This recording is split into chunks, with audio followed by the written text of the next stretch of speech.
national championship. So, Al, we'll start with you. Your quick thoughts on the matchup tonight going down in Miami.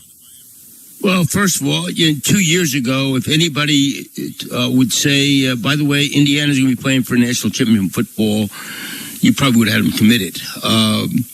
Even before this season, I think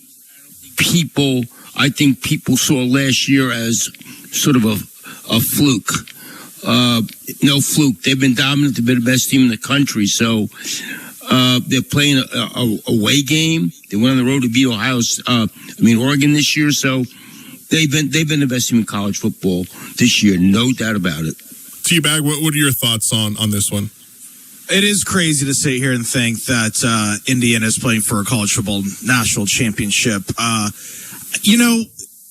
This is kind of going off the rails here a little. It is kind of crazy that we're sitting here on Martin Luther King Day. Happy Martin Luther King Day to everybody out there. That we're sitting here today. We still, I know the game's being played in an hour, but we don't even know who the national champion is yet. I'm still not used to, this is year 2, I'm still not used to knowing who the AFC and NFC championship game is, and we don't have a college football playoff national champion. It kind of feels weird, the fact that tonight is a college football national championship. Well, I think next week it's going to be like a week later, too. It's going to be even later next year. Oh, my goodness. Oh, my. Yeah, that's right, because there's less Saturdays in the fall next year during the season compared to what we've had the last 2 years. Yeah, go back to one bye week. Yeah, it's crazy, but this is a big one, guys. Indiana is a 7.5 point favorite in this one. That line seems pretty big in this game, but the thing is, and I was talking with Kale earlier, is that these guys do everything the right way. It's hard to find some type of their game that they do wrong, talking about Indiana. And then you look at Miami, their last game, they were riddled with penalties and stuff, and that's just not what Indiana does. So I think tonight for Miami, they're going to have to do everything perfectly. And I think one of the biggest keys for me, guys, is for Miami to get after Fernando Mendoza and try and make him make plays, because that's something we haven't really seen yet in these playoffs. No, their offensive line is really good, and I think Miami, to have a chance, they got to get the lead. Playing from behind with Carson Beck is not the recipe. No. They got to run the ball. Indiana's been great stopping the run. So I think for Miami, they got to get the lead, get the crowd into this thing. Oh, so Al, when we were working together a couple weeks ago, I asked you, I said, if it's Indiana versus Miami, who's going to have a bigger crowd? And we kind of both came to the conclusion probably Miami, because it's at their home stadium, obviously in South Florida. It sounds like it's going to be heavily dominated by Indiana fans. Yeah, that'll be interesting, because I've been at national championship games in Miami when Oklahoma played down there, and it wasn't close. There were so many more Miami fans there. But we've heard that Indiana's taken over that town and everything, so it's a great story. And it's kind of, think about this, guys. We got Indiana, who no one thought was going to get in the second, and a month ago, no one thought Miami was going to be even a tournament. I mean, that last Sunday when the committee came out and put them and let Notre Dame out, that surprised a lot of people. It is crazy that we look back. Was that week 1? Miami Notre Dame on that Sunday or Monday night, whatever it was, because I remember it was a standalone game on one of those nights. That game in theory was for a national championship spot, because the committee had to pick between Miami and Notre Dame, gave Miami the nod because of the head-to-head matchup, and here we are. Miami's playing for the national championship tonight. So that game in week 1, all the way back in August, early September, was for everything for those teams. It's in Miami. They're physical. They got some great athletes. But let me tell you something. They, last game they gave up some points in yardage. So let's see how they deal with this Indiana offense. Yeah, no doubt.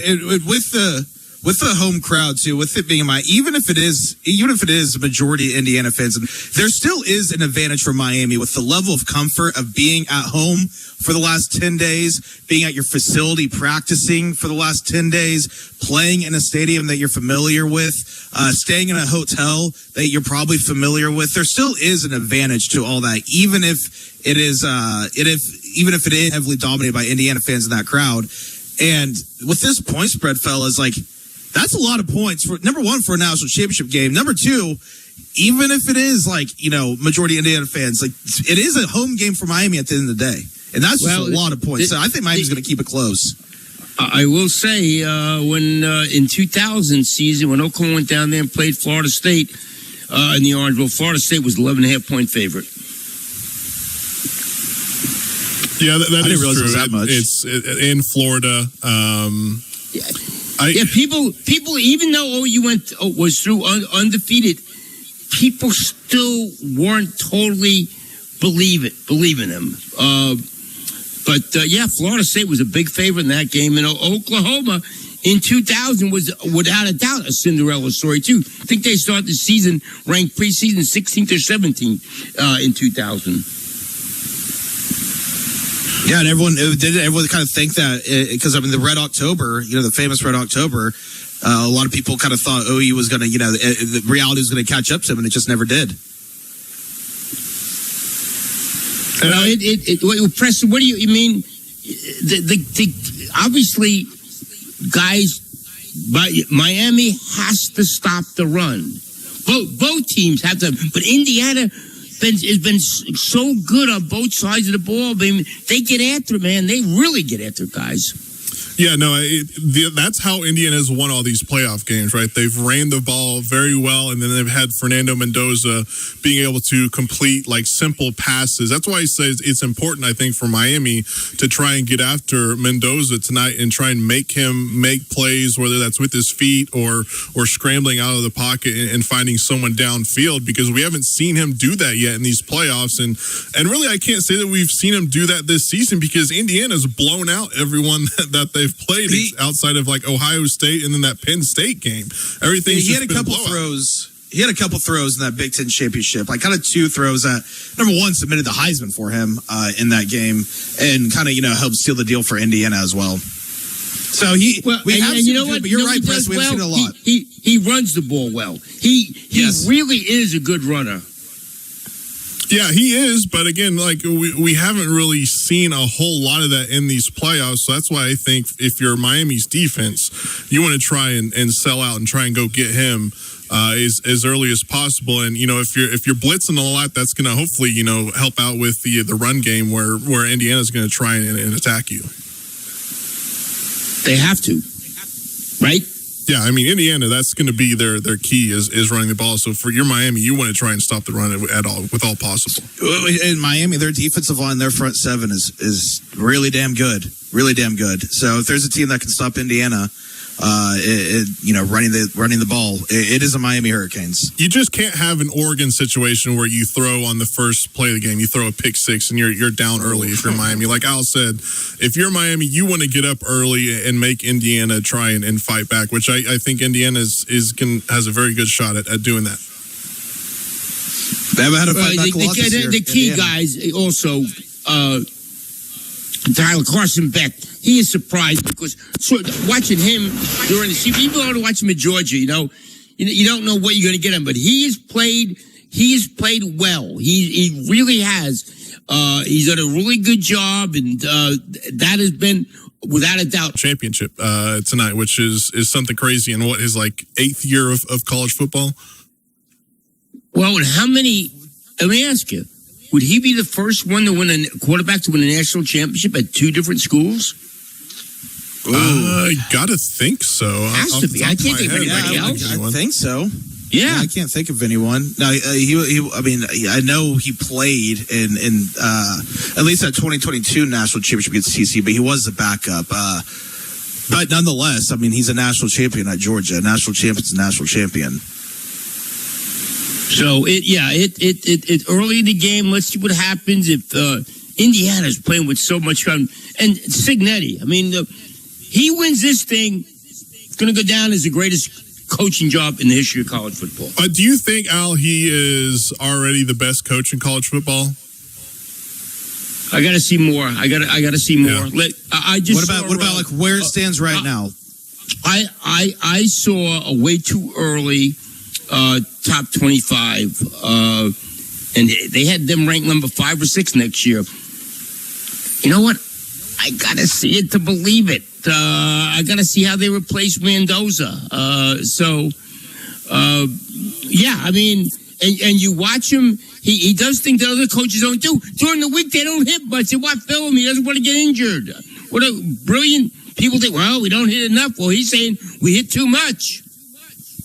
Yeah, supposedly they only. I've heard that Indiana, even during this kind of stuff outside of fall camp, when they're really grinding during the season, their practices are only like up to an hour and a half at most, and they're pretty light, which is, usually when you see teams do that, they play soft, but this Indiana team does not play soft at all. No, and you said they play smart. They don't beat themselves. They don't get stupid penalties. No, yeah, I mean, I went back and looked at that Alabama game. They only had 1 penalty in that game. I forget about the other ones, but yeah, they've played. I think they've only had 12 football. false starts. They've played 15 games. I think they've only had 12 false starts. That's insane. I think 6 of them came in Autzen Stadium. They had a really bad day false starting when they played at Oregon earlier. And they still won that one, right? And they still won that game. Yeah. Yeah, they are just a rock solid football team, and yeah, you think about it, Al. This isn't a team that's doing it through like regular high school recruiting, right? This is a portal team. Signetti brought a lot of these guys with them from JMU, and they hit the portal hard. That's how they've been able to kind of regroup since they lost some guys last season. So it's not like he's going out there with a bunch of 5 stars and beating all these teams. He's going out there with a bunch of 3 and 4 star guys that he's had to coach up. And he's done just a very good job of doing that. Great word, coach up, right, Tyler? I mean, that's what it's all about. They're coached up.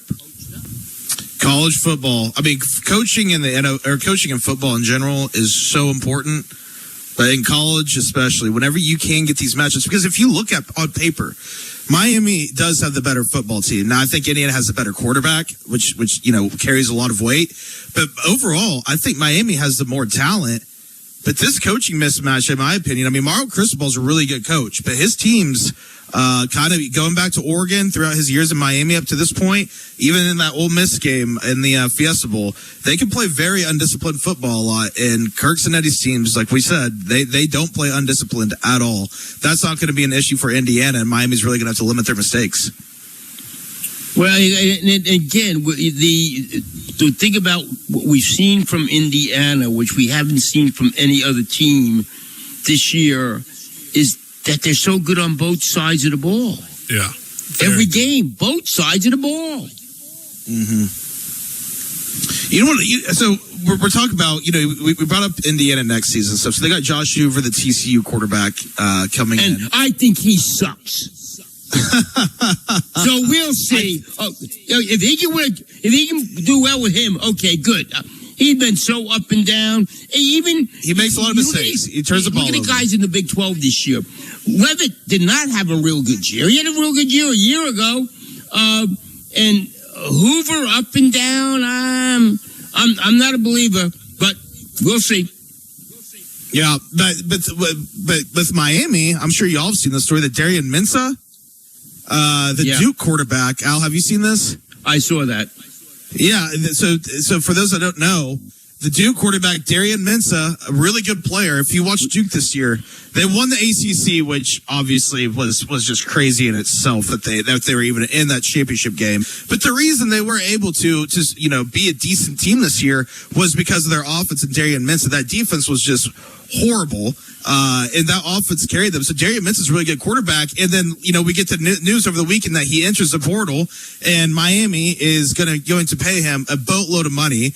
I think they have to pay out Duke or his NIL they have rights. To pay out a total of like $10 million. Yeah, they have to pay out his contract at Duke for him to come in. And that's the thing about this whole NIL stuff, guys, is that Miami was dead in the water for 15 years after the early 2000s, heading into, now what is the 2020s. And now they're all the way back because they have all this money from the people down there in Miami and their boosters, and they're actually able to pay their players like normal now instead of having to do it behind their backs. And they're back, and Mario Cristobal has done a good job, coaching. As good as Cignetti is, Cristobal has done a great job as well. Well, and you know what, guys? There had to be tampering. There had to be tampering. Oh, 100%. When they lost Levitt, I guarantee they made calls to mention. I watched play at OU again when Tulane came to town. That's right. Yeah, I mean, that's the NCAA has to regulate tampering. They have to. I don't know how you do it, but it's out of hand. I think there was even calls to Ty Simpson, the Alabama quarterback, if he wanted to forego the NFL draft and go to a different school. Yep, that's exactly right. Now, Dante Moore coming back is a shock, and Raiola from Nebraska is going there. I mean, that whole thing's insane. Also, what's going on? Well, I bet what Dan Lanning sold Dylan Raiola on was, hey, look what Dante Moore did. He came in, he's a 5-star who had a decent success, decent start at UCLA. He came in, he was a backup to Dylan Gabriel for a year, learned under him, and now, he's a first-round draft caliber player. Come back, rehab your knee, we'll get you right, and then whenever you're ready to start in 2027. He'll still have 2 years of eligibility because I'm assuming he's going to redshirt next year. He'll have 2 years of eligibility, and I'm sure that's just what Dan Lanning sold him on. And also, I'm sure Phil Knight's checkbook also helped out a little bit. Yeah, it's easy, guys. Getting redshirt when you're getting paid a couple of million, huh? Yeah, getting paid. You telling me I get to go play football at Oregon with zero pressure on me and make a couple $1 million? That sounds like a good deal. And he needs a red. I've watched him play, and he's another 5-star quarterback we've seen the last couple of years who's been a massive disappointment. Yep. Has there been a 5-star in the last, 5 years that has come in and just blown people away? Not even really like their freshman year, but maybe their sophomore year. I saw a stat, and I guess it was of the 5 stars 2 years ago, and then maybe the year before. Out of the 5-star quarterbacks, only one has stayed at the school he signed with. You know who that is? Arch. Yeah. Arch Manning. Yeah. That's exactly right. Yep. Well, it's not like he had crazy success this year with Texas. You're right. So. Yeah. So it shows you just because you're a 5-star quarterback doesn't mean success. You look at Jackson Arnold. You look at who was the kid that started out at Malachi Nelson. Yeah, the list goes on and on and on of the ones that and then you got a guy like Mendoza, right? Yeah, he was at Cal, and I don't think not many people knew about him, and then Indiana comes in, swoops him up, and he wins the Heisman Trophy, and he's playing in the national championship game here. And he may be the first player picked in the draft. I don't think there's a maybe. I think he is going to be the first player. He will be the first player picked in the draft, by the Raiders, no doubt about it. I don't know how that's going to work out, but that's a conversation for another day. But going back, he's not dirty enough for the Raiders. He's not mean enough for the Raiders. He's too clean to live in Las Vegas and play for the Raiders. Well, it'll be tonight. Turnovers like every big game, and I tell you what we all talk about. What a story if Indiana wins. What a story if Miami wins this game. Yeah. From barely in to the national championship. Yeah. It gives. It is funny because this is our second year of the 12-team playoff, obviously. And last season, we were discussing whether a 9-3 Alabama team that lost to two 6-6 teams or a 9-3 South Carolina team. We were arguing a 9-3 Ole Miss team, a 11-2 SMU team. We were arguing all these mediocre teams last year. That the playoff last year, we're like, this is too many teams. for a 12-team playoff because there's not all these teams that could win a national championship. This year was the opposite. This year was the year we could have a 16-team playoff because Notre Dame could have given someone a run for their money. Texas was playing their best football towards the end of the season. Notre Dame was playing their best football towards the end of the season. We have a lot of examples of these teams that were really good this year that didn't make it compared to last year where we had too many teams or too many spots and not enough teams. Well, and I think since they did the reseeding thing where they didn't give automatic buys to just the conference championship winners, I think that was a good thing as well this year. I like where we're at with the 12-team playoff. Obviously, they're going to try and push this thing to 16, and I think I would probably like that as well. But I think this year they actually, got everything just about as right as they could. Well, what bothers me, it may not go to 16. The Big Ten and the SEC are at odds. And they met this week, and the Big Ten wants 24, the SEC wants 16. So what are they going to keep it at 12 because these two conferences can't get it right? I mean, who wants a 24-team playoff? Does anyone out there want one? 16 is perfect. 16 is perfect, right? What we don't need an 8-4 Iowa State in the national or playing for a national championship or having the chance for. I mean, that's just ridiculous at a certain point. Yeah, it's ridiculous. 16 perfect. Then we're not going to worry about the team with a bye getting beat for what? It's 7 out of 8 now that the team with the bye got beaten that first game. Yep. Yeah, Indiana's the only team with the bye that's won. Yeah. All right, guys, we've only got a couple of minutes left before we kick things over to ESPN Radio, and they start their pregame show for the national championship. Al, I'll start with you. Your thoughts on who's going to win and why they're going to win. Well, I still coming into the Big Ten championship game. Indiana's not going to win. They're not going to be over Ohio State. Yeah, they're playoff. No, they're not the best team in the country. So what? They're undefeated. No. I've watched them. They are the best team in the country. I'll be really, really surprised if they lose this game. They don't make mistakes. They're really good on offense. They're really good on defense. They got a quarterback that can run, can pass. I'm gonna go with. Let me go with Indiana. 28-17. T-Bag? I'm going to go with Indiana as well. I'm with Al. I bet against them against Ohio State. I did against at Oregon originally.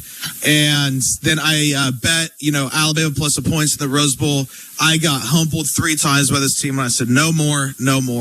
This Indiana team is legit. They're like we've just talked about everything with their coaching. Fernando Mendoza is just having a highlight of a season.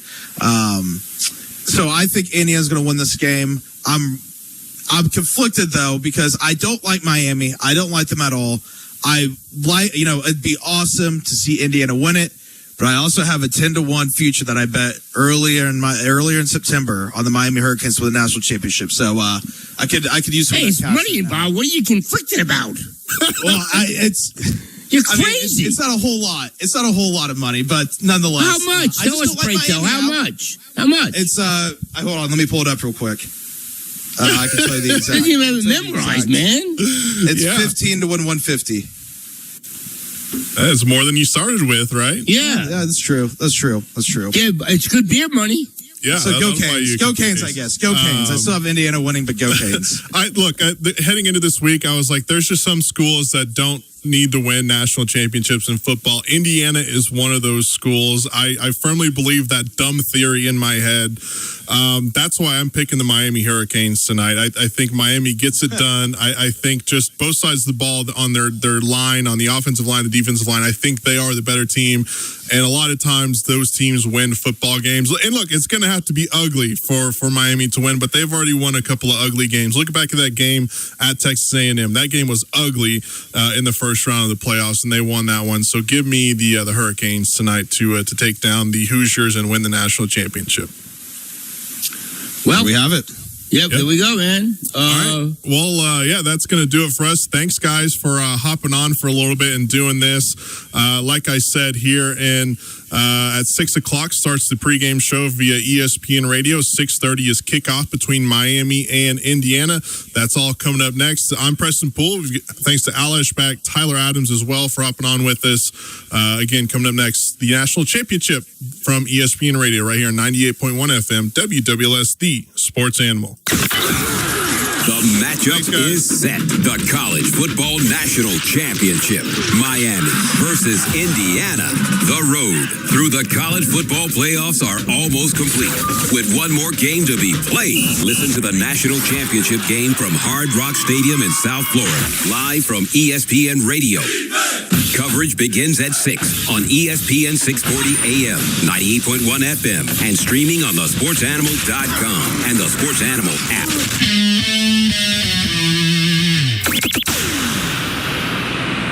Fix it fast and save the day. Triple Play.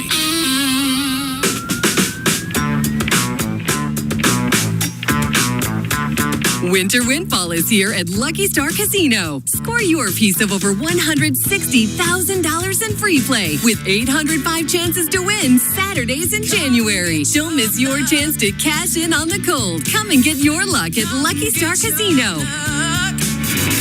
Come and get your luck. Ooh, yeah.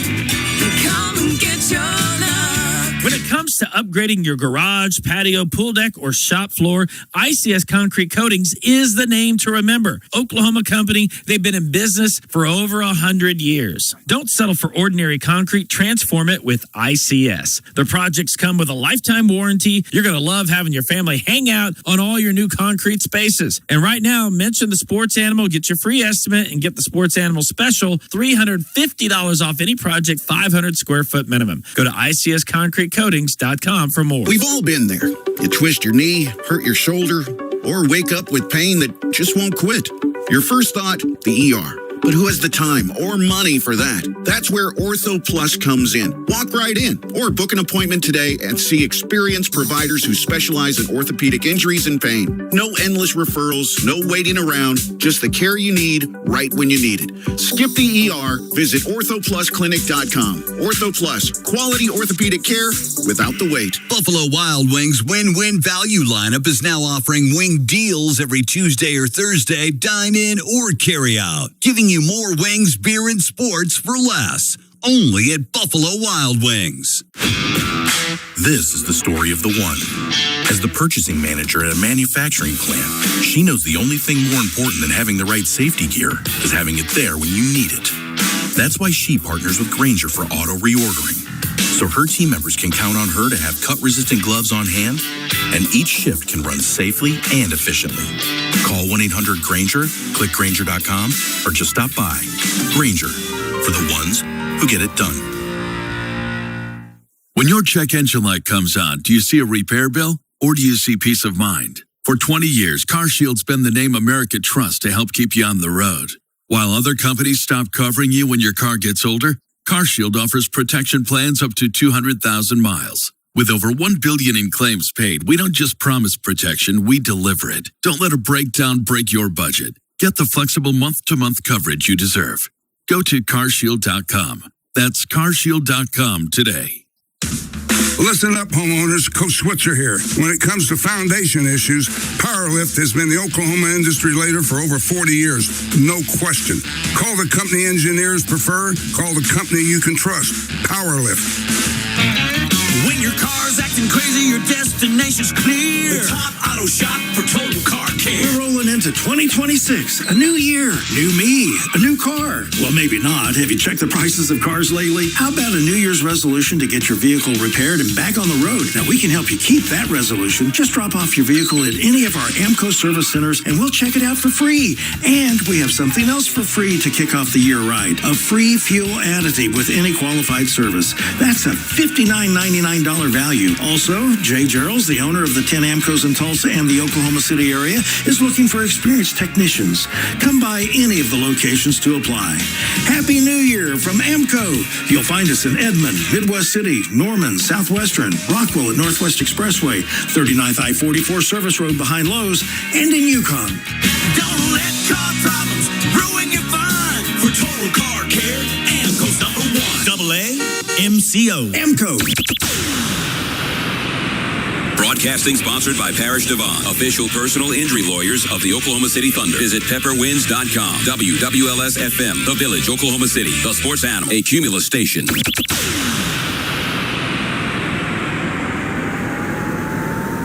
AT&T on ESPN Radio and the ESPN app.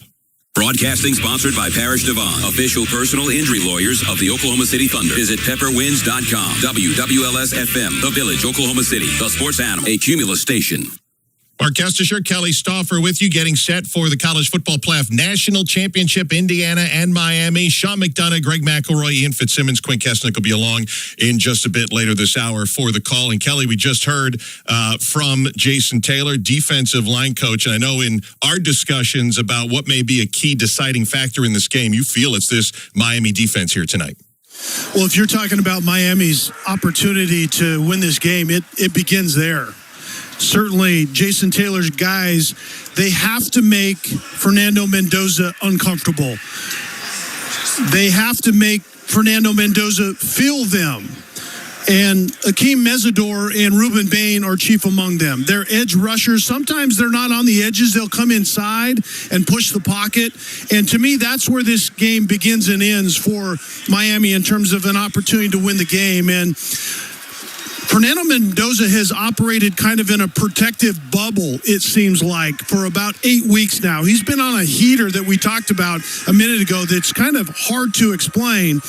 But this group has to get after him in a violent, disruptive way. If they can do that, that's Miami's open door to potentially steal this game tonight. Yeah, I know how much you feel like that those four have to get after it. On the back end for Miami, Keontae Scott, many folks will remember that 72-yard pick six in the Cotton Bowl against Ohio State. 2 pick sixes this year for the Miami nickelback, Keontae Scott, who spoke with our Ian Fitzsimmons. As far as this team, you guys have done a lot. Was there a moment, or what was the moment that you realized, all right, man, we have a chance to do something special here? Yeah, I think it's, you drop 2 games, and the first thing everybody wants to do is get together and talk about it. It was opportunities where guys could have broken off and ventured their own ways. We have a lot of seniors on this team, with things looking forward to. I feel like guys could have broken off and just said, let's just play for each other and become a selfish team. But, we sat in there and talked, and there was guys that shed tears and told everybody how much they needed this thing. And it was just a beautiful sight. And that was the moment I felt like I realized, okay, yeah, we have the team. Because, we knew when this team first got together and we all got together in the summer and we started going at it, we're like, okay, we have a chance to do something good. We lose 2 games and, people write us off. But, the fact that we were able to come together without the coaches, you hear that all the time, the coaches want player-led teams. And I feel like we created one, after that moment of SMU and getting back. And the first thing we want to do is talk to each other. You have guys pouring out their emotions, freshmen standing up and talking. It's just a great thing. And to be here in this moment, is just look back at that moment and where our emotions were and bring that to Monday night. What's that mean to you? It means a lot. Being on a team, being around guys and just seeing guys that want it, and that inspires everybody. And also just, being a veteran guy and wanting the program to be better, I feel like it's at a way better space now. The culture has been set. There's always room for improvement, but I feel like the younger guys understand, what the older guys are trying to get done this year, and they have a blueprint to follow. Keontae Scott, one of the best cover corners in all of college football, is joining us here on ESPN Radio.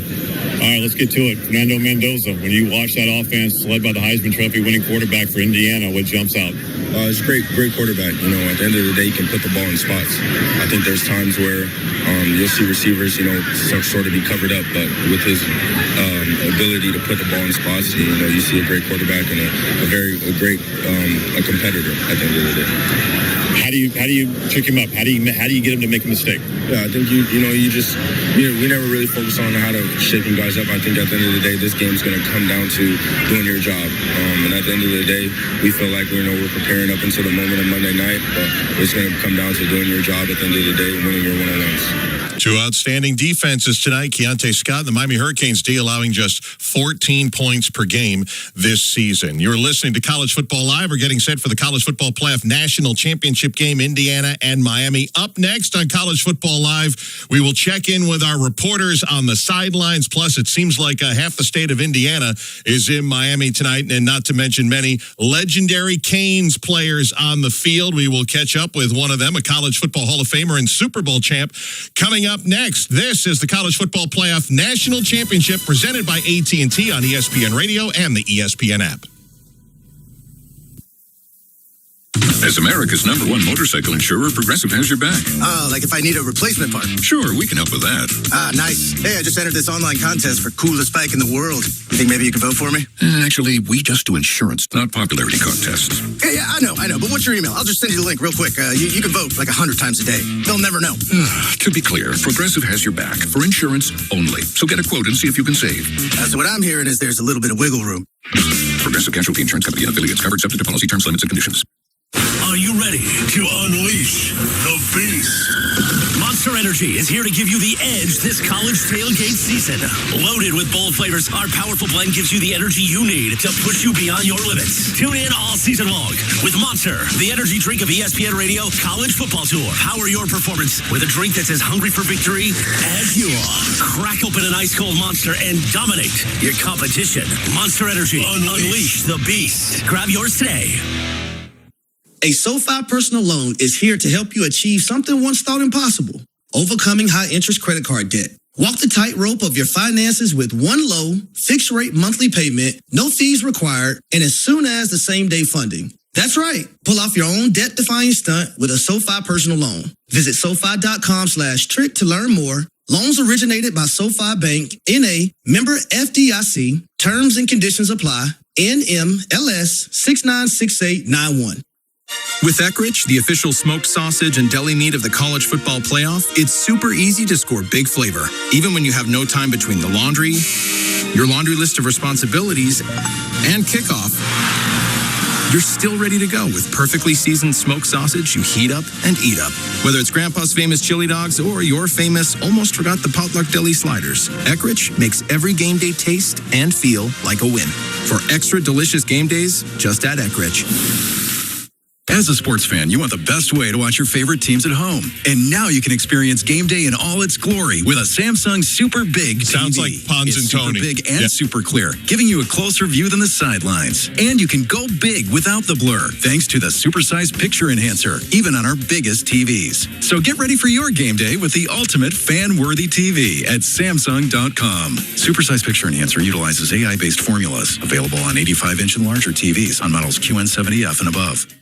Hey, it's Rich Eisen for Pella Windows and Doors. Sometimes teams take a time out to regroup and call the right play. When it comes to your home, Pella Windows and Doors always has the winning game plan. They're not just window and door experts. They're experts at taking care of you and your home. At Pella, they find the products that meet your needs and their experts install them. They do it every day, and that's why your neighbors trust them. Discover why Pella is a trusted choice for homeowners everywhere. Visit Pella.com/Eisen today. That's Pella.com/Eisen. Do you know what to do if you're stuck on the railroad crossing? Get out of your vehicle. If a train is not approaching, find the blue and white emergency notification system sign on the traffic signs at the crossing. For help, call the number on the sign and give them the crossing number so they know your location and can alert train traffic. Remember, find the blue and white to save your life. For more information, visit oli.org. The NFL playoffs continue January 25th with Championship Sunday presented by Intuit TurboTax. The dream is closer and the stakes are higher as the remaining 4 teams look to punch their ticket to Super Bowl 60. The NFC and AFC Championship games presented by Intuit TurboTax. Action kicks off at 3 p.m. Eastern Sunday on CBS. Go to watch.nfl.com for more.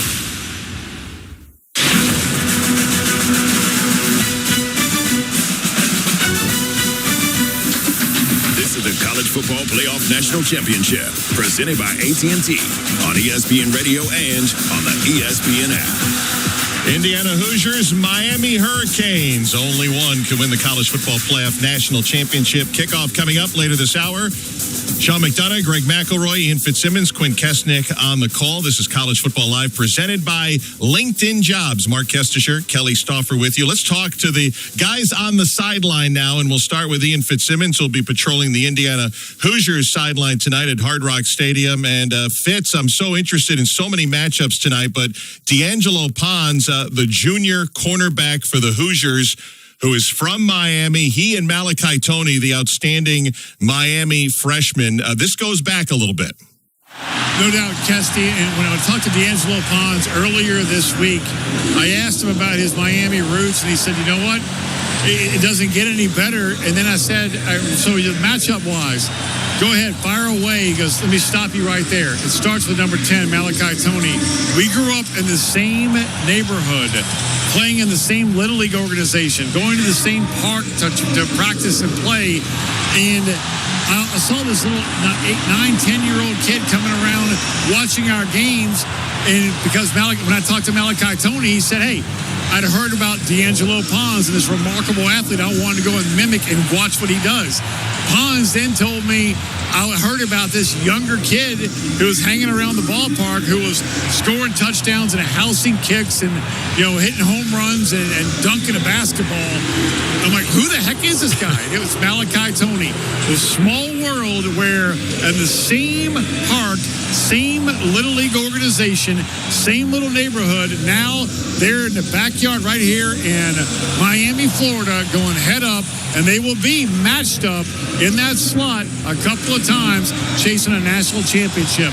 Kesty, you can't make it up. It's a small world. You can. D'Angelo Pons, everyone remembers the pick six to open against Oregon last week, and Malachi Toney, all he's got as a freshman, 99 receptions for over 1,000 yards. Not one drop. And not one drop in all those targets. There's so many great Miami stories. There's so many great players that are going to be playing at the next level next year. For Indiana, what are some of the NFL grades coming into this matchup? Well, let's start with Pons, the guy we were just talking about. I talked to the same 4 NFL scouts, one retired GM, one current general manager, and they all have D'Angelo Pons as, at worst, an early second-round pick. He's a physical guy, a little undersized, but he plays bigger than and with a hell of a lot of power behind his pads. Great ball instincts. Go back to the very first play against Oregon, that pick six, that was D'Angelo Pons on Dante Moore in the Peach Bowl. So that's number one. As far as Mendoza goes, we all know him. He's going to be the number 1 overall pick. Just a remarkable human being and a remarkable story coming here, by the way, in his hometown in Miami. Also, Omar Cooper, Elijah Sherratt, wide receivers for Indiana, all NFL-type prospects. Pat Coogan, Carter Smith on the offensive line. Coogan at center, Smitty at left tackle. All also are going to be at the next level. So there's NFL. Everyone talks about the first-round grades from Miami. There is NFL talent on the Indiana side. But the most important thing, when I talked to Kurt Cignetti just moments ago about this matchup, he said, look, do we have all the 5 stars? I don't care. No, we don't. But you know what? We beat Ohio State, who had 5 stars. We beat Bama with their 5 stars. We beat Oregon with our 5 stars. It's not about the best player or the highest rated player. It's the right player that he wants in Indiana, and that's what they have, and that's why they're here at 15-0. I just hope when Coach talked to you, he wasn't staring through your retinas again like he was last time. That's Ian Fitzsimmons from the Indiana sideline. Now let's swing it over to the Miami sideline. Quinn Kesnick joining us now. And Quinn, I know we're talking a lot about this Miami D. I saw Damari Brown out there warming up a little bit earlier. What can you tell us about the Miami defense? Well, they're warming up in the left end zone right now in their road white uniforms with the green and orange trim. That's a little unusual. This is their normal area that they warm up on, and they have the same locker room, but they'll be the visitor today on the far side. Defensively, Akeem Messidor warming up with a brace on his right elbow, but he looks good to go. He and Ruben Bain form a pass rush 47 sacks this season. It was Messidor who was unstoppable during that win at Texas A&M. Messidor, the 24-year-old Canadian, he can play inside. Remember, he was a nose tackle for West Virginia early in his career. He can play outside, and it looks like Miami's going to attack the right tackle of Indiana, Khalil Benson, and they're going to try to get a bull rush up the middle. And those two things perhaps will put Fernando Mendoza in a little bit of a pickle in terms of the pocket. The other defensive player for Miami you guys want to keep an eye on is Keontae Scott, the nickel corner. They love to blitz him. He's a TFL creating player. He's got sacks. He is everywhere. His pick 6 against Ohio State was the play of that game. Damari Brown is warming up. We're not sure. It looks like he's going to play. According to defensive coordinator Corey Heatherman, he's not sure. The good news for Hurricane fans, O.J. Frederick is warming up full, and he will start this game. He's got a lower body injury, and that's important because, remember, Xavier Lucas, their starting corner, has to sit out the first half of this game for that targeting foul that he incurred in the second half of the win against Ole Miss. Q, that's huge, obviously, with Frederick only able to take 7 snaps. Lastly, let's swing it over to the offensive side. We were just talking about Malachi Tony. Carson Beck gets a lot of attention, too, but Mark Fletcher, their running back, and this massive offensive line have been huge. I think the key is going to be, if you watch this Miami offensive line all season, I mean, the left tackle, Markel Bell, the JUCO transfer, is just enormous. Right tackle, Mauinoa, huge. Right guard, huge. They have extremely tight line splits. And so getting penetration or creating negative plays against this Miami offensive line is very difficult. They've got a size advantage against Indiana. Indiana will slant, they'll stunt, they'll try to use movement. But I think you'll see a stubborn offensive game plan by Shannon Dawson, the offensive coordinator for Miami. They're going to run straight at Indiana. They're going to try to play bully ball. Head coach Mario Cristobal says, we like the rock fight. We need to impose our will here. If this game is played to our style, and that's a huddle, a slow tempo, a long grinded out drives relying on 3- and 4-yard runs, the Hurricanes will keep this thing into the fourth quarter. Wayne Kesnick from the Miami sidelines, and yet time of possession huge, and Carson Beck led a tremendously long game-winning drive against Ole Miss to get to the national championship game. Those are our sideline reporters with Kelly Stauffer. I'm Mark Kestisher, College Football Live on ESPN Radio and the ESPN app, presented by LinkedIn Jobs. Our kickoff, Miami and Indiana, now just about 35 minutes away. Bryant McKinney, former Miami offensive lineman, won a BCS national championship, Miami's last championship in 2001 at the Rose Bowl against Nebraska, joining us now. And Brian, as you've been able to watch Miami here since that SMU loss, what has separated the Canes in these 7 straight victories? I think, maybe having like the little stumbling, and losing a game or two, kind of had them refocus and realize that you have to take one game at a time. And I feel like their focus level has just changed, right? And especially watching during the playoffs, their effort, they're giving a lot of extra effort on these runs. And I seen like the tight end, throw the running back across the goal line one time. I see like breaking tackles and getting extra yardage, and like it looks like a scrum sometimes, like rugby when the pile is just moving, and like there's just a lot of extra effort given, and you have to do that in playoffs. Brian McKinney joining us here as we have College Football Live before the national championship game, Miami against Indiana. Bryant was on the last championship team, the 2001 BCS champs at the Rose Bowl that beat Nebraska. And early in your Miami Hurricanes career, Mario Cristobal was a GA on that team. What do you remember from Coach Cristobal back in those early formative years in his coaching stint? With him, I remember specifically with me and Vernon Carey, he was trying to put us on a weight program. Like, you have to eat this horrible egg in the morning, this oatmeal. Like, we were like, what? But I get it now. But with him, he gave me like a lot of extra film study. So, head O-line coach Arquijo, he had everybody. But when it came to like the big time matchups I had, like with Alex Brown or Jamal Reynolds or Dwight Freeney, Cristobal spent a lot of extra film study time with me, the night before the games or just during the week. And we really went dissected these players, and that's what helped me become the player I was while I was at Miami. Yeah, Mario won a couple of national championships as an offensive lineman at Miami, like you, and so no shock that it starts with the offensive line. Markel Bell is just huge at 6'9", 345. He's like your size on the left side. Francis Maui Nova, the right tackle. What makes this offensive line so special?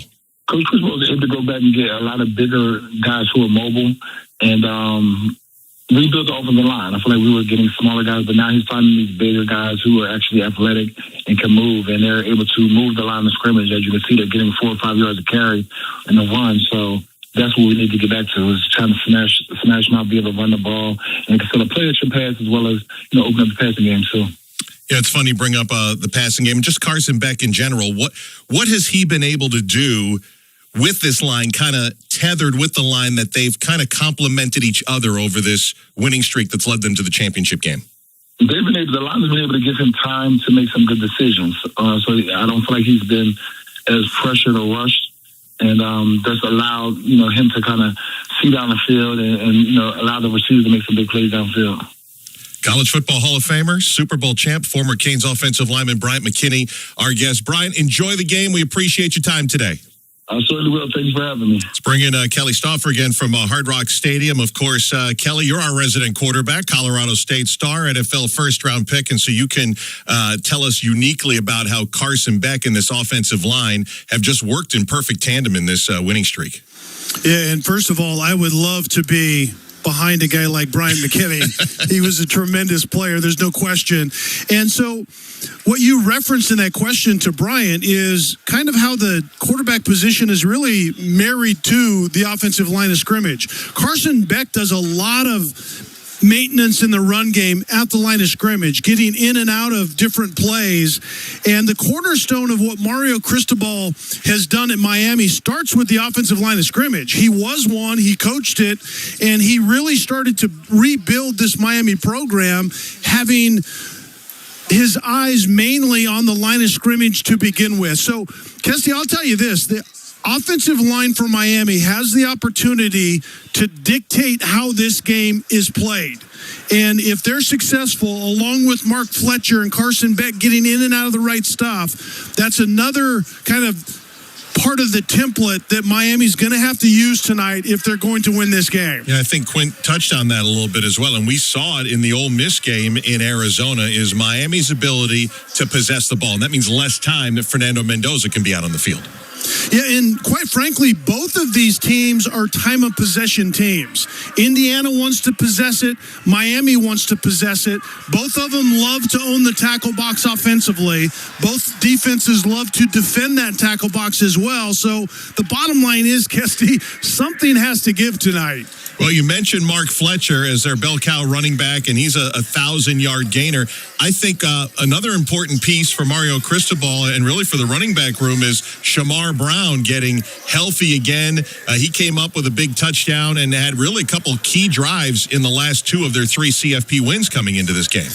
Yeah, Mark Fletcher is a grown man running downhill, and he's the pile mover. He's the attitude adjuster in the run game for Miami. Shamar Brown is a change of pace guy. He's more of a scat back. He's not small by any stretch of the imagination, but when you change the skill set at the running back position, the angles change for the defense, and I think that's going to be an important part of Miami being able to establish that run game here this evening against Indiana that, quite frankly, get a little bit offended if you try to run the football against them defensively. A nice moment on the field just a few moments ago. Mario Cristobal, Curt Cignetti meeting for a quick embrace. Cignetti, 64 years of age, second year in Indiana. Got an unbeaten season going right now. And Mario Cristobal, Miami native at age 50, 2 championships as a Miami Hurricane player, and now looking for a championship as a head coach. And we will hear from both head coaches in advance of the biggest coaching game of their lives coming up on College Football Live. You're listening to the College Football Playoff National Championship presented by AT&T on ESPN Radio and the ESPN app. You filed a property claim. Did your insurance company help or give you delays, excuses, and a lowball offer? Red Dirt Legal knows their tactics to avoid paying you. We fight to make sure they pay what you are owed. Visit reddirtlegal.com today. We get in the dirt so you don't have to. Hey, it's Dean Blevins. After decades in sports broadcasting, I know how to spot a winning team. That's why I joined forces with Triple Play Home Services. They're locally owned, not run by some big corporation. And when your home needs help, they show up fast, deliver world-class service, and charge a fair price.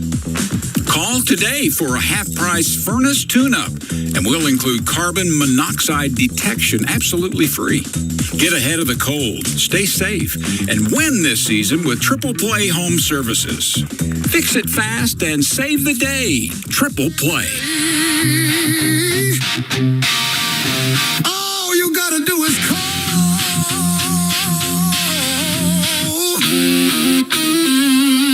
Triple Play.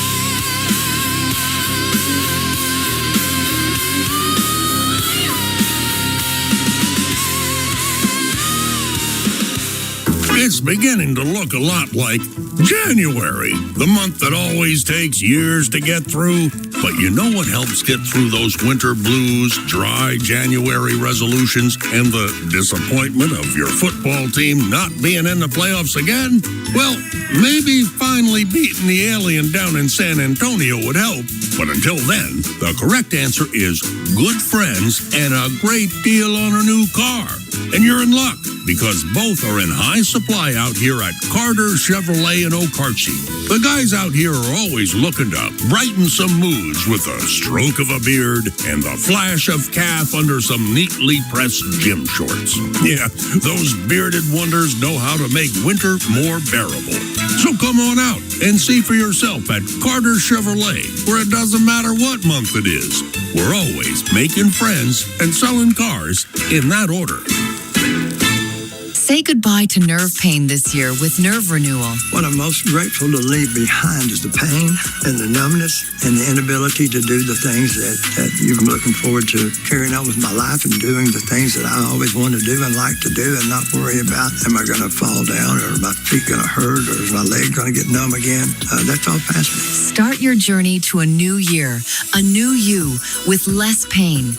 If you're experiencing discomfort, burning sensations, or numbness in your feet, legs, hands, or arms, it could be a sign of neuropathy. Take the first step toward relief and schedule a consultation with Nerve Renewal today. Our treatments are covered by Medicare, Medicaid, VA, and most insurance plans. Feel better in just a few short weeks. With 10 convenient locations across the state, relief is closer than you think. Call 405-674-4949 or visit nerverenewalnow.com. Get ready for a night to remember. The Good Old Boys Reunion. Good old boys, we're all Starring Mo Bandy, Joe Stampley, and Johnny Lee. Live and in concert at Seven Clans First Council Casino and Hotel. Friday, January 23rd. Get your tickets at the Seven Clans Players Club. Online at sevenclans.com. My phone, 866-966-1777. The Good Old Boys Reunion. Coming to Seven Clans First Council Casino in Newkirk.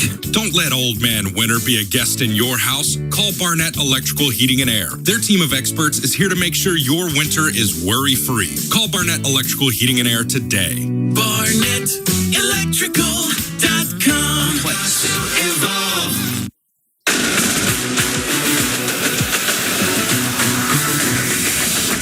You're listening to the College Football Playoff National Championship presented by AT&T on ESPN Radio and on the ESPN app. The new era of college football has arrived. So while you're celebrating new conferences, new playoff formats, and an all-new season of Fansville, grab some ice-cold Dr. Pepper from your local retailer all season long. College football, it's a pepper thing. Crowd is all filed into Hard Rock Stadium, and we're getting set for kickoff in just a little bit. Indiana and Miami for the College Football National Championship. This is College Football Live, presented by LinkedIn Jobs. Mark Kestisher, Kelly Stauffer with you. Sean McDonough, Greg McElroy, Ian Fitzsimmons, Quinn Kesnick will have our call coming up from South Florida, where Mario Cristobal comes from. Miami native, 2 championships as a player with the Miami Hurricanes, trying to become the first in the FBS to win a national championship as a player and a head coach at the same school. And Cristobal had a chance to speak with our Quinn Kesnick. Coach, you said this game was about substance. What do you mean by that? I mean, it's not going to be about the cute stuff. It's not. It's going to be blocking and tackling, throwing and catching, running routes, covering, leveraging the football, running your feet through contact, playing clean football, having discipline pre and post snap, ball security, ball disruption, and being able to not only hit your opponent, but take the hits that come with playing a great team like Indiana. What's the biggest challenge that your quarterback, Carson Beck, faces in terms of Indiana's zone defense? Well, I think their physicality, they're able to dent the line of scrimmage a bunch, but they change the picture on the back end a bunch also. The sim pressure world that they live in, they do a great job disguising coverage. It looks the same to start, but it ends up being different. Coach, you walked out into the field. You got a big applause. How do you describe the emotions that you're dealing with? This thing has zero to do with me and any emotion I have. Never has and never will be. This was always about coming back to the University of Miami and helping Miami become what it's supposed to be all the time. And right now, it's all about the players on the field and the 11 that take each and every snap. Thank you, Coach. Quinn Kesnick with Mario Cristobal and Kelly Stauffer. Just hearing that last answer, Coach Cristobal does such a nice job of pushing it away from him and pointing it to the team. And that was important when they lost those 2 games midseason. Yeah, it really was obviously the turning point in them being here tonight. Because remember, it was beating Notre Dame, then they go 5-0. They're college football hopeful. Everyone is saying it. And then October happens. They lose 2 games. And so I love the way he handled that time of the year. He had a team meeting, and he put up a bunch of good video. These are the things that happen when we do well, or that we do right when we do well. And he said, we just have to stop the nonsense. We have to stop shooting ourselves in the foot, self-inflicted type of stuff. And that's exactly what they did. In that meeting, there was a lot of tears shed. A lot of people shared what it meant to them and all those things. It was a successful reset. And here they are, back home again, trying to cap an unbelievable season. And those 2 losses, Louisville, October 17, SMU overtime, November 1st, trying to win a championship and make it like those 2 losses never even happened. Like it never even happened is brought to you by Serve Pro, the #1 choice in cleanup and restoration. With Kelly Stauffer, I'm Mark Kestisher, College Football Live on ESPN Radio and the ESPN app from our all-state studios. Kickoff, Indiana and Miami, just about 20 minutes away. Let's swing it over to the head coach of Indiana, Curt Cignetti. Yes, we Googled him. Yes, he wins. And yes, he spoke with our Ian Fitzsimmons. Coach, it doesn't get any bigger than this. Deciding factors when it comes to winning a game like this one between your Indiana Hoosiers and the Miami Hurricanes. Well, Ian, it's a game. The games don't change. Line scrimmage, turnover ratio, explosive plays, 3rd and 4th down, red area touchdown percentage, 2-minute, special teams. So, we got a way we play, 1 play at a time, nothing, game on the line, 6 seconds of play, fast, physical, relentless, smart, disciplined, poised, not affected by success or failure, never satisfied, play 1 to 150. And we got to get settled in, play 1 and play that way throughout, play a good game, coach a good game. And, I think our consistency and our discipline need to be winning edges tonight. When you watch Miami on tape, what jumped out to you? The athletes, the twitch, the speed, the explosion. As far as just the moment, it's the national championship. But for you personally, this journey, the last 2 years, what's it mean to you? I'm really focused on this game, and to approach it any different than any other game by myself, my staff, or the players would be a critical mistake. And so when this game's over, if we're able to climb this mountain, I'll probably be able to give you a better answer. That cold beer's going to taste a lot better, too. If we win. Good to see you, Coach. Good to see you. If we win, Curt Cignetti, 2-time Big Ten Coach of the Year in 2 tries. Kelly Stauffer, I know both these coaches are from the Nick Saban tree, and this doesn't happen by accident. I know talent evaluation has to be one of the main recipes in turning this thing around quickly. I think that's a great point, Mark, and I don't know that enough people have talked about that, to be honest with you. Consider what Curt Cignetti has done in 2 years. They had a template that he perfected in different places. He was 119-35 as a head coach before he took the Indiana job. And he was perfecting a way to play. He just said it a minute ago. We have a way that we play. They're very disciplined and consistent in that way. But he has stuck to the script. And the thing that he did is he flipped the roster immediately through the portal. The portal made it happen. And then he brought players from JMU with him. And those players scattered throughout all the position rooms brought that blueprint that they had already seen successful. This is a man that is very comfortable with who he is. He's 60 plus years old and had to be an assistant coach for 30 years before he got that opportunity.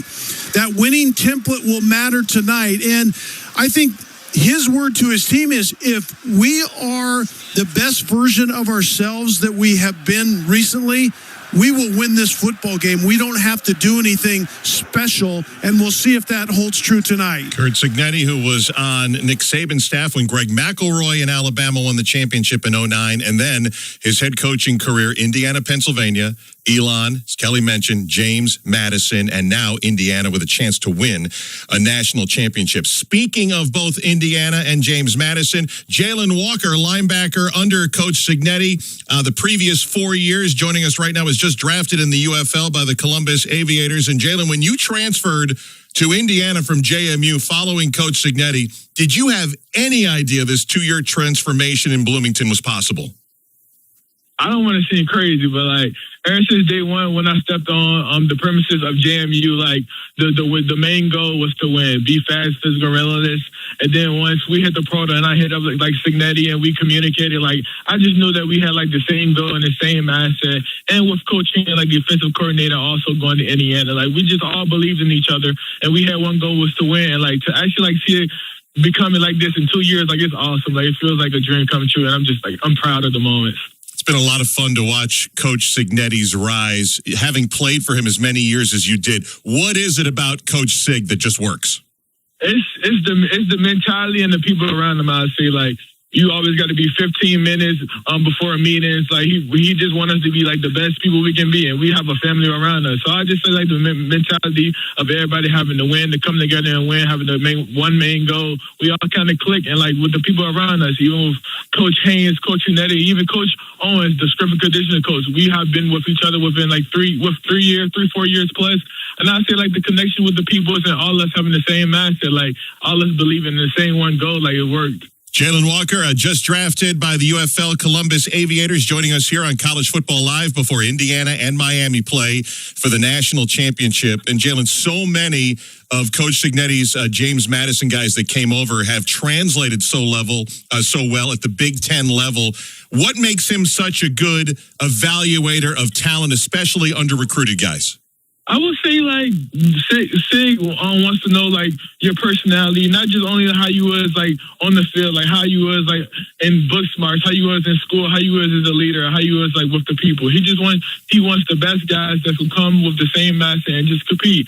And, like, with that being said, like, shout out to my Virginia guys, too, okay? And, like, he recruited a lot of Virginia guys, and I see, like, the talent is there in Virginia, and, like, translating to Indiana, bringing, like, 13 Virginia guys, like, it showed. And I'm just blessed and beyond of God and just blessed in the moment. Jalen Walker, Indiana Hoosier, JMU Duke, and drafted by the UFL Columbus Aviators. Jalen, thanks for joining us, and good luck to your Hoosiers tonight. Thank you so much. Go Hoosiers!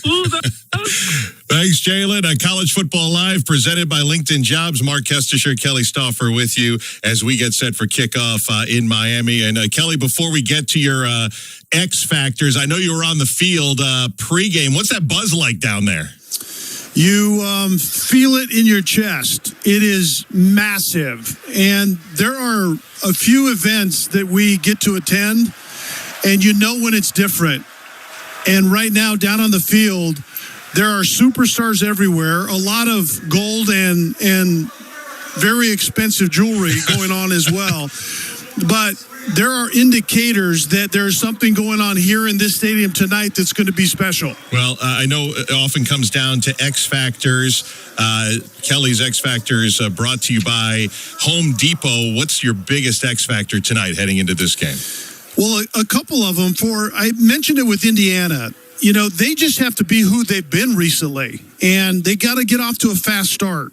and they have to protect their quarterback and run the football. If they have an opportunity to do those things, they'll be fine. And then Miami, on the other hand, they have to accentuate the advantage they feel they have on the line of scrimmage. And if they do that and get after Fernando Mendoza, make him uncomfortable, Miami will have an opportunity to win this game. Appreciate it, Kelly Stauffer, who is at Hard Rock Stadium and will join us coming up at the half to break down this first half as Indiana and Miami getting set to square off for a national championship. Those X factors from Kelly, Miami and Indiana have to prove that today is a day for doing, brought to you by the Home Depot, how doers get more done. That's going to do it for College Football Live. Who's going to take home the trophy? Our National Sportscaster of the Year, Sean McDonough, getting ready for the call with Greg McElroy, Ian Fitzsimmons, and Quint Kesnick. Kickoff is coming up next. This is the College Football Playoff National Championship presented by AT&T on ESPN Radio and the ESPN app.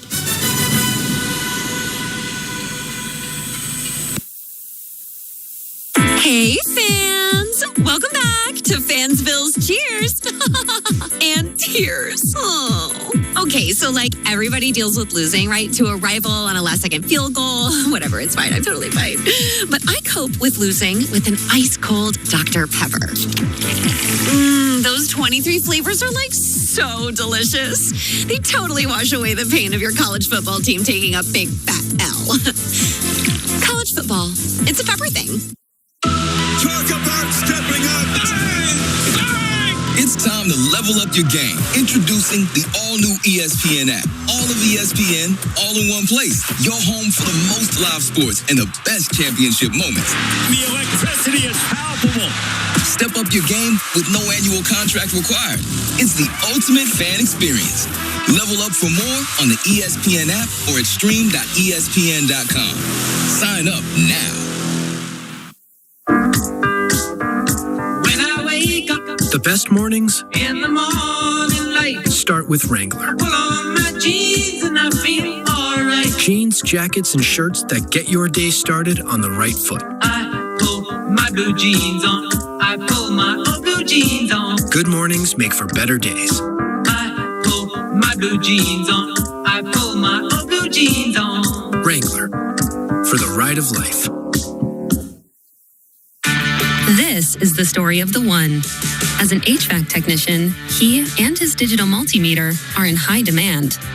So when a noisy office HVAC turns out to be a failing blower motor, he doesn't break a sweat. With Grainger's easy-to-use website and product information, he selects the product he needs to keep everything humming right along. Call 1-800-GRAINGER, click Grainger.com, or just stop by.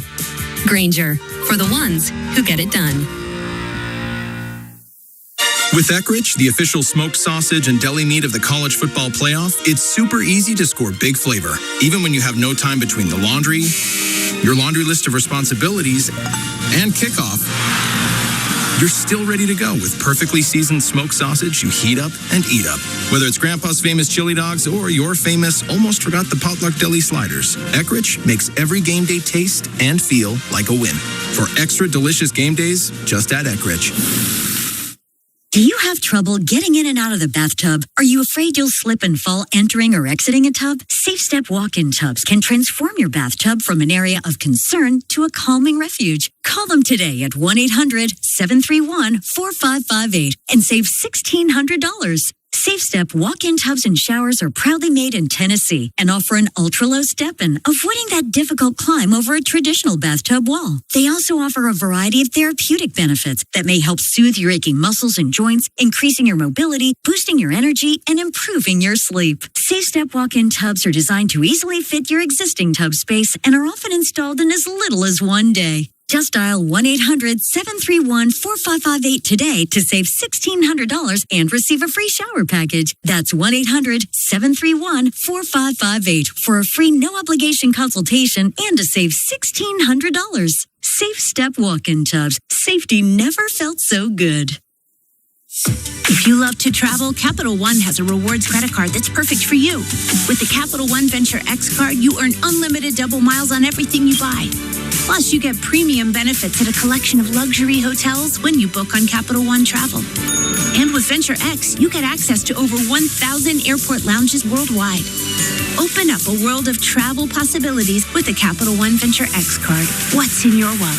Terms apply. Lounge access is subject to change. See CapitalOne.com for details. The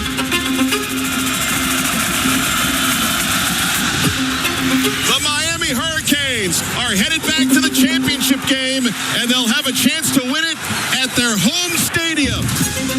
People will ask the question, is the U back? And it's intercepted. It's going to be a Miami pick six. Our guys have really worked hard at being a physical, violent bunch. What is Miami Hurricane swagger?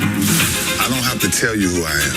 You know who I am. They say defenses win championships, and Miami has the best defense in the CFP. I hear people saying we're back, but it never truly left. That defense, they hit a little different. There's a storm brewing, and it's called the Miami Hurricanes.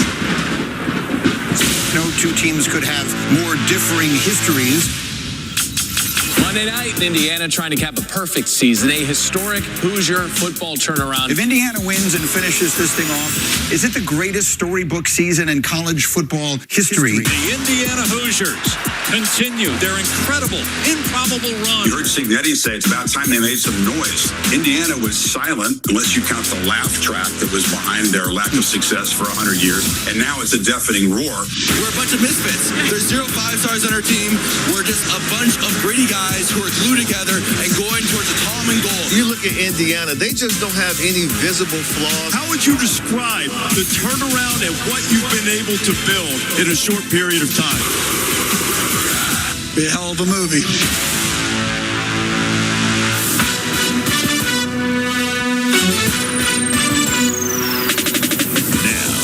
From Hard Rock Stadium in Miami Gardens, Florida, with Quint Kesnick and Ian Fitzsimmons on the sidelines, alongside Greg McElroy. Here's Sean McDonough. Good evening once again, everybody, from Hard Rock Stadium in Miami Gardens, Florida. We are 5 minutes away from the opening kickoff of tonight's national championship game. The lights are off right now inside Hard Rock Stadium. We just had a stirring rendition of our national anthem from Jamal Roberts. The teams will be taking the field very shortly. Greg McElroy, national championship winning quarterback at the University of Alabama. Let's get your game plan for tonight, brought to us by LinkedIn. Hire right the first time with LinkedIn Jobs' new AI assistant. Post your job for free at linkedin.com/CFP. Terms and conditions apply.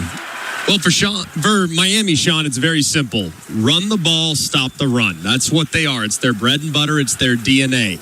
It starts with Mark Fletcher and the offensive line. I think it's the most physically imposing offensive line in college football, going against a highly disruptive Indiana defense. It's one of the top 2 in the country against the run. So if they can run the ball, that's massive.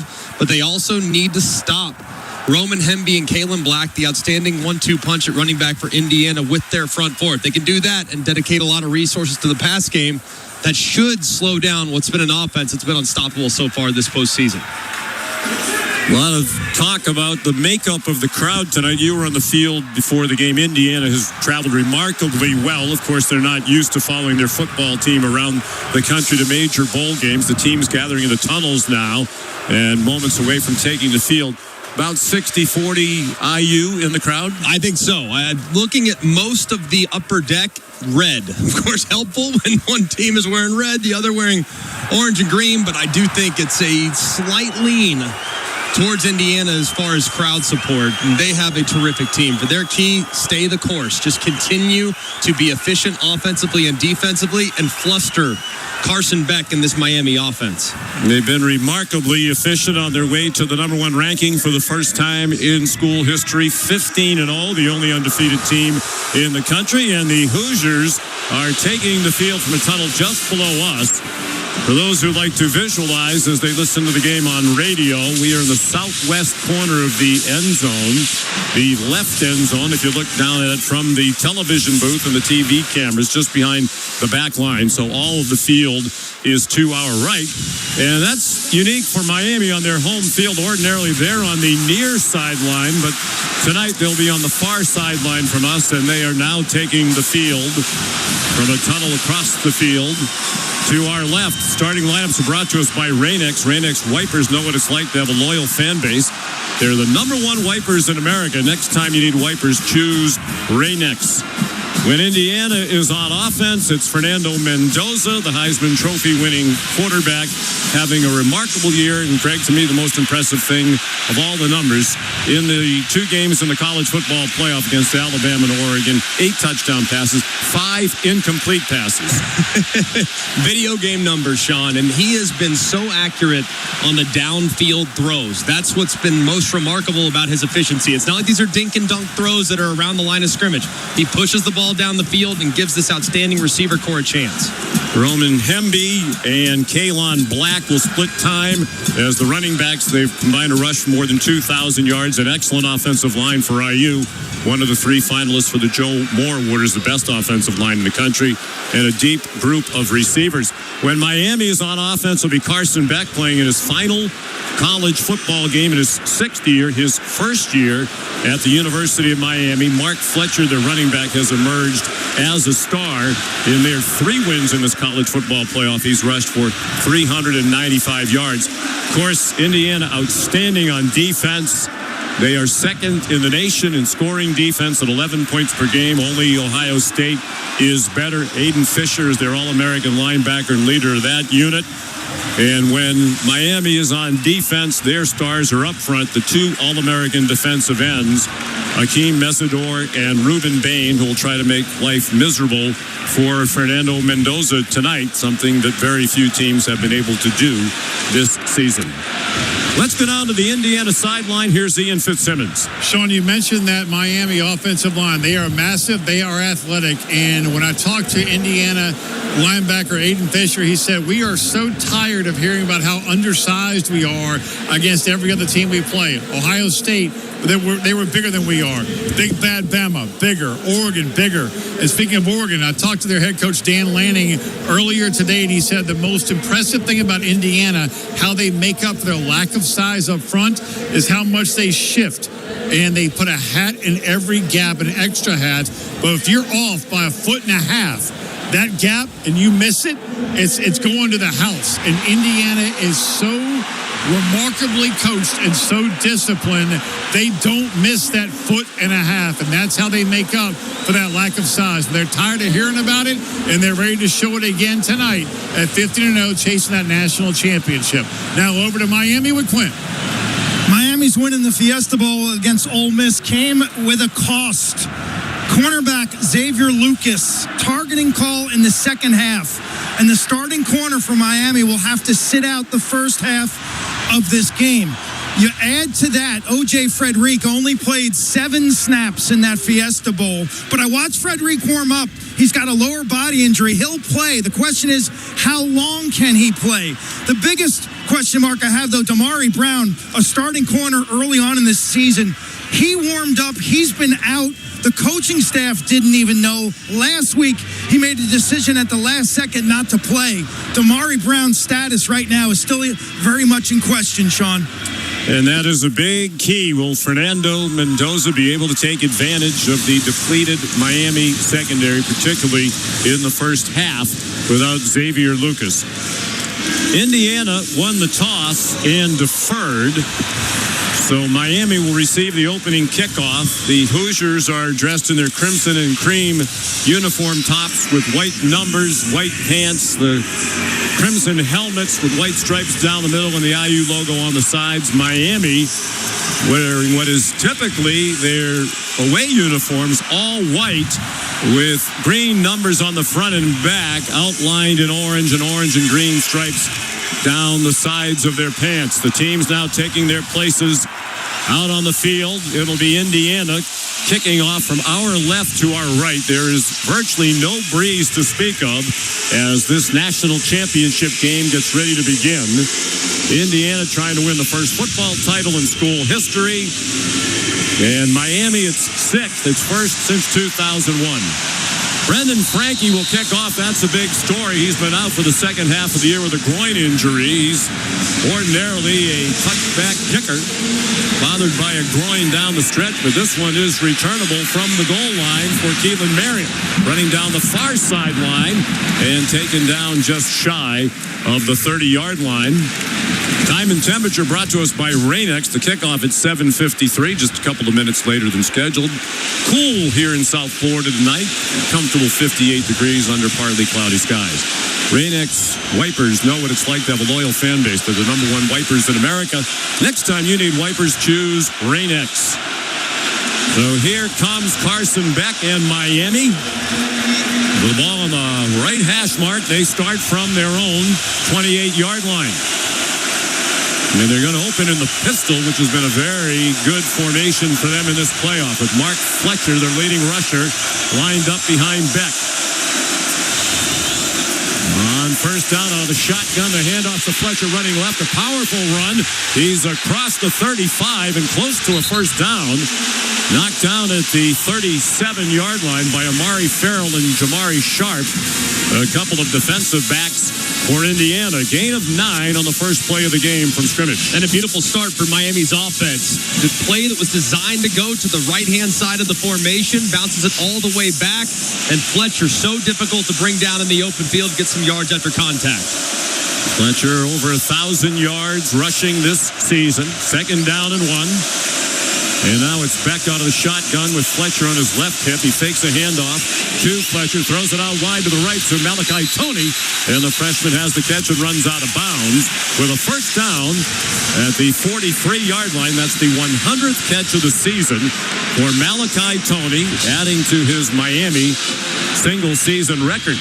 And he's just 18 years old. He should be a senior in high school. And, John, we met with the Miami staff before the first game, and you remember, they're like, we think he's going to be pretty good. We'll see. I think they might have undersold that one a bit. He's one of the best freshmen we've seen. 6-yard gain out of the gun. Beck hands it off to Fletcher, running right. He gets knocked down along the far numbers at the 45-yard line by the great D'Angelo Pons, who set the tone, the cornerback for Indiana, with a pick six on the first play of the game in their semifinal win against Oregon.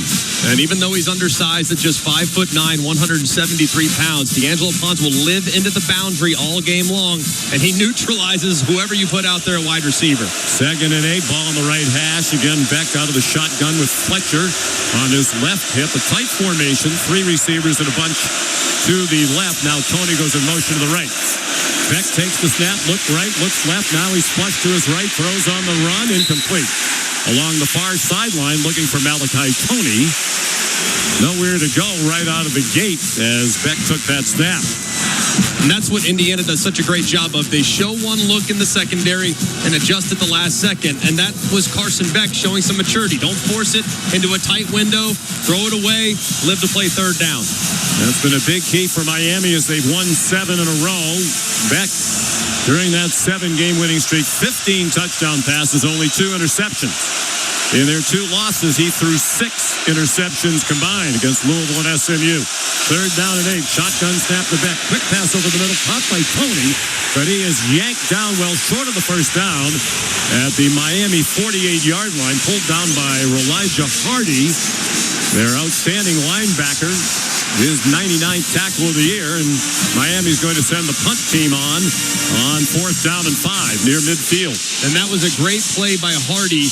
He is one-on-one against Malachi Toney, who lined up offset left of Beck, ran a little option route. They dropped him for a short gain. So 2.5 minutes in, Dylan Joyce on the punt, the junior from Australia. Lined up on the right hash. He takes the snap, rolls a bit to his right, has a high punt that is fair caught by Jonathan Brady at the 5-yard line. So tough field position to start for Indiana. 47-yard punt. 12:16 to go. First quarter, no score. You're listening to the College Football Playoff National Championship, presented by AT&T on ESPN Radio and the ESPN app. With Progressive's Name Your Price tool, you can choose the best coverage option for you. Because you know you. Like, you know that hiking isn't for you. Sure, it sounds nice to be in nature while exercising, but that's what a gym and houseplants are for. I mean, you don't even like walking upstairs. So why would you walk up a hill for miles? To what, end up high in the air? Come on, you know you're scared of heights. Only you know you. So get coverage options within your budget with Progressive's Name Your Price tool. Progressive Casualty Insurance Company and affiliates. Price and coverage match limited by state law. Tired of hearing scary radio ads about the IRS? Tax Relief Advocates is different. TRA is here to tell you that if you owe money to the IRS, whether it's $5,000 or $500,000, we have a solution. TRA can eliminate or reduce what you owe to the IRS with zero risk to you. We have over 1,000 5-star reviews on Google and an A+ with a BBB.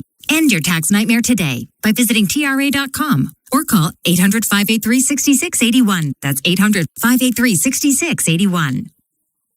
Are you in need of purchasing your own health insurance? Are you turning 65 and confused about Medicare? Are you an employer looking at offering benefits to your staff? Call the agents at Allison Insurance. They'll sort through the confusion. They're not captive to just one company, and they'll get the best option for you. Don't get frustrated. Call Allison Insurance at 800-580-5587 or 745-2968. Allison Insurance. They are the experts. Always in season.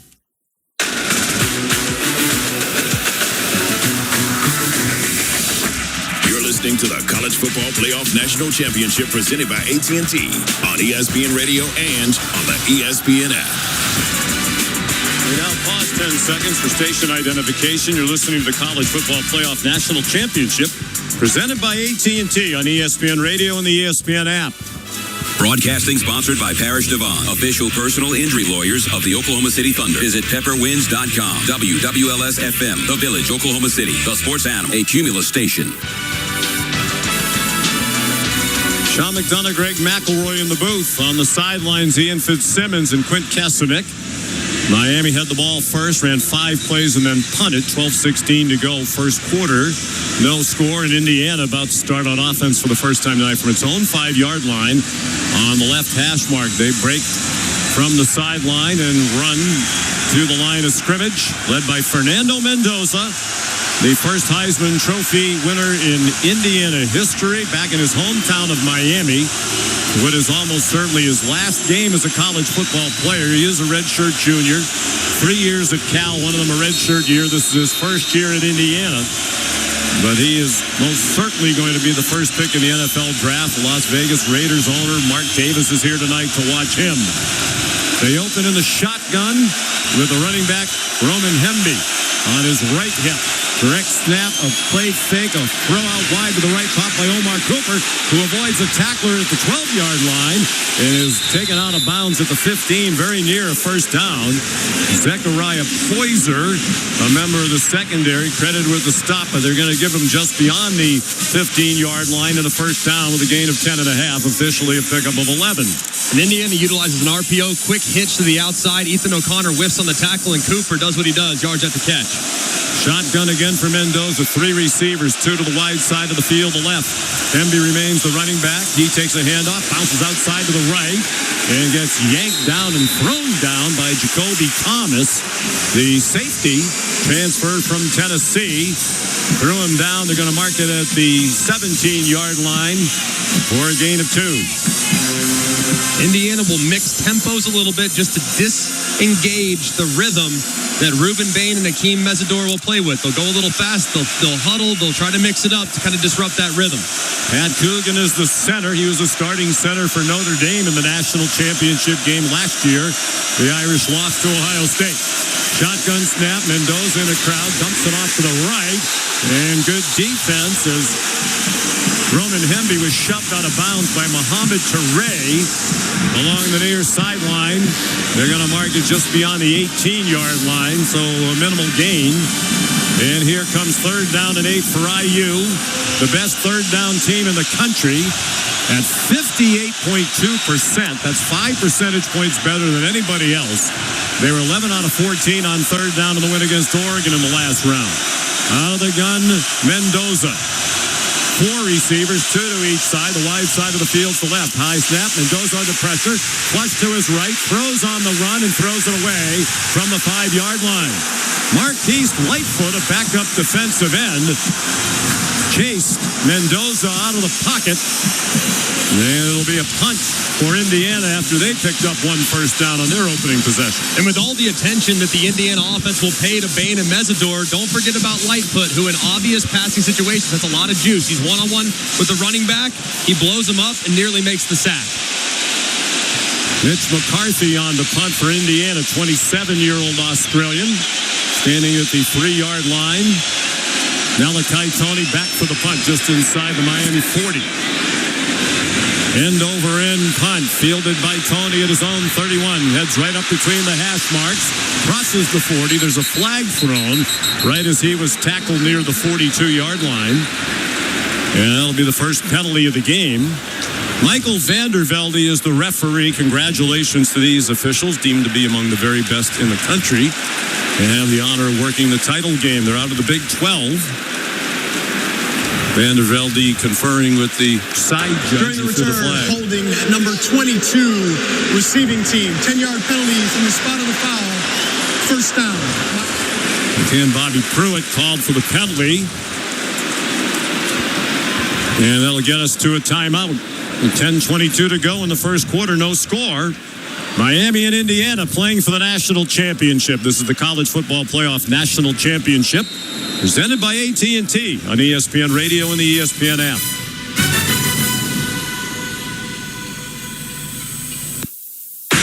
This college football moment is brought to you by Serve Pro. College football teams have moments they recovered from and made it like it never even happened. Like on November 15th, when undefeated and third-ranked Texas A&M fell behind 30-3 at halftime to South Carolina. The Aggies scored 28 unanswered points in the second half to win 31-30 to pull off the biggest comeback in Texas A&M history. Serve Pro, like it never even happened.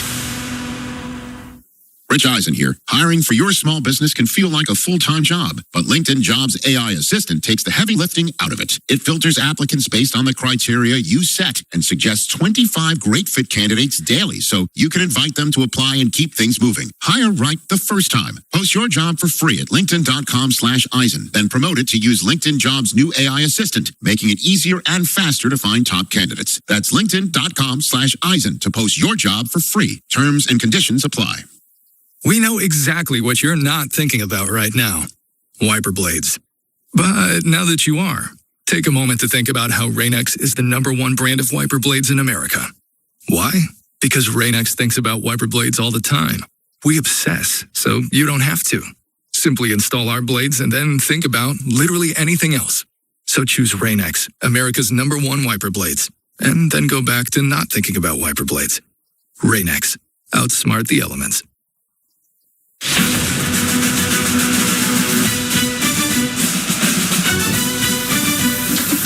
This is the College Football Playoff National Championship, presented by AT&T on ESPN Radio and on the ESPN app. 10:22 to go. First quarter, no score. Each team's had it once, Greg, and each team's punted once. And so far, it looked like early, those first couple snaps, we were going to see a heavy dose of Mark Fletcher. They got a little behind the sticks and off schedule. They need to continue to commit to running the football on first and second down if you're the Hurricanes. And then for Indiana, sure up the protection a little bit. Do not ever want a running back in one-on-one against an elite pass rusher. That's what forced the final incompletion. So they got to figure that out so they're not in unfavorable matchups in protection. I think that was a good sign for Miami. A lot of pressure brought on Fernando Mendoza on that last third down play. Flushed him from the pocket and forced the throwaway. So after the punt, Miami takes over at its own 23-yard line. The penalty on the return brings the ball back to the 23. They're on the left hash mark and huddling.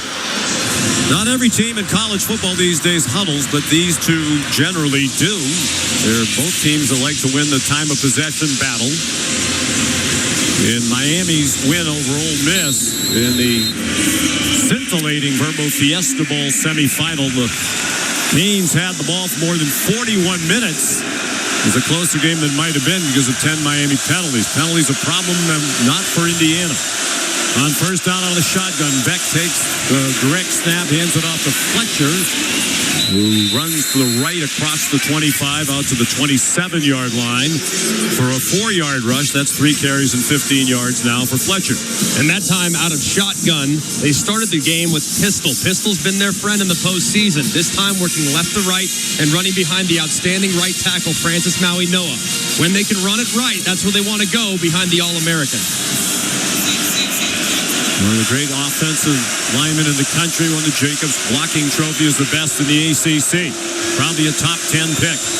No score, under 10 minutes to go in the first quarter out of the shotgun again. This time the pistol, handoff to Fletcher. And he's stacked up after very little, perhaps a yard, as he tried the middle. Tyreek Tucker and Mario Landino, those outstanding defensive tackles in the middle of the 4-3 defense for Indiana. And they're so athletic up front, and they play with tremendous strain. That time it looked like there was some room there immediately, and Mikhail Kamara crushes it down and forces it back into his teammate Landino to make the play for a short gain. There's 3rd down and 5. Out of the shotgun again, with Fletcher now on the right side of Beck. 3 receivers. 1 into the boundary to the right. Tony comes in motion from the left. Beck drops back to pass. A lot of time to throw. Throws into a crowd, and it's batted down incomplete just across the 40-yard line. Knocked down by Lewis Moore. They're trying to get it to Keelan Marion. Well played by Moore, who was a first-team All-Big Ten player this year with 6 interceptions. And they tried to go with a bunch formation to the left, working Malachi Toney on an option route. He broke out. Carson Beck, I think, anticipated him breaking in. He gets off of it, gets all the way back, but it took way too long, and Moore could close the window. Dylan Joyce to punt for the 2nd time. Jonathan Brady back deep for it. The transfer from Cal, where he's a teammate of Fernando Mendoza, now his teammate at IU. High punt, but not very deep. Fair catch signal made right along the numbers at the 30-yard line on the far side of the field. That's a 42-yard punt for Dylan Joyce. And Indiana will take the field on offense for the 2nd time. Fernando Mendoza on the opening possession, 2 out of 3 for 12 yards. 73% completions. These are 2 of the most accurate quarterbacks in the country. Beck is actually just a fraction better than that at 73.3. They are 2nd and 3rd behind Julian Sayin of Ohio State. And it was very clear on the first possession how much Mendoza's been told this week. You got to get the ball out. Got rid of it very quickly, knowing those defensive ends will come quickly. Kalon Black is running back 1A in the game now out of the shotgun. Mendoza from the left hash. Black's on his left hip. Mendoza takes the snap. He's forced again to his right. He's in trouble. Trying to get away from Mesidor. There's a flag down on the play for a hold. And Mendoza throws it away as he got very close to the near sideline. It was Reuben Bain who was putting the pressure on. It was Khalil Benson, the right tackle, who had a hold of him. Benson will get flagged, but it was really Ahmad Moten working against the interior presence, whether it was Bray Lynch or Coogan. Couldn't tell if it was center or guard, but he crushed the guard. Number 67, offense, 10-yard penalty, still first down. And Ahmad Moten just beat him immediately and forced so quickly for Mendoza to break the pocket contained to his right. There's nothing Benson could do. He had to grab a piece of the jersey, or else his quarterback would have eaten some grass. Reuben Bain with the pressure. ACC Defensive Player of the Year. So the hold on the right tackle brings the ball back to the 19-yard line. First down and 20. No score, 8:39 to go first quarter. A fake handoff. Mendoza out of the gun on target. Good run after the catch. Omar Cooper up the numbers near side across the 40 and has a first down. He bounced off a would-be tackler well short of the line to gain. And it was O.J. Frederic who made the tackle. And good news for Miami that Frederic is out there. As Quint reported earlier, he was a question mark. And another great job by Fernando Mendoza executing the RPO. This time it's a slot slant. Cooper makes one guy miss, and there's plenty of yards there for him. Damari Brown, who missed another one of those injury questions. It's a 25-yard gain IU out to the 44-yard line. Out of the pistol, the handoff to Kalon Black. Running off right guard. He's across the 45 and down just shy of the 50.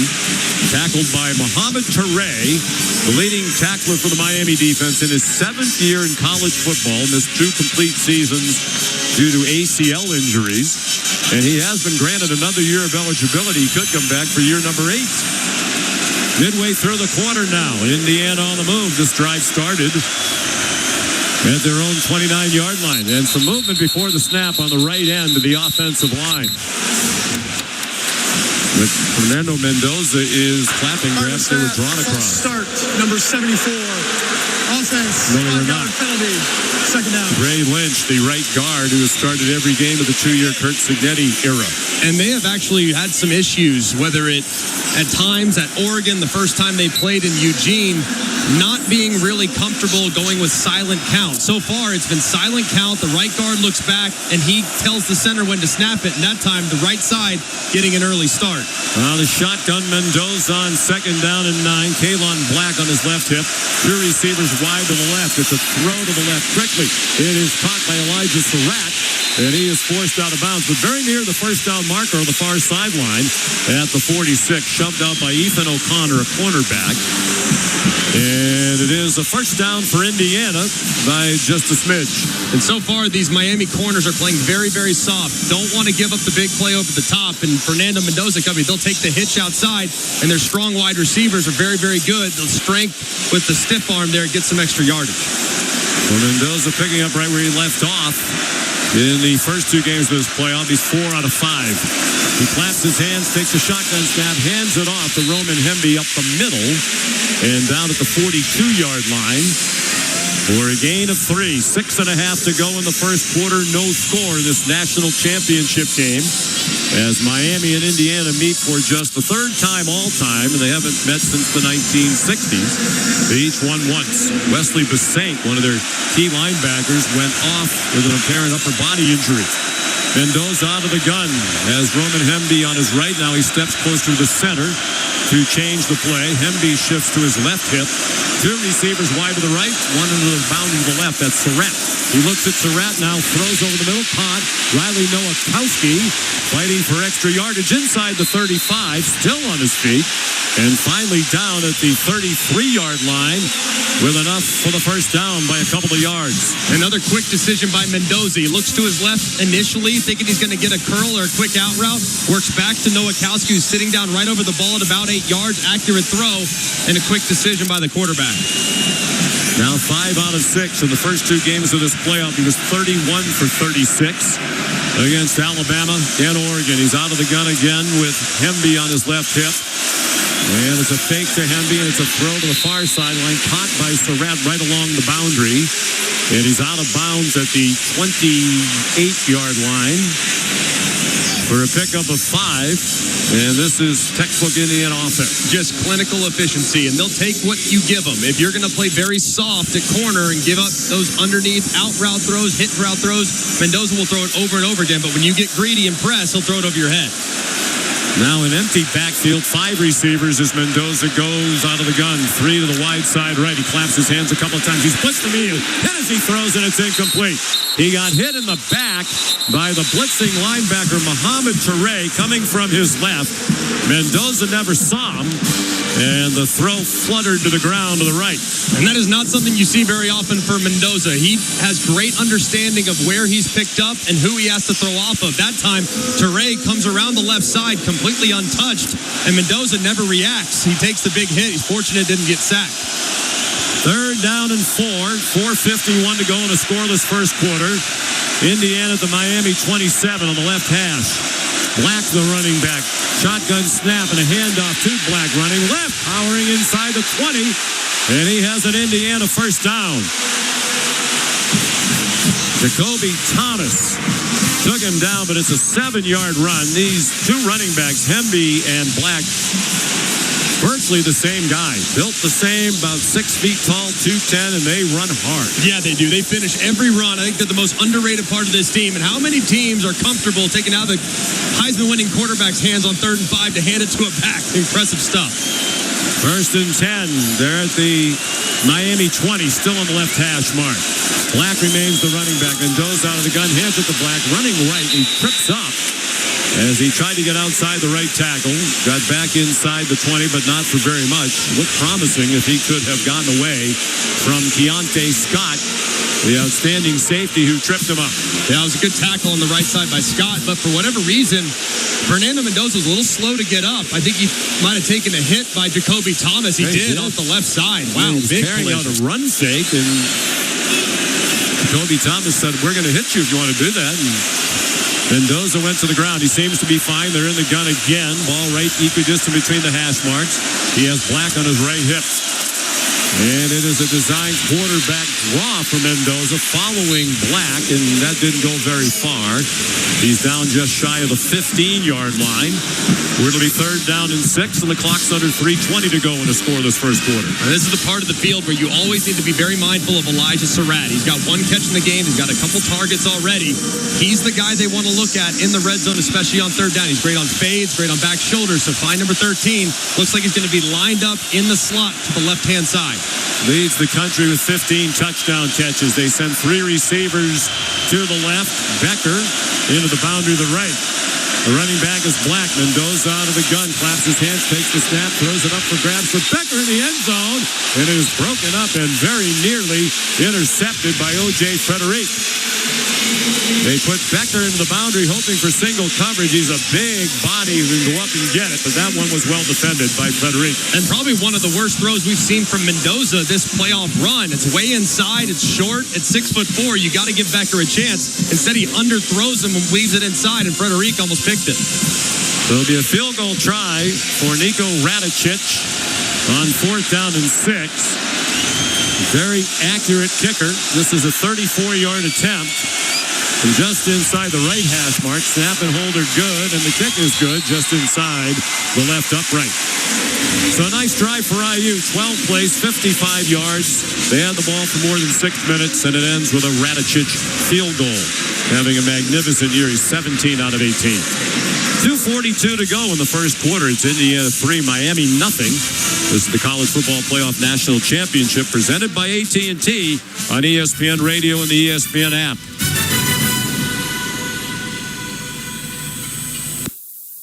With Eckrich, the official smoked sausage and deli meat of the college football playoff, it's super easy to score big flavor, even when you have no time between the laundry, your laundry list of responsibilities, and kickoff.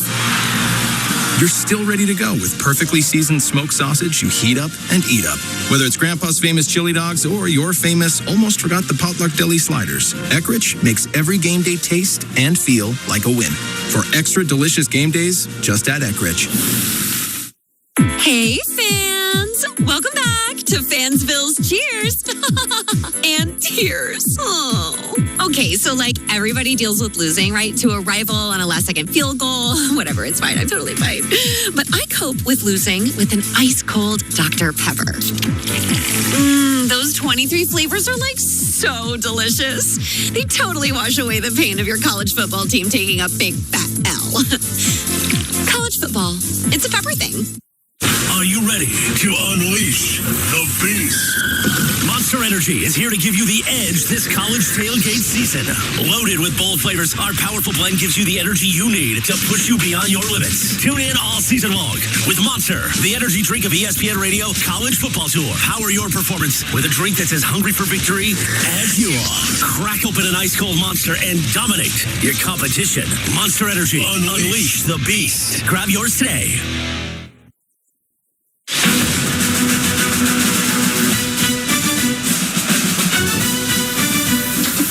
This is the College Football Playoff National Championship, presented by AT&T on ESPN Radio and on the ESPN app. Indiana first on the board. A 12-play drive ends with a Niko Radicic 34-yard field goal. Fernando Mendoza, 4 out of 6 for 50 yards on the drive, and he came away from that possession with a bloody lip, which we think he suffered when he was carrying out that fake after he'd handed the ball off, and it was kind of an unnecessary fake. I mean, the ball was long gone, but It was Jacoby Thomas took advantage of the opportunity to give him a hit, and it bloodied him. Yeah, it did. And he handed it to Black across the formation. He's just running right at Thomas for really no reason whatsoever. I mean, get out of the way. Instead, Thomas lights him up, and Kurt Cignetti on the sideline, very frustrated. It felt like it was unnecessary, but in reality, even from a quarterback's perspective, it looked like he kind of brought it on himself. Well, our Matt Austin, our refereeing expert, thinks it could have been targeting, and that's why Cignetti was so upset with the officials during the media timeout. There's Brendan Frankie to kick off again. And this one is returnable as well for Marion from about the 2 on the far hash mark, running up toward the right numbers. And he is stacked up as he got to the 25-yard line.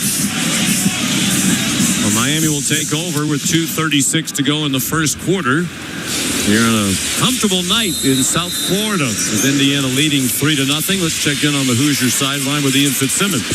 Sean, it literally is a bloody lip for Fernando Mendoza, the Heisman Trophy winning quarterback for Indiana. He did get rocked, and he waved off trainers. He has a towel that he's just dabbing his lip with, so it's nothing serious. Literally, McElroy, you probably had a million of them. It is a bloody lip. The quarterback for the Hoosiers is good to go. It may look nasty on TV, but being down here right now, he's good to go. Over to Miami with Quint. Miami defensive coordinator Corey Heatherman spending a lot of time with his defensive backs during the stoppage. They've missed 2 tackles in the back end, which has led to some Indiana yards after catch. They seem to be picking on Ethan O'Connor, the corner. And I think the chess match going on right now is Miami's corners, when they're off and soft coverage, Indiana's just taking what's there.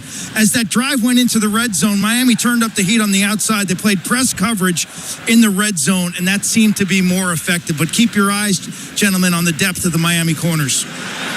And their depth in the secondary, Greg, could have been depleted had that been a targeting call against Jacoby Thomas, which Matt Austin thinks it should have been.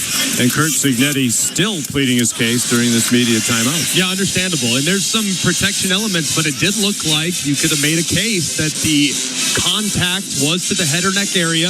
It did look like it might have been crown of the helmet. So I'm okay with it. In a game like this, the last thing you want is for a team that's already a little shorthanded to be impacted by a play that was really nonsensical. So I'm good with the no call, but I can understand why they might have thrown the penalty flag. Greg's instant analysis is brought to us by SoFi. Get your money right. So Miami will take over with 2:36 to go in the first quarter. Trailing 3-0, led by Carson Beck. Another one of the fascinating stories of this college football season. 5 years at the University of Georgia, 1 as a redshirt, 2 backing up Stetson Bennett on Bulldog teams that won back-to-back national championships. Then 2 years as the starter, you would think 24-3 and an SEC title against Texas last year. He would have been highly regarded as he left, but it wasn't necessarily a happy parting. He was clearly beaten down at the end of last year, including the right elbow injury in that SEC win against Texas that required surgery. This time a year ago, he was recovering from that. But it's been a terrific year, bounce-back year for him at the University of Miami. And he's played his best football of late. He's played really smart football in the playoffs, hasn't done anything unnecessary, has stepped up when asked, especially in that final 2-minute drive against Ole Miss. But he's really, since the SMU game, he's played at a remarkably high level for the Canes. They were in must-win mode every game after that, and they've won 7 in a row. Beck is 37-5 as a starting quarterback, 13-2 this year in Miami. And as we said, 24-3 at Georgia. He's the winningest active FBS quarterback in the country. 24 years old, 6'4", 225 from Jacksonville. They break the huddle. They line up in the pistol with Beck in the shotgun and Fletcher right behind him. Now Fletcher moves to the right hip. Direct snap to Beck. He looks right to the far sideline. Throws. It is tipped and falls incomplete. Almost intercepted. It was intended for Alex Bauman, the tight end, and Elijah Hardy, the linebacker, dropped into coverage. Got a hand on it. We should note that they're playing without their leading receiving tight end is Miami, Elijah Lofton, who is out with an injury. And very fortunate there. Beck, a little bit aggressive. Did not see the defender dropping underneath, and that ball got tipped up and was nearly intercepted. 2nd and 10, 2.5 to go, first quarter. Out of the gun again, Carson Beck with Fletcher on his left. Three receivers out to the left. Becker, a quick look to the right, is batted down. Very well covered by D'Angelo Pons, who had the coverage on C.J. Daniels. This is a homecoming for Pons, the All-American corner. He's from Miami. He told our Molly McGrath the other day that he was a couple of years older than Malachi Toney, but they're in the same youth football program. He used to go early to his games and practices to watch Malachi Toney when Malachi was about 8 years old. So you knew then what a great player he was. Here's 3rd down and 10 from the right hash. Beck out of the gun. Three receivers again to the left. And Fletcher on his right hip. Drops back. Flushed in the pocket and swung down. Back at the 20-yard line by the blitzing middle linebacker, Aiden Fisher. The All-American, one of the 13 transfers who came along with Kirk Cignetti and his staff from James Madison last year, who've had a huge part in the success of Indiana. And that was a great blitz by Fisher. He's got the running back, Fletcher, in one-on-one, shakes him to his left, goes around to the right, and drops back for the sack. Loss of 7, back to the 19-yard line. Here's another Dylan Joyce punt. Waiting for the snap at his own 5. He's under pressure, and it's a high pop-up toward the near sideline. It bounces at the 40, takes a great bounce for Miami, all the way inside the 30, and down near the near sideline at the 27-yard line by the long snapper, Adam Booker. So wound up as a 54-yard punt, but about 27 yards of that on the bounce. Yeah, absolutely. And Miami offensively, they're going to look back at that last drive and say, guys, what are we doing? 3 straight passes, give up a sack. Do not want to get away from what's gotten you to this point. That's by feeding Mark Fletcher, trusting the offensive line, and staying out of obvious passing situations. Miami has run 11 plays, 5 runs, 6 passes. So here's Indiana from its own 27 on the right hash mark, going from left to right here in the first quarter. Mendoza out of the gun, hands it off to Hemby across the formation. He's dropped for a loss. Going from right to left, and he's taken down at the 21-yard line by the All-American Ruben Bain. Such an impressive play. He's going against the tight end, Nowakowski, who tries to block down on him, but he swims him immediately. And Bain, who's known really more for his strength, wow, he showed off some speed there, too, chasing down Hemby for the loss. He just discarded Nowakowski. He's a pretty good blocking tight end. A loss of 6. Down to a minute 5 in the first quarter, 3-0 Indiana. Out of the gun again, Mendoza from the left hash with 2 receivers to the right. He hands it off straight ahead to Hemby, and he's gobbled up after a gain of 1 by Ahmad Moten. It's not just these defensive ends. Bain and Mesidor, they're pretty talented in the middle as well. They really are. Moten has been outstanding so far in this game. Had 1 pressure that led to a hold, had another tackle for loss right there. He's very disruptive, and him working against Bray Lynch, the right guard, that's an advantage for Miami that they have to win. Gain of 1, 3rd and 15. Indiana from its own 22 on the left hash mark, and just now breaking the huddle with 12 seconds on the play clock. Hemby's the running back. Mendoza out of the gun as usual. Hemby's to his left. Farad into the boundary to the left. 3 receivers to the right. Wide is Becker. It's a screen pass. It's Hemby on the catch. Hemby cuts to the middle and gets taken down at the original line of scrimmage near the 27-yard line by Marquise Lightfoot. So he got 5 on the screen, but nowhere near the line to gain, and that's going to take us to the end of the first quarter on a 5-yard gain on the screen for Indiana. At the end of the first quarter, the score is Indiana 3 and Miami 0. This is the College Football Playoff National Championship presented by AT&T on ESPN Radio and the ESPN app.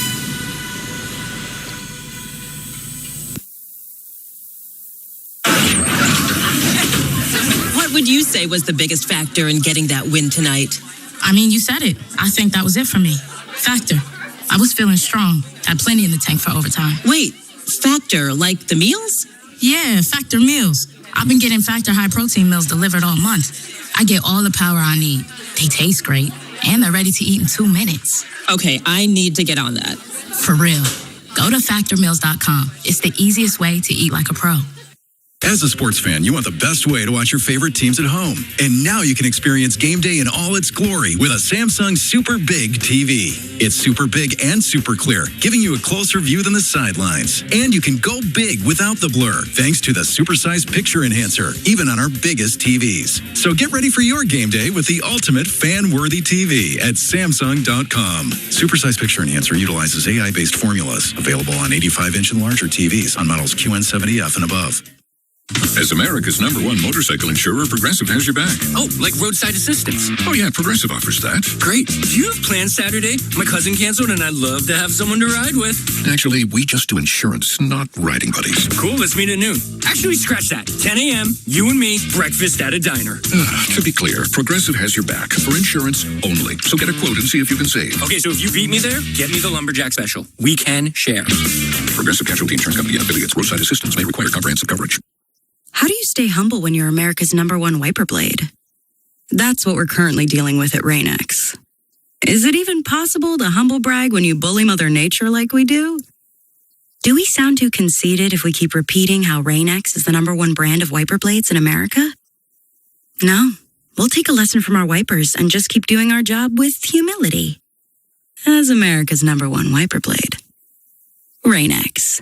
Outsmart the elements.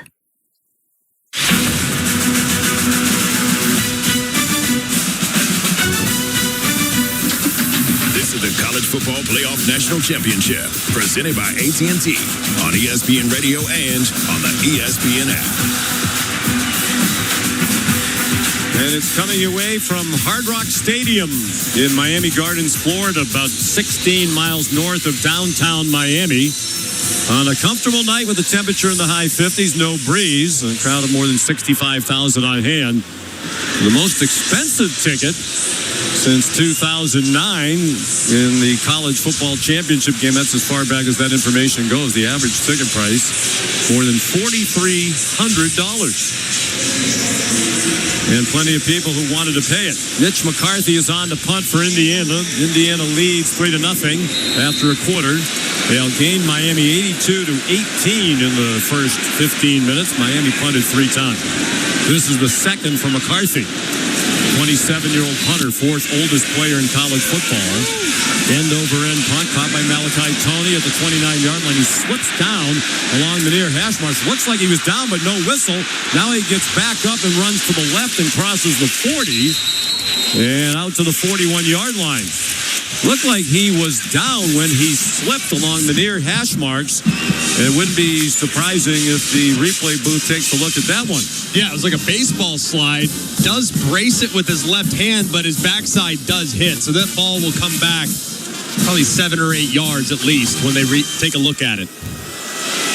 Such an electric player, Malachi Toney, with his first catch tonight, 100 for the year, just the 8th player in ACC history to catch 100 balls in a season. The ball placed at the 31-yard line. The returner's knee was down. It's first down, Miami, 31-yard line. Well done by the officials. Brad Van Vark is the replay official. So Miami will try to get something going.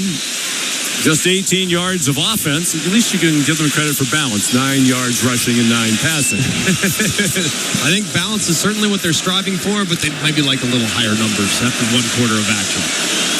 Indiana's not trailed in this playoff. This is their 3rd game. It's the 4th for Miami. Indiana had a first-round bye as the #1 seed. Beck out of the gun. And he takes the snap, hands it off to Marty Brown. He's in for Fletcher now. And he gets very little. Ahead for a yard right along the near hash mark. Shannon Dawson is the offensive coordinator. They're going to go quickly now, a little bit of tempo. And they have 5 receivers, 3 into the boundary to Beck's right.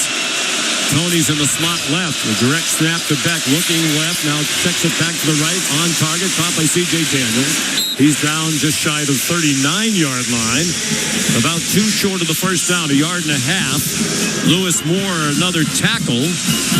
He started his career at Indiana, transferred to Ole Miss, and then Moore came back this year. Another good decision there by Carson Beck. Wanted Malachi Toney to the field. It was well defended. He works all the way back, finds Daniels to make 3rd down more manageable. 3rd down and 2. They're on the right hash. They huddle. now go quickly to the ball. Out of the shotgun. Brown, the running back. They hand it off to Brown. Off right guard. He didn't get there. Got back to the line of scrimmage, and that's it.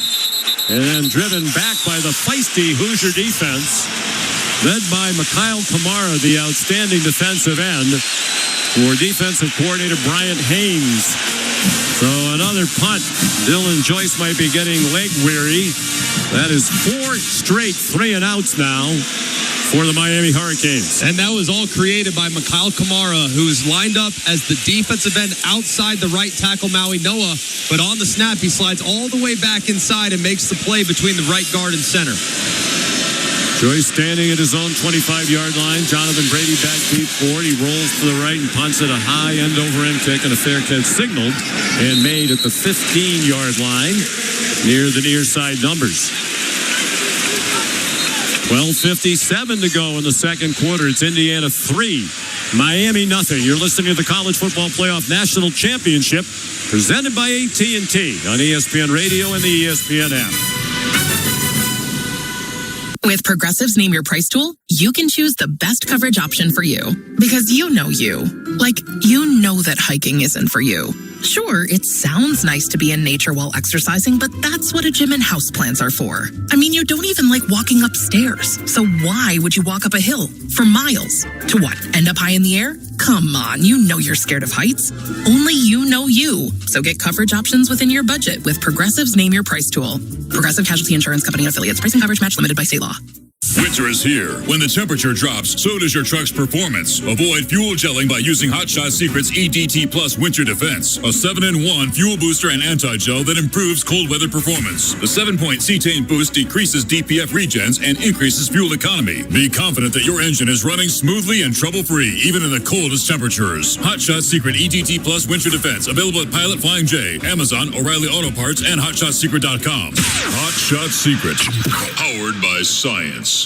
Amco Transmissions of Oklahoma City and Tulsa are hiring experienced automotive technicians. Call any location for additional information. For total car care, Amco's #1.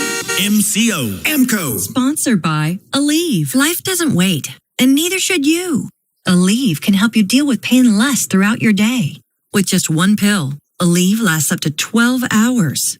Don't let those aches and pains hold you back from doing what's important to you. Use as directed. PN Unlimited Plan.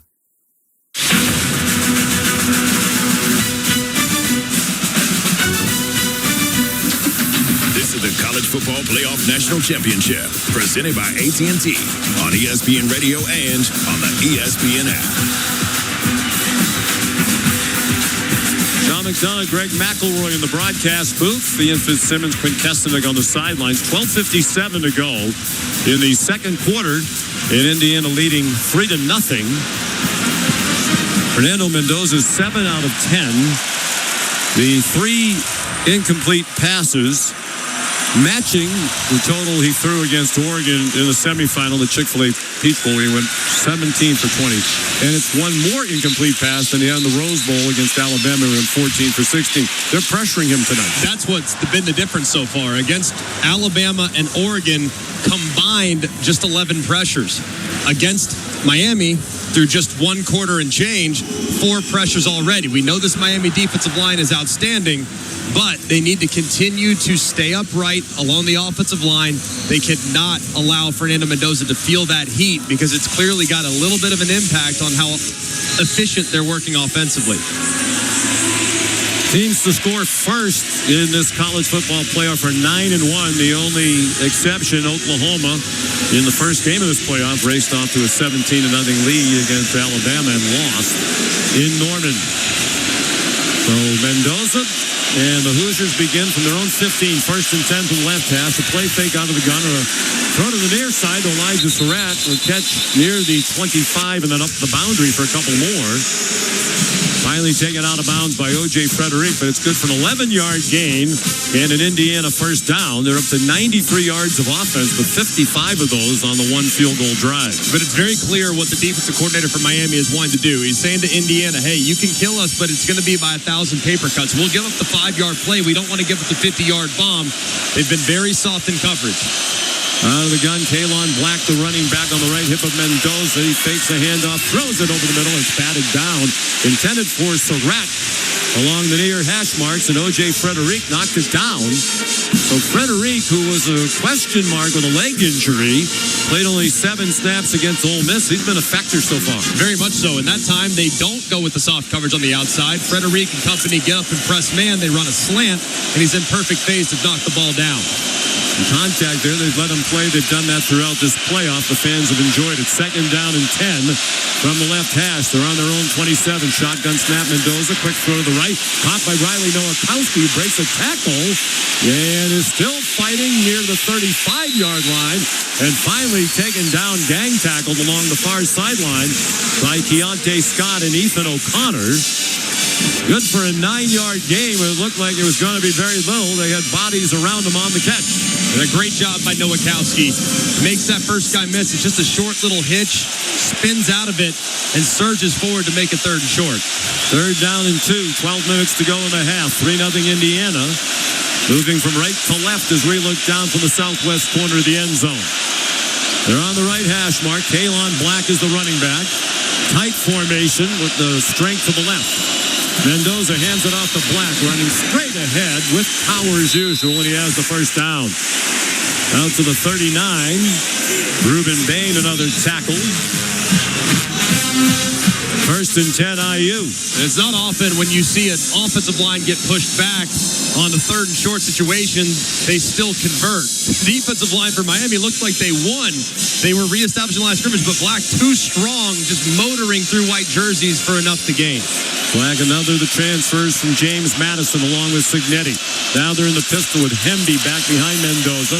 Fernando hands it off to Hemby running off left tackle. He gets banged down as he crossed the line of scrimmage. Pickup of 1 to the 40. Wesley Bassett made the tackle, senior linebacker from right here in Miami, out of Miami Central, which has players on both sides tonight. And that was a really big tackle there by Bassett. There was a massive hole behind the left tackle on a stretch to the left, and if Bassett doesn't make that play, Hemby's still running. Out of the gun, Mendoza on 2nd and 9. Indiana leading 3-0. Hemby, the running back, on his right hip. Surratt goes in motion to the right, now comes back to the left. Lead block for Hemby, who's down as he got to the 43-yard line along the near hash mark. Another stop for Jacoby Thomas. Neither team doing much running the ball. That's 28 rushing yards for Indiana on 11 attempts, and Miami's rushed to just 10. They go with tempo on 3rd down and 6. Shotgun snap to Mendoza. Back shoulder throw to Surratt. Batted down, but a penalty coming against O.J. Frederic, who had a handful of Surratt at the 43-yard line of Miami. No surprise with a back shoulder throw. Almost all of Surratt's catches are, and it's a beautifully thrown throw time after time by Mendoza. Defense, spot foul, automatic, 1st down. Miami fans booing. There's a lot of grabbing there. A lot of contact. And they tried to get Miami in a substitution. They were getting all their fast bodies on for the obvious patch situation. They go with the quick back shoulder. Frederic was in decent position, but grabbed way too much jersey with the right hand. The ball goes to the 46-yard line of Miami. 1st and 10, Indiana. Leading 3-0. 10 minutes to go in the half. Out of the shotgun, a handoff to Hemby. He's in trouble and wrestled down behind the line of scrimmage as he tried to run to the right. He got taken down by Ahmad Moten again. The redshirt junior from Fort Lauderdale. Mammoth figure in the middle of that defense at 6'3", 300. And Moten is having himself a night right now. This time working against the center, Coogan. Coogan falls down. He tackled him with one hand. He just swam Coogan immediately and was in the backfield before the back knew what to do. He reached down, grabbed Hamby with one hand and yanked him down with an extended arm. Cooper lined up in the backfield. He went in motion to the right. It's a shotgun handoff to Hemby, running to the left and tackled again by Ruben Bain. Not much there for Hemby. The transfer from Maryland. Spent 4 years there, and he's now in his first year at Indiana. He had a 1,000-yard season for the Hoosiers. And this has been such an unfamiliar spot for Indiana. Coming into the day, number 1 third down offense in the country, but it's so rare when they're in 3rd and long. They average just about 3rd and 5 to go. It's better than anybody in the college football world. So they've been playing behind the sticks a little bit because of this relentless pass rush. And Kurt Signetti's going to use a timeout on 3rd down and 12.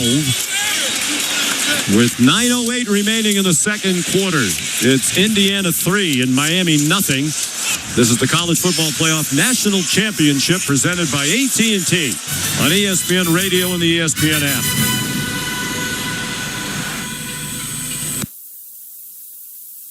Hey, fans! Welcome back to Fansville's Cheers and Tears. Oh.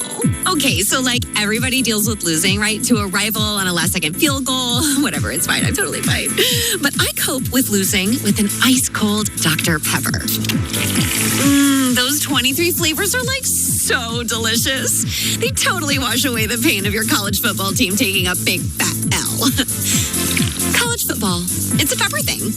All right, Mom and Dad, that's enough screen time for today. I literally just saved us more money by finding 2 subscriptions we forgot about with Navy Federal Credit Union's mobile app. Yeah, and I just protected our credit from cringe fraudsters with their security tech. Don't you want to spend some time on social media? Will social media help us manifest your college tuition? Get the best banking ever with one of America's top-rated digital banking experiences, Navy Federal Credit Union. Our members are the mission. Navy Federal is insured by NCAA. Message and data rates may apply. Visit NavyFederal.org for more information. Okay, I have to tell you, I was just looking on eBay where I go for all kinds of things I love, and there it was. That hologram trading card. One of the rarest. The last one I needed for my set. Shiny like the Designer handbag of my dreams. One of a kind. eBay had it, and now everyone's asking, ooh, where'd you get your windshield wipers? eBay has all the parts that fit my car. No more annoying. Just beautiful. Millions of finds, each with a story. eBay. Things people love.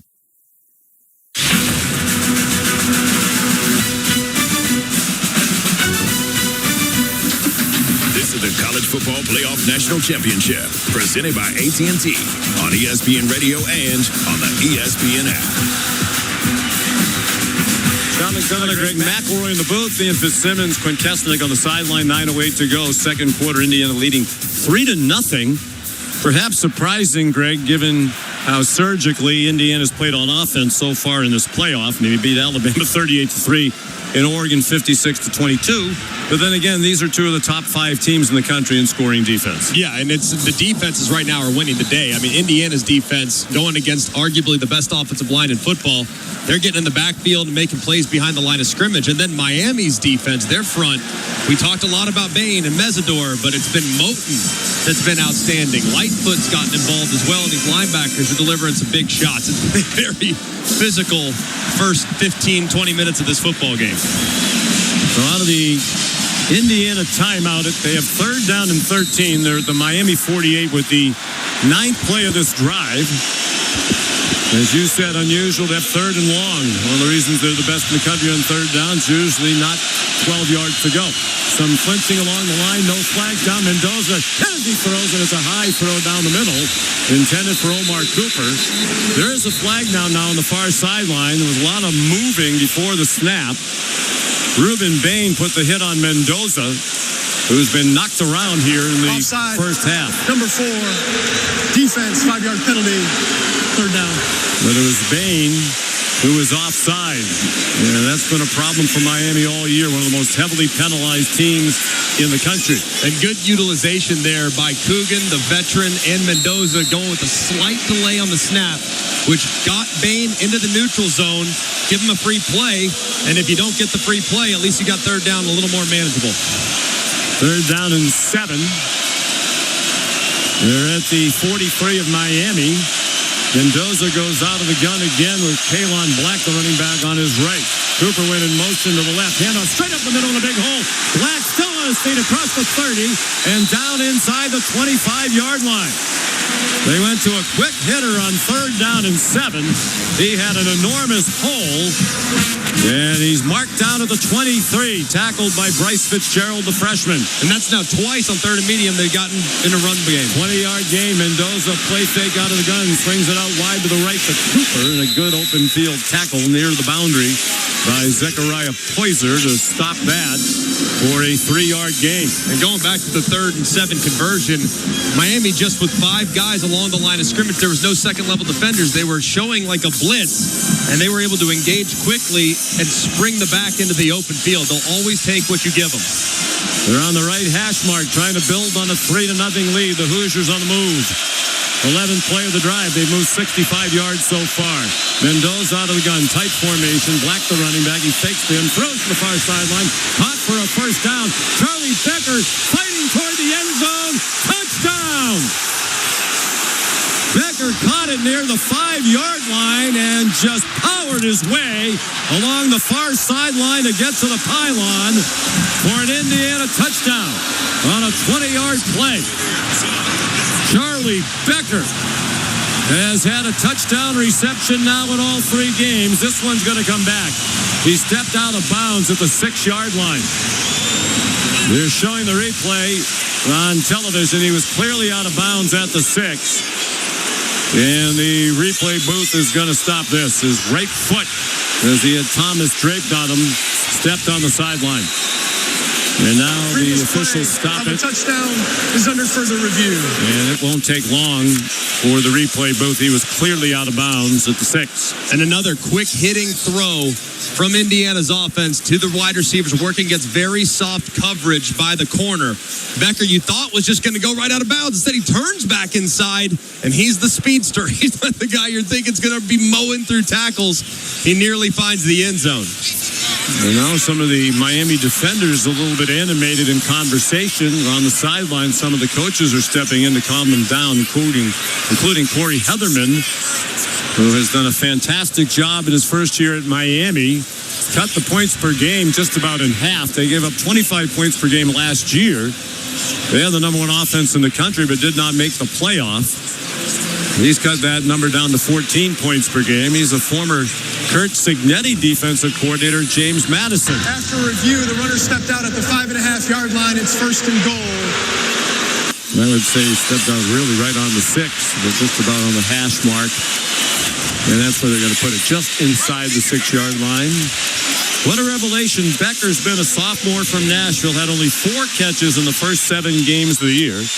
Got a chance at Penn State with Surratt injured, had a big game, a 100-yard receiving game. He's now had 3 100-yard receiving games in the last 6. You could make the case, Sean, that he's the guy that's made this offense in many ways unstoppable. The 2 guys, Cooper and Surratt, are amazing, but adding a 3rd weapon is impossible to defend. It was a 15-yard gain officially. 1st and goal, Indiana at the Miami 5 on the far hash mark to right. Black, the running back on the left hip. They bring Becker in motion to the left. It's a handoff to Black off the right hash mark. And he is stacked up in the line of scrimmage, still fighting. And they will mark it now just inside the 5. It'll be 2nd down and goal. Indiana leading 3-0. The 13th play of the drive upcoming. This is a really big sequence for Miami. They got a new lease on life once Becker steps out of bounds, but they're still probably kicking themselves for that offsides that they would have been off the field on 3rd and 12. They bring Holden Stays, an extra tight end, into the game, and they huddle. And now break the huddle with Kalon Black, the running back. Becker tight to the right. The strength of the formation is the left, out of the gun. Mendoza claps his hands, takes the snap, hands it off to Black, and he's swung down at the 1-yard line as he ran off left guard. It'll be 3rd down and goal just outside the 1. Credit Ruben Bain with another tackle. And now Indiana bringing 2 extra offensive linemen onto the field. It's their heavy personnel, and that's how they're going to try to motor their way into the end zone. Both teams are substituting. Miami bringing some big bodies in. They need to be given time to complete the substitution since Indiana did. Mendoza's going under center. Miami has called their first charge timeout of the half. Because they had 12 men on the line up in the eye behind Mendoza. With a timeout called. 6:17 to go. A big 3rd down and goal play upcoming when we come back. We're in the 2nd quarter. 3-0. Indiana leading Miami in the College Football Playoff National Championship. Presented by AT&T on ESPN Radio and the ESPN app.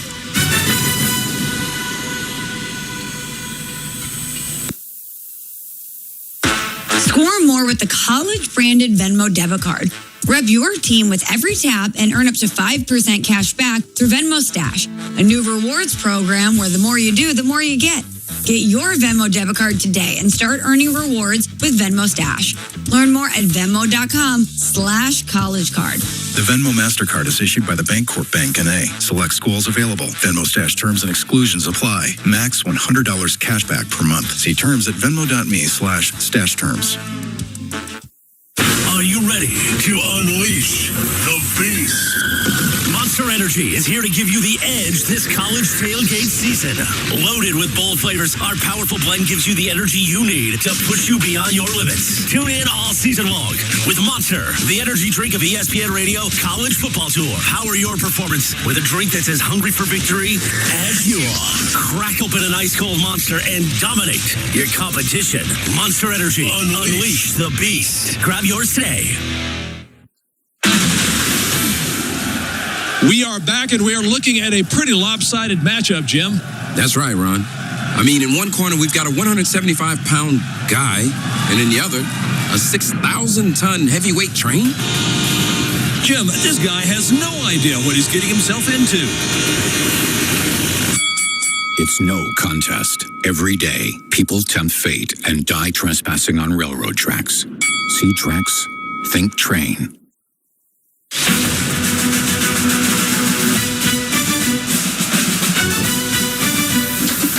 This is the College Football Playoff National Championship, presented by AT&T on ESPN Radio and on the ESPN app. Pause 10 seconds for station identification. You're listening to the College Football Playoff National Championship, presented by AT&T on ESPN Radio and the ESPN app. Broadcasting sponsored by Parrish Devon, official personal injury lawyers of the Oklahoma City Thunder. Visit pepperwinds.com. WWLS FM, The Village, Oklahoma City, the sports animal, a Cumulus station. Sean McDonough, Greg McElroy at Hard Rock Stadium, Miami Gardens, Florida. Quint Kestenig and Ian Fitzsimmons are on the sideline. 6:17 to go in the second quarter. Indiana leading 3-0. And looking at third down and goal at the 1 yard line. This will be the 14th play of the drive for Indiana. Miami has run 14 offensive plays in this game to 31 for Indiana. IU's had the ball for more than 16 and a half minutes. They have big bodies, extra offensive linemen as they come from the sideline to the huddle. They have Mendoza going under center in the I formation with Nowakowski, the fullback, in front of Black. They give it to Nowakowski, and he powers in for a touchdown.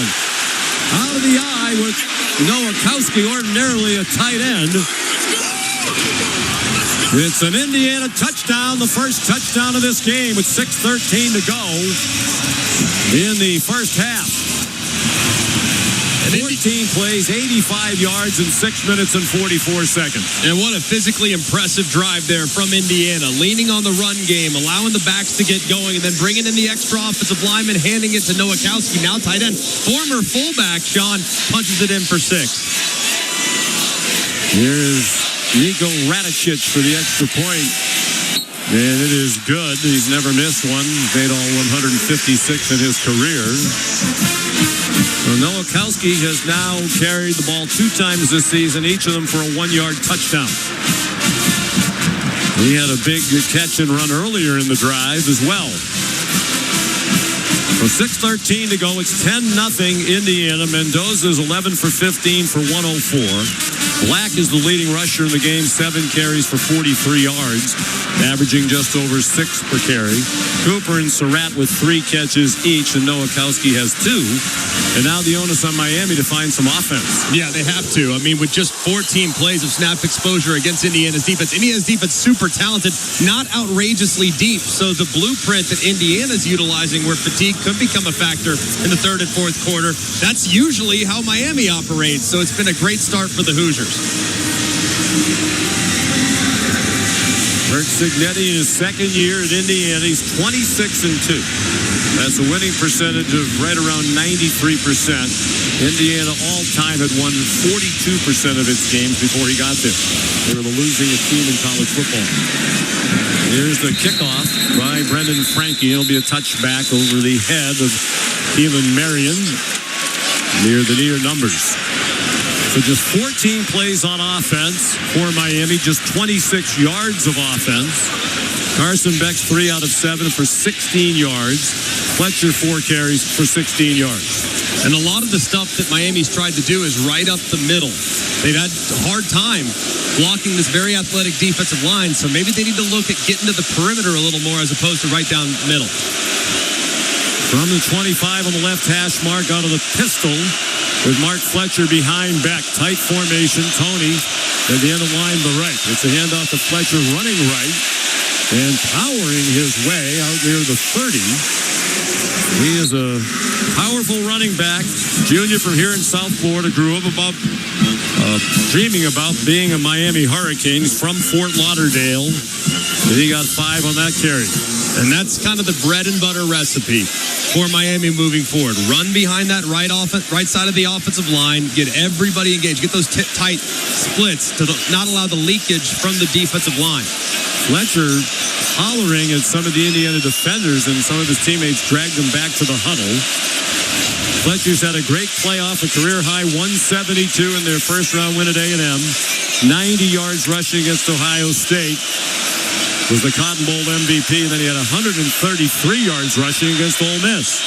2nd and 5 out of the gun. Beck with Fletcher on his left side, and it's a handoff again. Running right, Fletcher tripped up where he had some running room. It was Isaiah Jones who tripped him up, and he fell forward to the 29. That if Jones didn't get a piece of his leg, that was going a lot longer.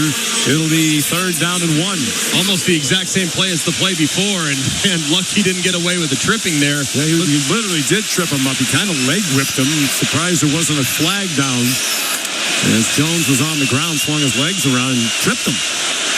Out of the pistol again. Beck hands it off to Fletcher off left guard, and he did not get there. Needed the 35. Stopped at the 34. Mikhail Kamar and Tyreek Tucker made the tackle. Now if you're Mario Cristobal and you pride yourself on physicality, you go for it here and try to change the narrative in this game. And that's now twice on 3rd and short where they've gotten stopped because of the movement and athleticism up front. I like going for it here. At this point, your defense has already had to face a ton of snaps. I'm great with it. Looks like they're bringing extra offensive linemen in to kind of beef up that front. They're 0 for 5 on 3rd down. They've converted on their last 5 on 4th down. First try tonight. The handoff out of the eye to Fletcher running left. And he is very close to the 35-yard line. Looks like he has it. The official running in from the near side is marking the ball on the 35-yard line, we think. The official on the far sideline. Yes, it is. Just by the nose of the football. They did have big bodies in there, and they lined up the backup center. S.J. Alofaituli as the fullback. Ordinarily wears number 65, but he's wearing number 83 when he comes in as ineligible. They just did convert on 4th down. Now down to 3:15 in the half. 10-0 Indiana. Beck on first down from the left hash mark. Throws deep down the middle and has a man along the far numbers. It is C.J. Daniels inside the Indiana 40 and knocked out of bounds right there by D'Angelo Pons. He was wide open near the far numbers. And a very similar formation that they ran that 1st and 2nd down play out of. Bunch, 3 receivers to the right. They show that inside run. Instead, it's play action. Daniel gets behind the defense and a nice throw by Beck. Beautifully layered. He has great touch. Marty Brown's in at running back. That's a 25-yard gain down to 2:52 and the clock running in the half. Each team with 2 timeouts. 1st and 10 Miami at the IU 40 on the left hash mark. Tony in motion to the left. Quick snap to Beck out of the gun. He throws it to Tony. He runs up the far numbers and gets buried after a short gain. Half of his catches are basically screen passes. Half of the 100-plus. Elijah Hardy made the stop for Indiana. The clock is running, and neither team inclined to stop it. Looks like Beck and Miami might let it go all the way down to the 2-minute warning if they so choose. And that quick screen pass, a little tunnel screen to the left with the offensive lineman break out inside. Tony scored on that play against Ole Miss. And that was the first time we've seen it against an aggressive group. I'd expect to see it again. 2:03, 2:02. They do line up out of the gun. They don't snap it before the 2-minute stoppage. That probably makes sense. They don't want to leave Indiana with any time at the end of the half. They have plenty of time, Miami, inside the 40 and with 2 timeouts left. Let's check in on the IU sideline with Ian Fitzsimmons. When I was talking to defensive coordinator Brian Haynes, Sean, earlier this week, he said every offense has issues. Every offense has a weakness, and it's my job to try and exploit it, whether it's movement, violence, angles, whether it's stunts, twists, different fronts, stemming blitzes that come from different angles. Every offense, every single system has holes, and it's my job to find a way to exploit them. And that's how Indiana's defense, with their lack of size up front, finds ways to continue to compete against every single offensive front that is bigger and supposedly nastier than they are. But they find ways, and right now they're pitching a shutout again against a bigger offensive front. Now over to the latest with Miami with Quinn. Yeah, during that last changeover, Miami defensive coordinator Corey Heatherman brings the entire defense together. Ahmad Moten was going after some of the guys in the secondary. I think it was just a moment where the defensive coordinator just wanted to step in and say, hey guys, we're okay. He says, this is about us. Block out the outside noise and just continue to execute what we're doing. My question to you, Greg, would be the soft coverage plus missed tackles is not a great recipe for defensive success. Especially now with the run game for Indiana starting to get going as well. If you're going to continue to attribute all the resources to stopping the pass, which I don't blame them, especially knowing how short-handed they are in the secondary, they're trying to protect those young corners. They don't want to give up the big play, make them snap it. As a result, the run game's been open. 2 critical third downs, 1 3rd and 4, 1 3rd and 7 that were converted just by handing it off right up the middle. So with Lucas returning in the second half, I would anticipate a much more aggressive Miami approach in quarters 3 and 4. Miami has been held to 63 yards of offense. Indiana is 151. But Miami on the move. With the 7th play of this possession upcoming, they've advanced to 37 yards so far. When play resumes after the 2-minute stoppage, it'll be 2nd down and 8 for the Canes at the Indiana 38-yard line. Trying to win the 6th national championship in Miami history. Their first since 2001, all 5 of those in a span between 1983 and 2001. Indiana's trying to win the national title in football for the 3rd straight year for the Big Ten. 2 years ago, Michigan.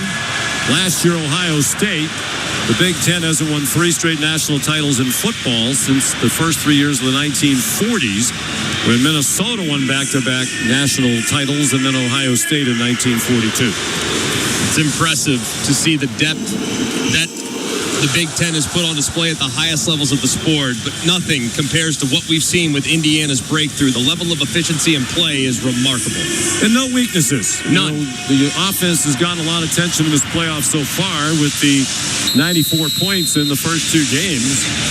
But the defense is outstanding. They're rock solid at special teams, immaculately coached. So here comes Miami now. They break the huddle quickly. Tight formation, the strength to the right, out of the gun, backhands it off to Fletcher. Running left, and he didn't get much. Got upended by D'Angelo Pons, the cornerback playing close to the line of scrimmage. No gain, in fact. It'll be 3rd down and 8. And they're right on the fringe of field goal range if they elect for that option with Carter Davis, who has a big leg.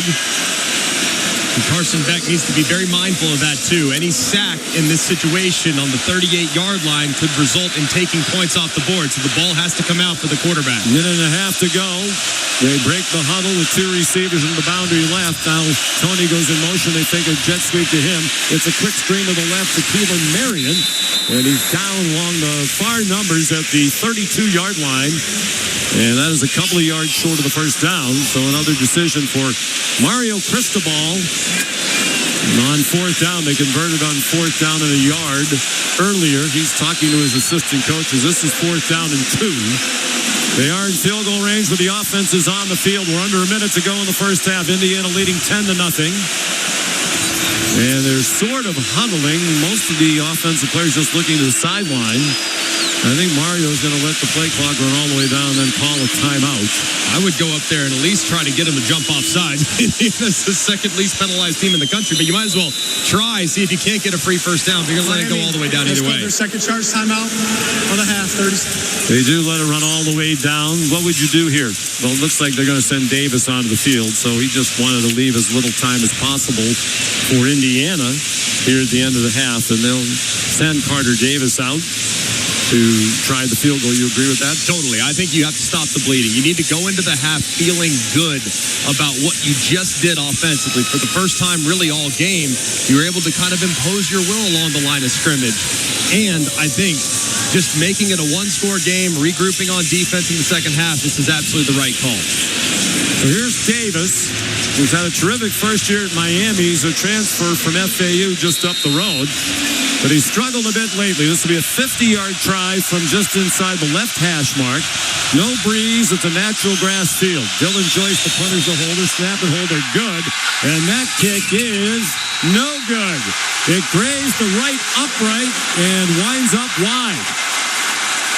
So Davis is now 17 for 24 in field goals this year, but 5 of the 7 misses have come in this college football playoff. You could understand 1 for 4 at Texas A&M on a breezy day, but that slump is now carried over throughout this playoff. And it looked like it was well struck. It just kept drifting ever so slightly to the right. I thought it was going to drift right in the middle. Instead, it drifts and cuts up against the right upright. And big disappointment on the Miami sideline. A chance to make it a one-score game going into the locker room. Now it's still 10-0 in favor of Indiana. He's now 3 for 8 in the playoff. Carter Davis out of the pistol. It's Mendoza handing it off to Roman Hemby straight ahead. Out to the 38-yard line. Zechariah Poyser made the tackle with help from Mohamed Touré. Indiana trying to decide if it wants to try to advance the ball and getting scoring position or not. Hoosiers do have 2 timeouts because the game clock's down to 10 and a half. Mendoza, another shotgun snap, throws to the far side and is caught by Becker just shy of midfield with Frederic there, but we're down to 3 seconds to go in the half. And Kurt Cignetti wants a timeout. Now they're positioned for a Hail Mary if they so choose. 12-yard completion to Becker. A little surprised that Indiana wouldn't go with a little more tempo and urgency. The long field goal kicker now, who knows at this point if he's close to 100%, at 100%. Kickoffs have looked pretty good, but Frankie hit a 58-yarder at the end of the Oregon game, or the end of the half against Oregon. So he's good from way deep, but coming back from injury, who knows if he has that type of distance tonight. 3 seconds to go. There's a 50-yard line, Ian. Yeah, look, Kurt Cignetti told me, Sean, when it comes to Frankie on a long field goal, he's confident in these conditions from 63 yards. They're a long way from 63. Well, it'll be about 67 from here. He has a huge leg. He could be an X factor here tonight. He's 24 years old. He has bounced around all over college football. Morningside College, Nebraska for 2 years, Georgia Southern, Texas State last year, and now Indiana. He has attempted 3 field goals in all that time. The only one he made was that 58-yarder, the stadium record at Autzen Stadium in their big win against Oregon in the regular season. So perhaps a Hail Mary. Miami has 3 defenders very deep back inside the 15-yard line. 3 receivers into the boundary to the right. Shotgun snap to Mendoza. Pressured from his right. Throws it deep toward the end zone looking for Becker. And it is batted away right at the pylon at the front of the end zone, far side, knocked down by Jacoby Thomas. And that's the end of the half. The half controlled by Indiana. They outgained Miami 169-69. They had the ball for 17 minutes and 11 seconds. Mendoza 12 out of 17 for 116. The ball was very nearly intercepted by Jacoby Thomas, but he was out of bounds at the pylon. So at the end of the first half, the score is Indiana 10 and Miami nothing. Now here's Mark Kestisher in the studio with our halftime report. All right, Sean, thank you very much. Miami, remember earlier in the college football playoff, round one, they were shut out the first half at Texas.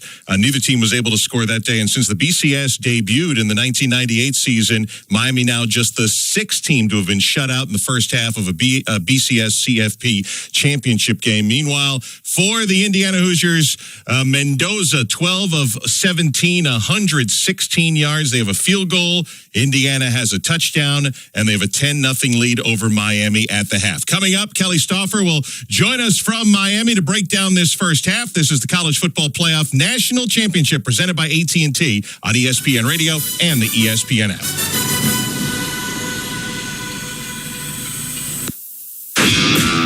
This is the story of the one.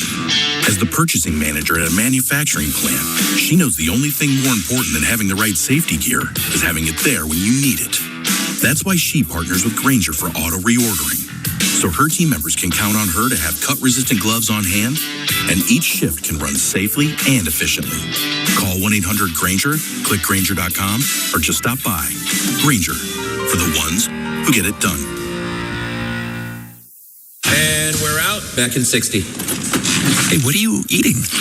Chimichurri filet mignon. It's a Factor meal. Oh, nice. Wait, they let you eat like that in the pros? Oh, they insist on it. A pro's work starts on the plate. Oh, man, that does look good. Let me have a taste? Get your own. All right. Where do I find this? Is it factormeals.com? Yep, and they've got a deal going on. Oh, love a deal. I am so in. Smart move.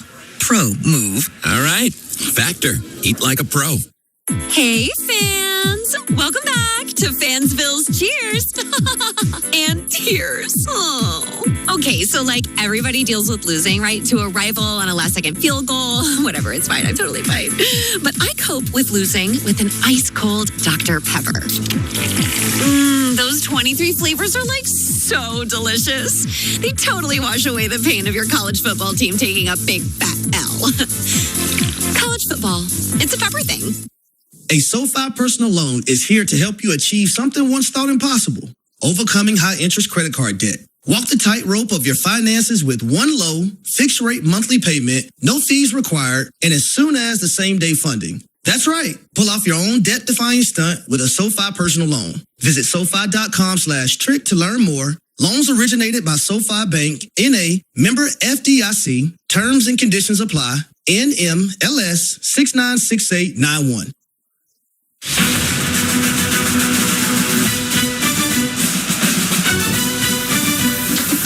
This is the College Football Playoff National Championship, presented by AT&T on ESPN Radio and on the ESPN app.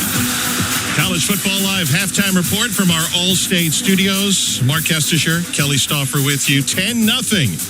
Indiana with the lead over Miami. We are at the half in Miami Gardens, where Kelly Stauffer rejoins me. Kelly, before we kind of micro through this first half, just your initial first half thoughts here on this very physical first half and the Hoosiers with a 10-point lead. Well, and I think that's the point, Kesty. It was a violent first half, and you could kind of feel it up here in the booth. And so I think the defense on both sides of the ball were ready. They're physical. I think they defended the tackle box really well, but it was a violent first half. Yeah, it was. And Miami punted on its first two possessions. Indiana punted away its first. And then the Hoosiers started their second offensive drive from their own 29-yard line. And Miami was getting a number of hits against Fernando Mendoza. Now an empty backfield, 5 receivers as Mendoza goes out of the gun. 3 to the wide side right. He claps his hands a couple of times. He's pushed the median. Then as he throws it, it's incomplete. He got hit in the back by the blitzing linebacker, Mohamed Toure, coming from his left. Mendoza never saw him, and the throw fluttered to the ground to the right.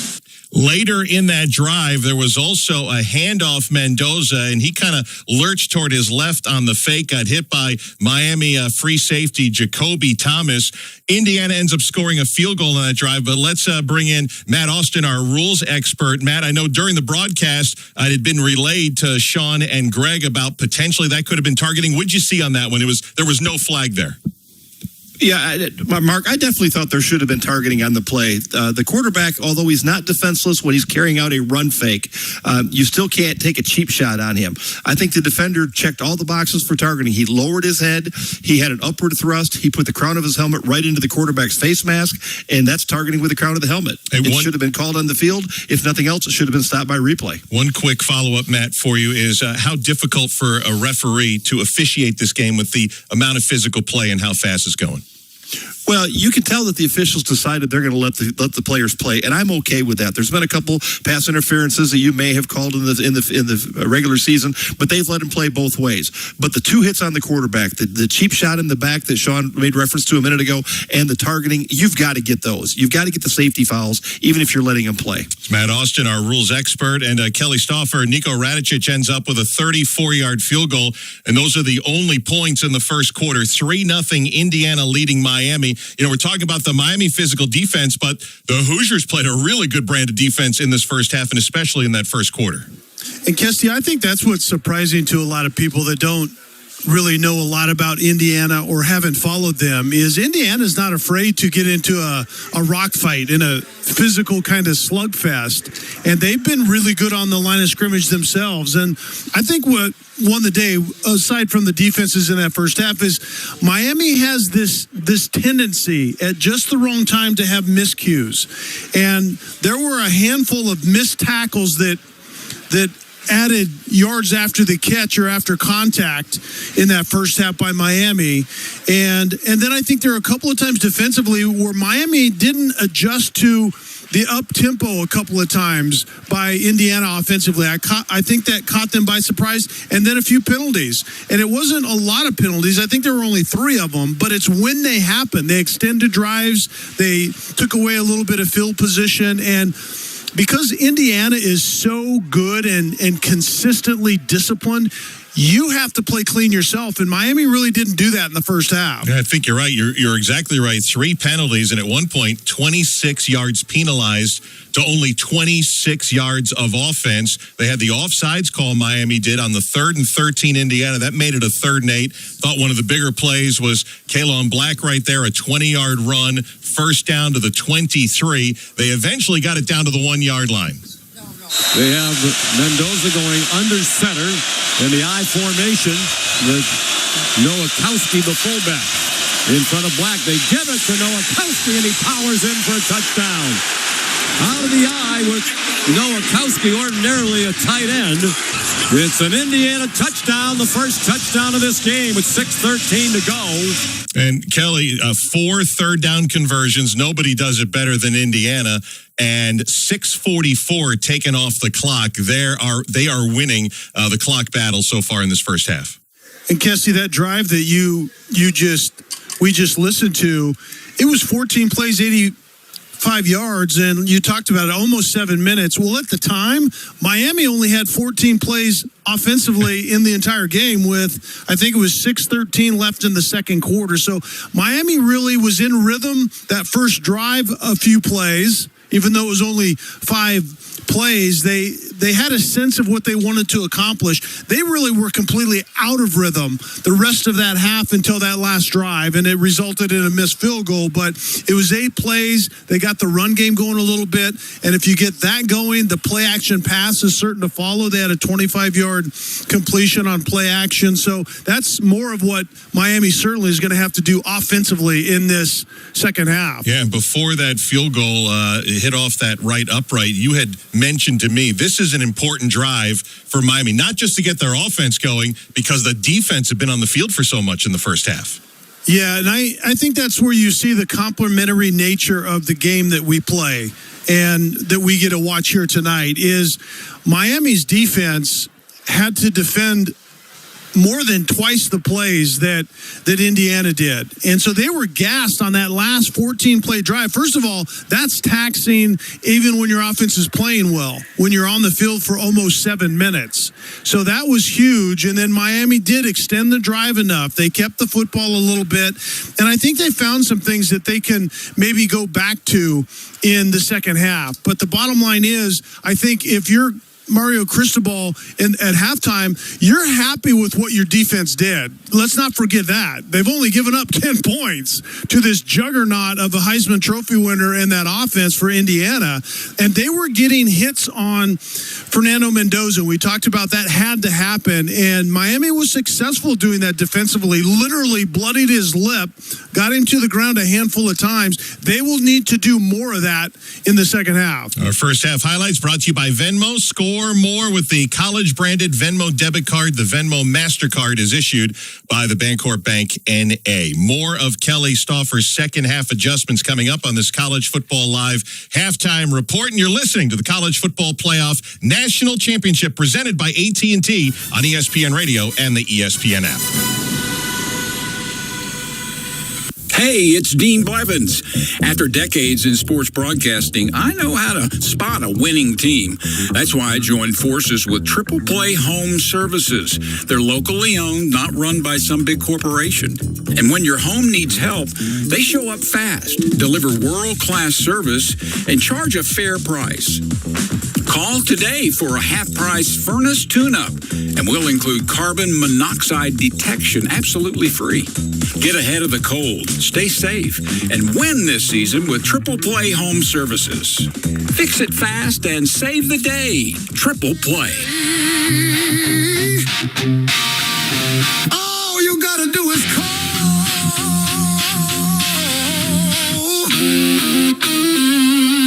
Triple Play.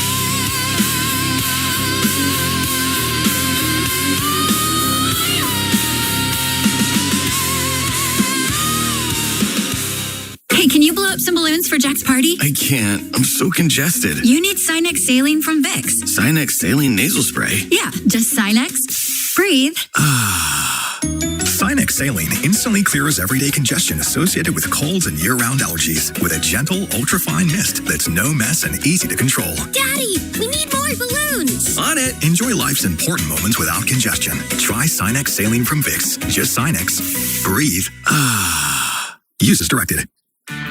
This is the story of the one. As an HVAC technician, he and his digital multimeter are in high demand. So when a noisy office HVAC turns out to be a failing blower motor, he doesn't break a sweat. With Grainger's easy-to-use website and product information, he selects the product he needs to keep everything humming right along. Call 1-800-GRAINGER, click Grainger.com, or just stop by. Grainger, for the ones who get it done. The annual clearance event is going on now at Mathis Home with doorbuster prices in every department.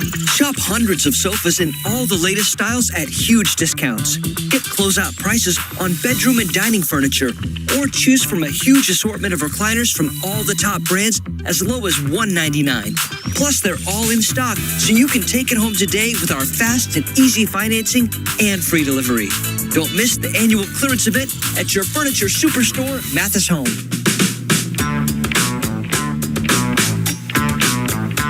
Love is in the air at Lucky Star Casino, and so are the keys to 6 2026 Mini Coopers. 6 chances to win, 6 cars ready to roll. Make this Valentine's Day unforgettable. Come and get your luck at Lucky Star Casino. Come and get your luck. Ooh, yeah. Come and get your luck. On the ESPN app.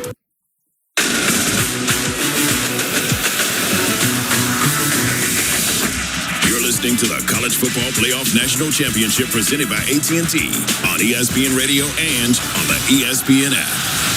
Mark Kestisher, Kelly Stauffer with you. College Football Live halftime report. The CFP National Championship game at the break. It's Indiana 10, Miami nothing. I think Kelly knows the answer to our Dr. Pepper trivia question. If Indiana wins this game, who's the only other team, Kelly, that has gone 16-0 in a season? I know you got this.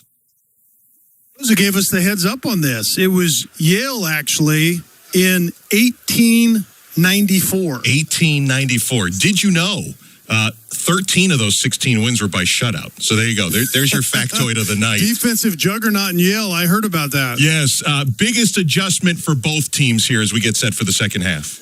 Well, Kesty, both teams, I think, need to use their quarterbacks in the run game. You don't want to do it often, but you do want to do it in a timely manner. And I think that would be a good supplement to the run game for both teams. And I think Miami has to run the football. So get the ball to the edge in the run game. And also don't be afraid to use your quick pass game as essentially the replacement of the run game. And if you're Indiana, you got to be patient running the football right down Main Street. They had some success with it. Continue to beat that defensive front up a little bit and slow them down and not have them bloodying your quarterback's lip again. I thought there was, in the first half, we talked a lot about the right side of that Indiana offensive line. Could it hold up against this Miami defensive front? As you pointed out, Miami got some headway there. They got some shots on the quarterback, but I thought Indiana acquitted itself pretty well on the offensive line in the first half.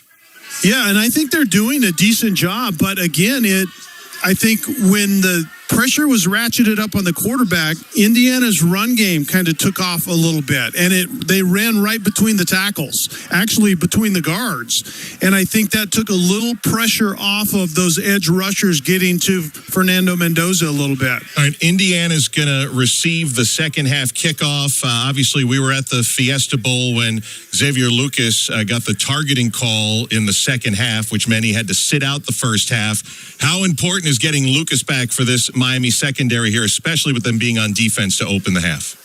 Yeah, Kesty, I think that's a great point. I think Corey Heatherman, by getting Lucas back in this half, I think he can ratchet up the pressure a little bit. Remember, we talked about Penn State kind of showed a template to just all-out pressure on Mendoza and get him to the ground, make him feel the defense, and maybe he will stumble into a mistake, and Penn State had a chance to win that game at the end. That's kind of what Miami has to do defensively in the second half. They can ratchet up pressure, even though they're a zone team on the back end, and they try to get home with the front four. They can add some guys and try to get the quarterback to the ground a little bit in the second half. And final thought, third down is going to be huge, right? Indiana had 4 of them on that touchdown drive. Miami's 0 for 6 so far in third down.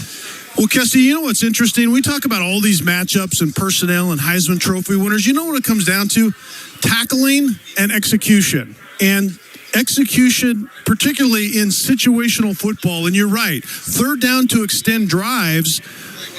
And Miami just has been behind the sticks a lot of times. An average line to gain on third down of almost 7 yards. That is not going to cut it in this second half. Miami trailing Indiana. The Hoosiers unbeaten and leading at 10-0. They'll receive the second half kick. We'll hear from Kelly Stauffer on the postgame show. Sean McDonough, Greg McElroy, Ian Fitzsimmons, Quint Kesnick have our second half call coming up next. This is the College Football Playoff National Championship presented by AT&T on ESPN Radio and the ESPN app.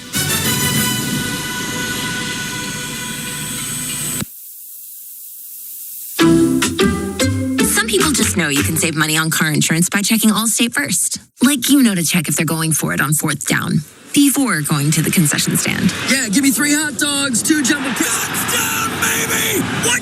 Hey, buddy, you want cheese with those? Yeah, checking first is smart. No. So check Allstate first and see what you could save. You're in good hands with Allstate. Potential savings vary, including based on how you buy, subject to terms, conditions, and availability. Allstate North American Insurance Company and affiliates, Northbrook, Illinois. Hey, it's Rich Eisen for Pella Windows and Doors. Sometimes teams take a timeout to regroup and call the right play. When it comes to your home, Pella Windows and Doors always has the winning game plan. They're not just window and door experts. They're experts at taking care of you and your home. At Pella, they find the products that meet your needs and their experts install them. They do it every day, and that's why your neighbors trust them. Discover why Pella is a trusted choice for homeowners everywhere. Visit Pella.com/Eisen today. That's Pella.com/Eisen. And we're out. Back in 60. Hey, what are you eating? Chimichurri filet mignon. It's a factor meal. Oh, nice. Wait, they let you eat like that in the pros? Oh, they insist on it. A pro's work starts on the plate. Oh, man, that does look good. Let me have a taste. Get your own. All right. Where do I find this? Is it factormeals.com? Yep, and they've got a deal going on. Oh, love a deal. I am so in. Smart move.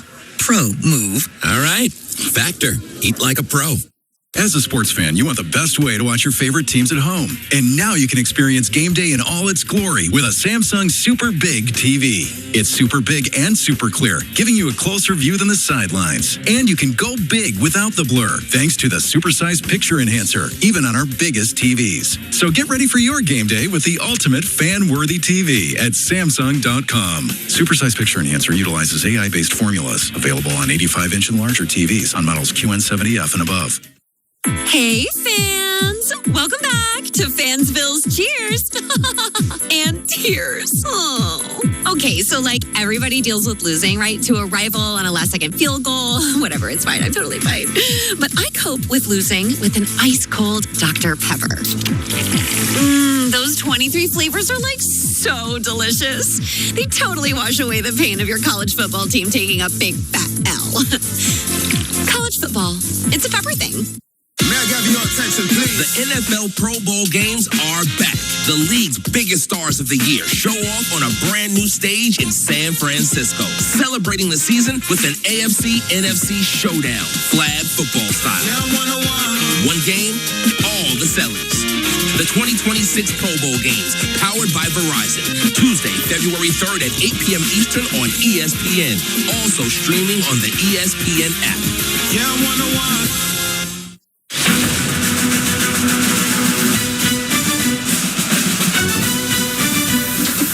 This is the College Football Playoff National Championship, presented by AT&T on ESPN Radio and on the ESPN app. Unbeaten number one Indiana outgaining Miami 169-69 in the first half. Hoosiers will receive the second half kick. Back we go to Hard Rock Stadium in South Florida with Ian Fitzsimmons, Quinn Kesnick on the sidelines, and alongside Greg McElroy, here's Sean McDonough. All right, Mark, thank you. Welcome back, everybody. The teams are on the field, and we're getting ready for the start of the second half. Greg, the 69 yards by Miami that Kesty just referenced, the lowest first half total in any college football championship game. This is the 12th year of the CFP, the second year of the 12-team field. The previous low in the first half of the title game was Notre Dame's 93 in the first half last year in their loss to Ohio State. So what does Miami need to do to move the ball? They got to be able to run the football a little bit better. They right now are having a hard time blocking and sustaining the block against Indiana's movement. They're very athletic. They got to engage and move along the line of scrimmage. And for Indiana, they just need to continue doing what they're doing. I would anticipate a slightly more aggressive Miami defense in the second half, not give up as many freebies underneath, but they got to stay committed to the run because that's been effective. Let's check in on each sideline. On the Indiana side, here's Ian Fitzsimmons. Sean Kurtzignetti, head coach at Indiana, had a very firm message to this Big 12 officiating crew. My quarterback has been hit late, not once, not twice, but 3 times. Keep an eye on it. His message to his team at halftime, win more battles than they do. The next rep, the next snap, win more battles than they do. A very firm, simple message from the head coach of the Hoosiers. Over to Miami with Quinn. Well, the good news for Hurricane fans, Xavier Lucas, the cornerback, is allowed to play now in the second half after being ineligible for play in the first half after a targeting foul against Ole Miss. Does that change the way the Hurricanes play defense on the outside? Maybe their coverage gets a little tighter. They play more press man-to-man. I walked with Mario Cristobal out of the locker room, frustrated at a penalty, frustrated at a couple missed tackles, frustrated at third down, 0 for 6 versus Indiana's 4 for 7. But he said this game is very well within our identity. We knew it would be a rock fight. We knew it would be low scoring. His team was blanked at the half in the first round at Texas A&M. That was a scoreless tie on a very windy day. Miami rallied to win that 10-3. The Canes kick off. Carter Davis kicking off from our left to our right, and it's a booming kickoff. It almost went through the uprights. So Indiana starts from the 25. Fernando Mendoza, 12 out of 17 in the first half for 116 yards. The 5 incompletions matching the total number of incompletions he threw in the first 2 rounds against Alabama and Oregon, when he went 31 for 36 combined. And he was pretty efficient, Sean. A few of those incompletions a result of pressure from Miami's defensive front, but most of the throws have been underneath. At some point, he'll take some shots downfield. They open in the shotgun, the ball just inside the left hash mark. Kaylon Black's the running back to the left of Mendoza, who hands it off out of the gun to Black straight ahead. And he fights back to the line of scrimmage, and that's just about it. Zechariah Poyser up from the secondary for Miami. Black's the leading rusher in the game, 8 carries for 43 yards. Just 53 yards rushing for IU. So Xavier Lucas back in. And that's a big boost, as Quint said, to the Miami defense. Mendoza out of the gun again on 2nd and 10 with Black again on his left. 2 wide receivers to the wide side right. He looks to the short side left, has nothing doing, and then he gets sacked. Back near the 15-yard line by Akeem Mesidor. The outstanding defensive end from Ottawa, Ontario. 34.5 career sacks. And Mesidor really gets home quickly because Lucas now covering Surratt into the boundary. Very good coverage. Took a while to get him, but the twist up front led to the sack on Mendoza. First sack of the night for Miami. They've hit Mendoza a bunch, pressured him. They're back on the 18. Down to the gun with Black, the running back, to the right of Mendoza. He hands it off to Black, who runs across the 20 and then gets stacked up short of the 25-yard line by Marquise Lightfoot. There is a flag down. His head went spinning around almost as if there might have been a face mask. The back judge threw the flag and is in to talk to Michael Vandervelde, the referee out of the Big 12 Conference. 3 Miami penalties in the first half, 2 for Indiana. Personal foul, face mask. Wow. Defense, 15-yard penalty, first down. That is enormous. It was going to be a 3 and out, but there was a face mask against the Hurricanes. It was Armando Blunt who reached in and twisted the headgear of Black around. No question about the call. Yeah, and Blunt actually won immediately on the inside and gets Black in the backfield, but that left arm reaches up, grabs the face mask, turns it, and the back judge makes the call. So the drive continues for Indiana. First and 10 at their own 38, just inside the right hash mark. Out of the gun again, Mendoza. Roman Hemby, the running back, to his left. It's a handoff to Hemby. Running up the far hash marks and taken down by Keontae Scott. Just across the 38-yard line. It'll be second down and 10. No gain on the play. Keontae Scott was a little bit quiet in the first half, but he's got to be big in the second half, especially with blitzes from the field like he had right there to make a short play. Second down and 10. Hemby remains the running back. He's on the right hip now. Mendoza, 3 wide receivers to the left now. And pressured immediately. Mendoza flushed to his left, throws on the move into traffic and incomplete. Threw it in a double coverage in the direction of Elijah Surratt at the Miami 40-yard line. Ethan O'Connor nearest in coverage. Jacoby Thomas nearby. Indiana still has not turned the ball over in this college football playoff. And another off-target throw from Mendoza, trying to work Cooper, who got collisioned underneath. There was a lot of contact between him and the receivers. And instead, Mendoza throws it deep and off-target. Third down and 9. They're 4 out of 8 on third down. Miami hasn't converted on 6 third down tries. The penalty extended the drive on third down on the last third. Roman Hemby, the running back, out of the gun. Back to pass. Mendoza pressured from behind and sacked. Reuben Bain ran him down as Mendoza tried to escape to the far sideline.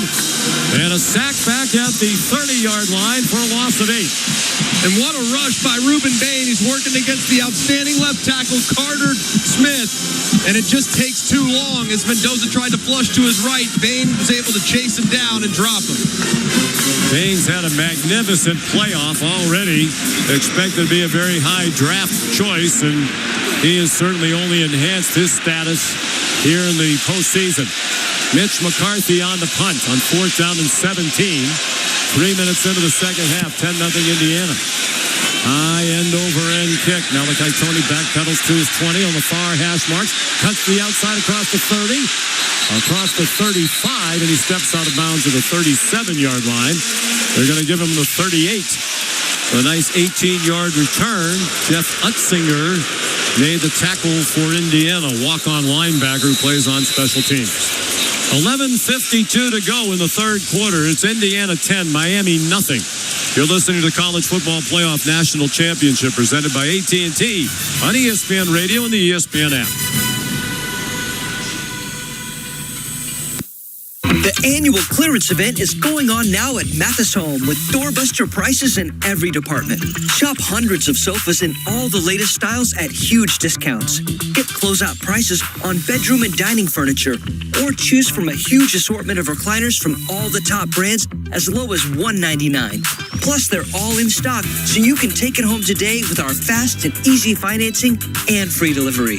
Don't miss the annual clearance event at your furniture superstore, Mathis Home. So, Mindy, it's officially been 1 year since you had LASIK. How's life treating you? It's been amazing. I still wake up and reach for my glasses every morning, and I'm always thrilled that they're not there. That's what we love to hear. What's been the biggest difference? Everything's easier. I can read in bed without my glasses sliding down. I have more room in my bag when I travel. Swimming, working out, even just my morning routine. It's all so much better. Any regrets? Only that I was too nervous to do it sooner. Looking back, I can't believe I waited. LASIK is one of the best decisions I've ever made. Stories like yours are exactly why we do this. I'm Dr. Luke with Clearsight LASIK and Lens. And I'm Dr. Anna. We both had LASIK ourselves because we know how life-changing it is. If you've been putting it off, make this your year. Clearsight LASIK and Lens. 2020 or it's free, and you're going to love what you see. Call 405-733-2020 today or visit clearsight.com. ESPN and the ESPN app.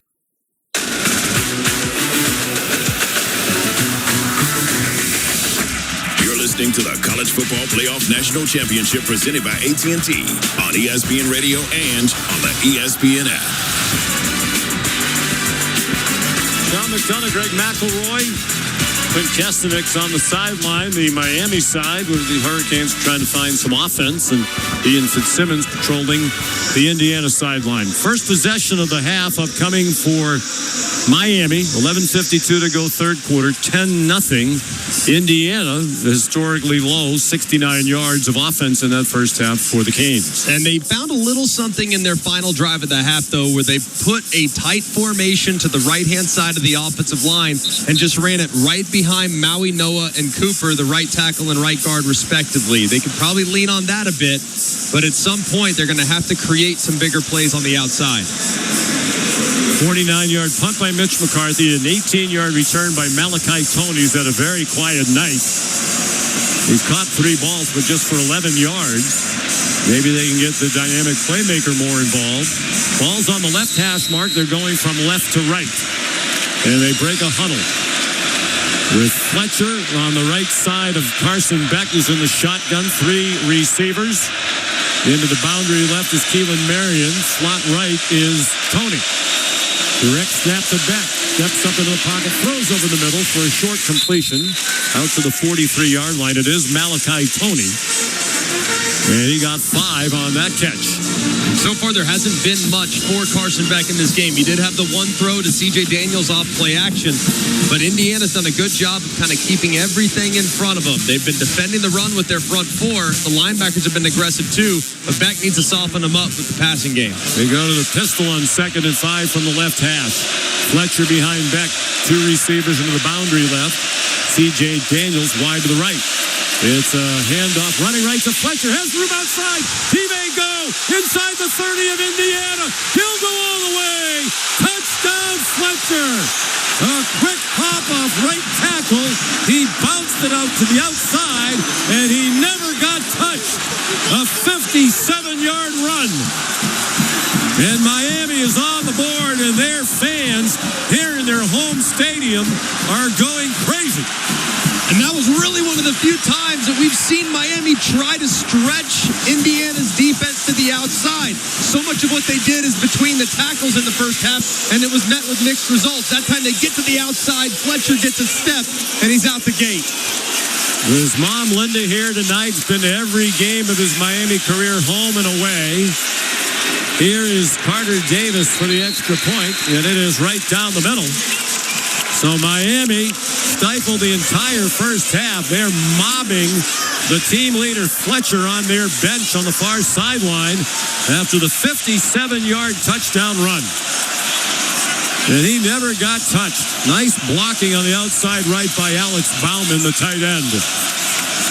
This crowd is alive now. 11:06 to go in the third quarter. Indiana 10, Miami 7. It's the College Football Playoff National Championship, presented by AT&T on ESPN Radio and the ESPN app.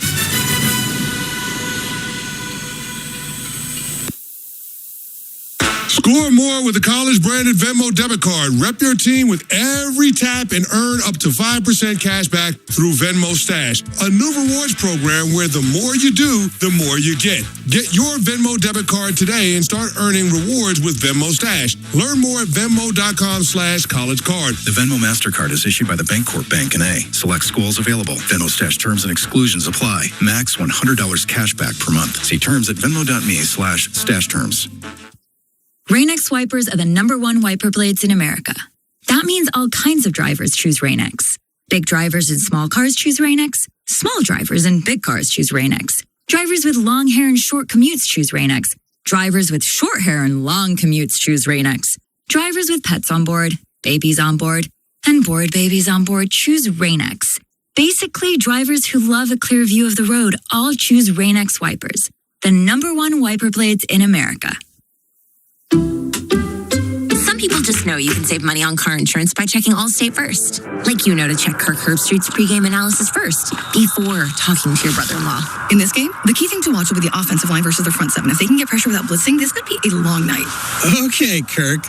I know stuff. Ooh, checking first is smart. So check Allstate first and see what you could save. You're in good hands with Allstate.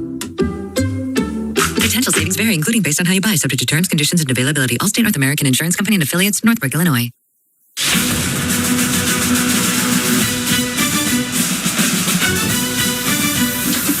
This is the College Football Playoff National Championship, presented by AT&T on ESPN Radio and on the ESPN app. Sean McDonough, Greg McElroy, Quint Chestenick, and Ian Fitzsimmons. Hard Rock Stadium, Miami Gardens, Florida is alive in this national championship game. Miami on the board on the longest run of the season by Mark Fletcher, 57-yard touchdown run. 1 yard longer than the run he had in his magnificent career-high performance at Texas A&M in their first-round win, when he almost single-handedly marched them down the field to set up the winning touchdown, which was scored by Malachi Toney in their 10-3 win over the Aggies. He now has 478 career rushing yards in the playoff, all of them this year. That's Miami's first appearance in the playoff. That passes Ezekiel Elliott, the great running back of Ohio State, for the most rushing yards in a single college football playoff. He had 476. It's also the second longest rushing touchdown by any player in a BCS or CFP national championship game. Beanie Wells of Ohio State, 65 yards for a score against LSU back in 2008. That changed the complexion of this one significantly. It absolutely did. And I think it kind of showed that while the body blows that Miami was delivering right up the middle softened up the edges a bit, and that's where they found some space for the touchdown. Well, it's the first time Indiana has trailed by fewer than 10 points in the second half in this year's playoff. In this, their third game, a couple of routs against Alabama and Oregon. Carter Davis's kickoff is a touchback well over the head of Roman Hemby. The TV cameras focused on Linda Fletcher. Mark Fletcher's mom, his dad, big Mark Fletcher, a huge Cane fan, a big reason why Mark Fletcher decided to stay home in South Florida and play for the Canes. His dad was a big Miami fan. Died suddenly in the middle of last season. And Mark Fletcher dedicates every performance to his dad, sends him a text on game day still. So here's Indiana now up by only 3. And out of the pistol from the 25. Mendoza hands it off to Hemby, trying to get outside to the right, and he does. Breaks off a couple of tackles and stumbles forward to the 40-yard line along the far numbers. He stayed on his feet after a couple of hits from some canes, and finally, Zechariah Poyser got him down. Had a very similar looking play to what Miami just ran for the touchdown. Stretch outside off the right tackle, and there was a lot of space. A gain of 15 for Roman Hemby. He remains the running back out of the gun, Mendoza. And it's a handoff to Hemby through a hole on the left side and then cuts to the middle and advances to the 44-yard line with a gain of 4. Hemby's been held in check tonight, just 27 yards now on 12 carries. Give him 28 on 12 carries. Feels like every one of those yards have been earned, too. There's been some collisions he's had to run through. A very physical game between two physical teams. Physicality really has been the theme throughout this college football playoff. Mendoza out of the shotgun, claps his hands several times, takes a high snap and hands it off to Hemby off the right side and across the 45 and down at the 47-yard line. He's 3 yards short of the first down. It'll be third down and 3. 9:40 to go in the third quarter, and Indiana leading 10-7. In the first half, Miami on third down and medium, they were really susceptible to the run. They had a bunch of guys walked up, and they got gashed twice for conversions. Will they adjust now here in the second half? Ahmad Moten limped off, a big presence in the middle of that defensive line for Miami. David Blade Jr. is in for him out of the gun, Mendoza. The running back, Hemby, is on his right hip. 3 receivers wide to the left. Mendoza, quick throw, bobbled, and then dropped by Surratt. It's an incomplete pass. He juggled it, looked like he might catch it after the bobble, but it hit the ground. Mohamed Touré helped knock it away. So a rare drop by Elijah Surratt. He would have had the first down across midfield. He was wide open, but lost the ball as he turned to cut upfield. And a rare self-inflicted wound by the Indiana Hoosiers. Yeah, he just took his eyes off the ball, thought he collected it for a moment, but didn't quite grasp it. There almost was a catch on the second attempt. Touré knocked it away just before it could be classified as a catch. Mitch McCarthy punts high and short and end over end. Malachi Toney, fair catch at the 12-yard line near the left hash marks. And a big drop by Surratt. And momentum still on the side of Miami. That's a 41-yard punt for McCarthy. 9:02 to go, third quarter. Indiana 10, Miami 7. In the College Football Playoff National Championship, presented by AT&T on ESPN Radio and the ESPN app.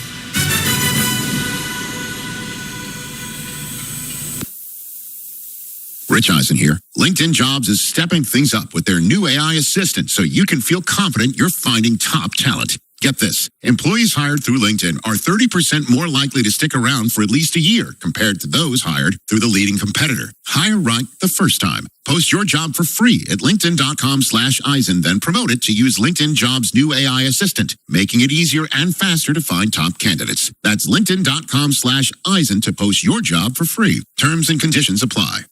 Back in 60. Are you really eating during the commercial break? You bet. These Factor meals keep my head in the game. Oh, yeah? So what do you got there? This year's filet mignon and creamy Parmesan shrimp. With Factor, I get chef-prepared, dietitian-approved meals delivered weekly. Perfect for pros like us. Oh, so you're a pro now, too? Box says Factor, eat like a pro. So, yeah. I think it's time for you to share a bite like a pro. No. Get your own at factormeals.com. Factor, eat like a pro. If you love to travel, Capital One has a rewards credit card that's perfect for you. With the Capital One Venture X card, you earn unlimited double miles on everything you buy. Plus, you get premium benefits at a collection of luxury hotels when you book on Capital One Travel. And with Venture X, you get access to over 1,000 airport lounges worldwide. Open up a world of travel possibilities with the Capital One Venture X card. What's in your wallet? Terms apply. Lounge access is subject to change. See CapitalOne.com for details.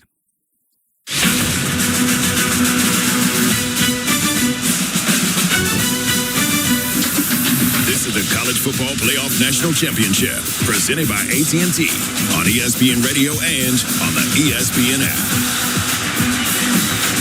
Let's pause 10 seconds for station identification. Listening to the College Football Playoff National Championship presented by AT&T on ESPN Radio and the ESPN app. Broadcasting sponsored by Parrish Devon, official personal injury lawyers of the Oklahoma City Thunder. Visit pepperwinds.com. WWLS FM, The Village, Oklahoma City, the sports animal, a Cumulus station.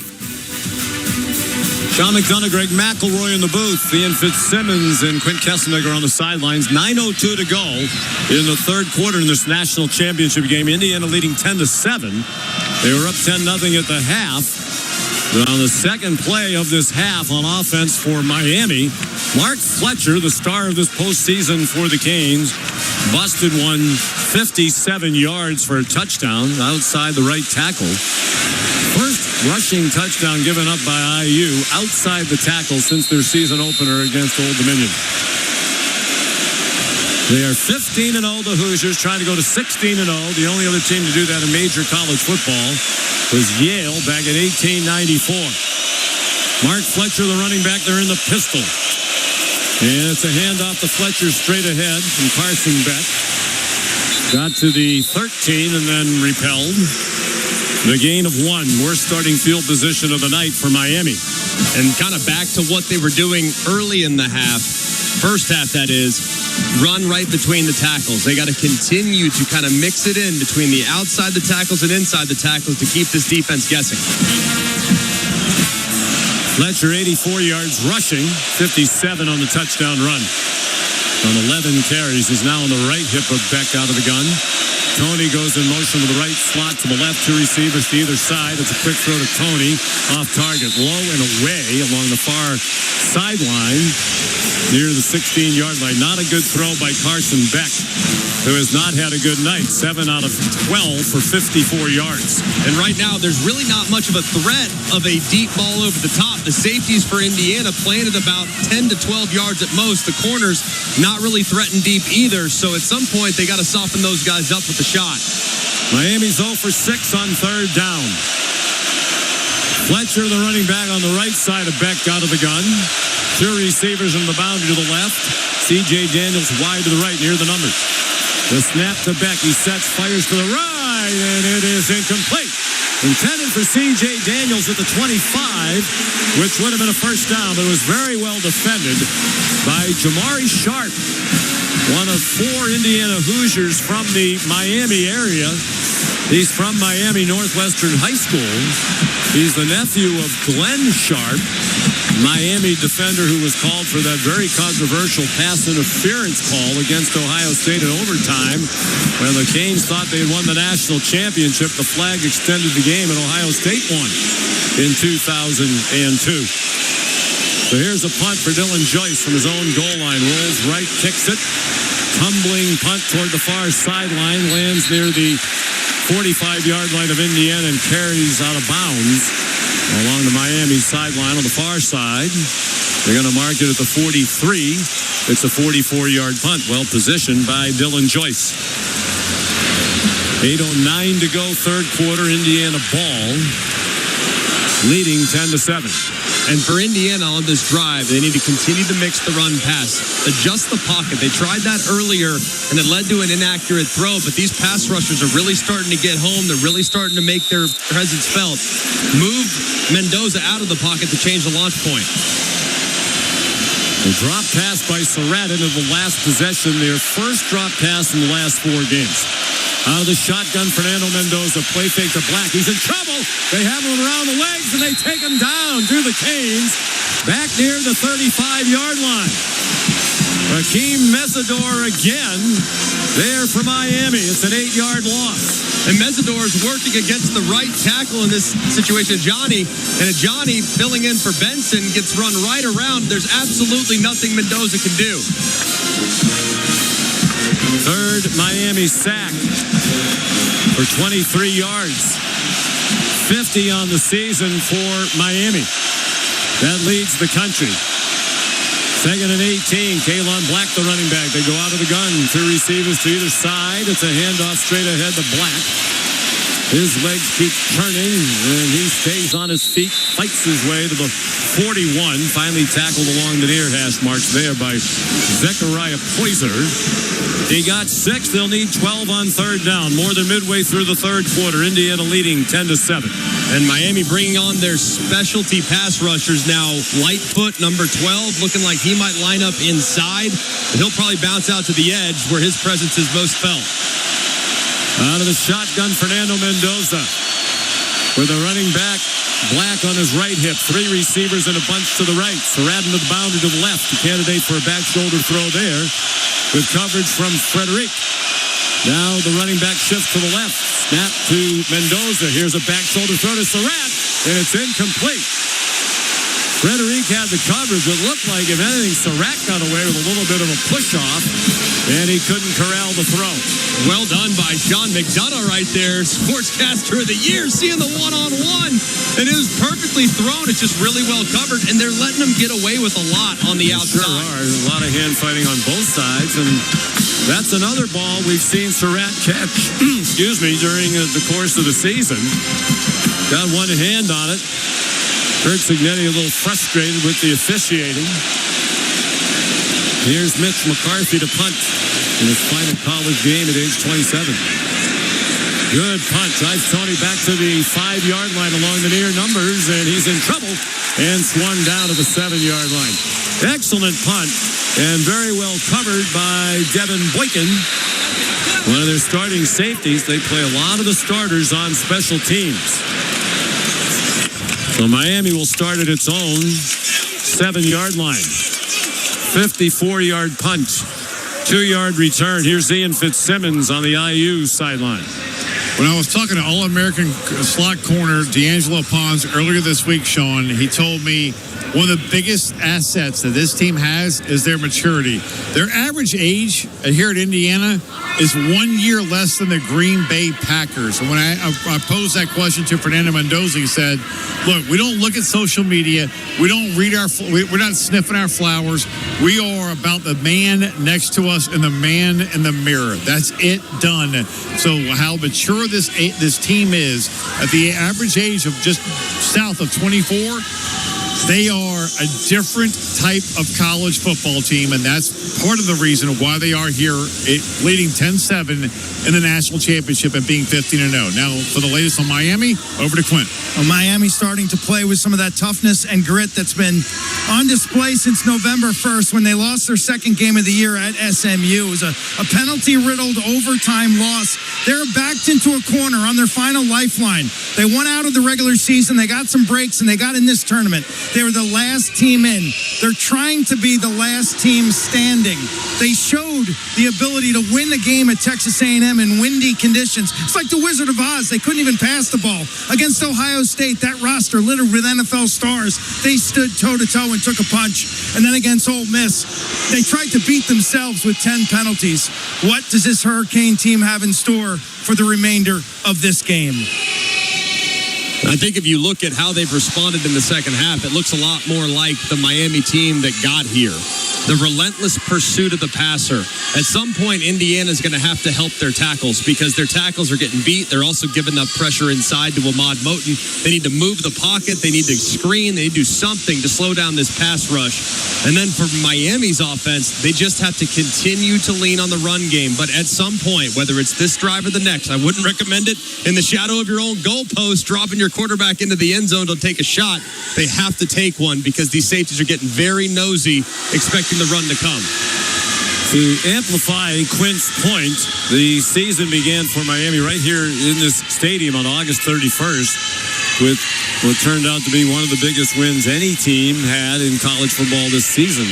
Certainly the most important. They beat Notre Dame 27-24. They had identical records, and it was Miami that got the call as the last at-large team in this 12-team field by virtue of the head-to-head. Also vindication for the ACC, which has become a little bit of a punching bag here in recent years. But they are very proud of the caliber of football they play. And Miami now with a chance to win the first ACC national championship since Clemson in 2018. The ball at the 7-yard line. The Canes are huddling. 6:24 to go. Third quarter, 10-7 Indiana. Ball's on the right hash mark as they go from left to right. Carson Beck in the gun. Mark Fletcher, starring again tonight, is on his left hip. 3 receivers to the left. The tight end Bauman comes in motion to the right. Fletcher the handoff. Fletcher to the 10 before he's stacked up by this tenacious Indiana defense. Aiden Fisher made the tackle. The first All-American linebacker in Indiana history. Earned that honor last year and repeated again this season. Miami's going quickly to the line of scrimmage. Beck out of the gun, empty backfield, 3 receivers a bunch to the left. He looks in that direction, zings a slant, it's broken up. And again, not a well-thrown ball at the 15-yard line. Isaiah Jones broke it up. He was trying to throw a slant to Keelan Marion, and the ball was well behind him. They tried to fake a screen to Tony to the left and sneak Marion right in behind it. The ball was thrown well behind Marion, which allowed Jones to get in and make hands on the play. They play a lot with 3 linebackers. Jones with Hardy and Fisher. 0 for 7 on third down, Miami. This is 3rd and 7 from their own 10. 5:56 to go, third quarter. Beck under pressure, throws over the middle. Caught by Tony, but he's short of the first down in the middle of the field. Dragged down a yard short at the 16-yard line. It'll be 4th down and 1. Can't imagine Mario Cristobal's going to go for this one.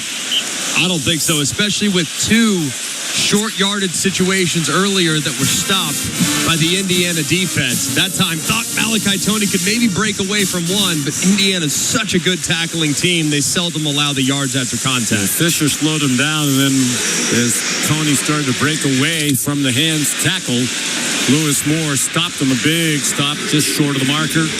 So here's Dylan Joyce to punt for the 6th time. Jonathan Brady back deep, and punt is blocked. It's going to be blocked for a touchdown. Mikhail Kamara blocked it. And it's recovered in the end zone by Isaiah Jones. An Indiana touchdown. And it is 16-7. And now it's the Hoosier fans going crazy. They've blocked 8 punts now in 2 years under Kurt Cignetti. And that one is huge. Turns the game right back in favor of Indiana. Cannot say it enough. This Indiana team is complete in every possible way. Offense and defense, but also the special teams. They blocked one against Oregon. They do it again tonight.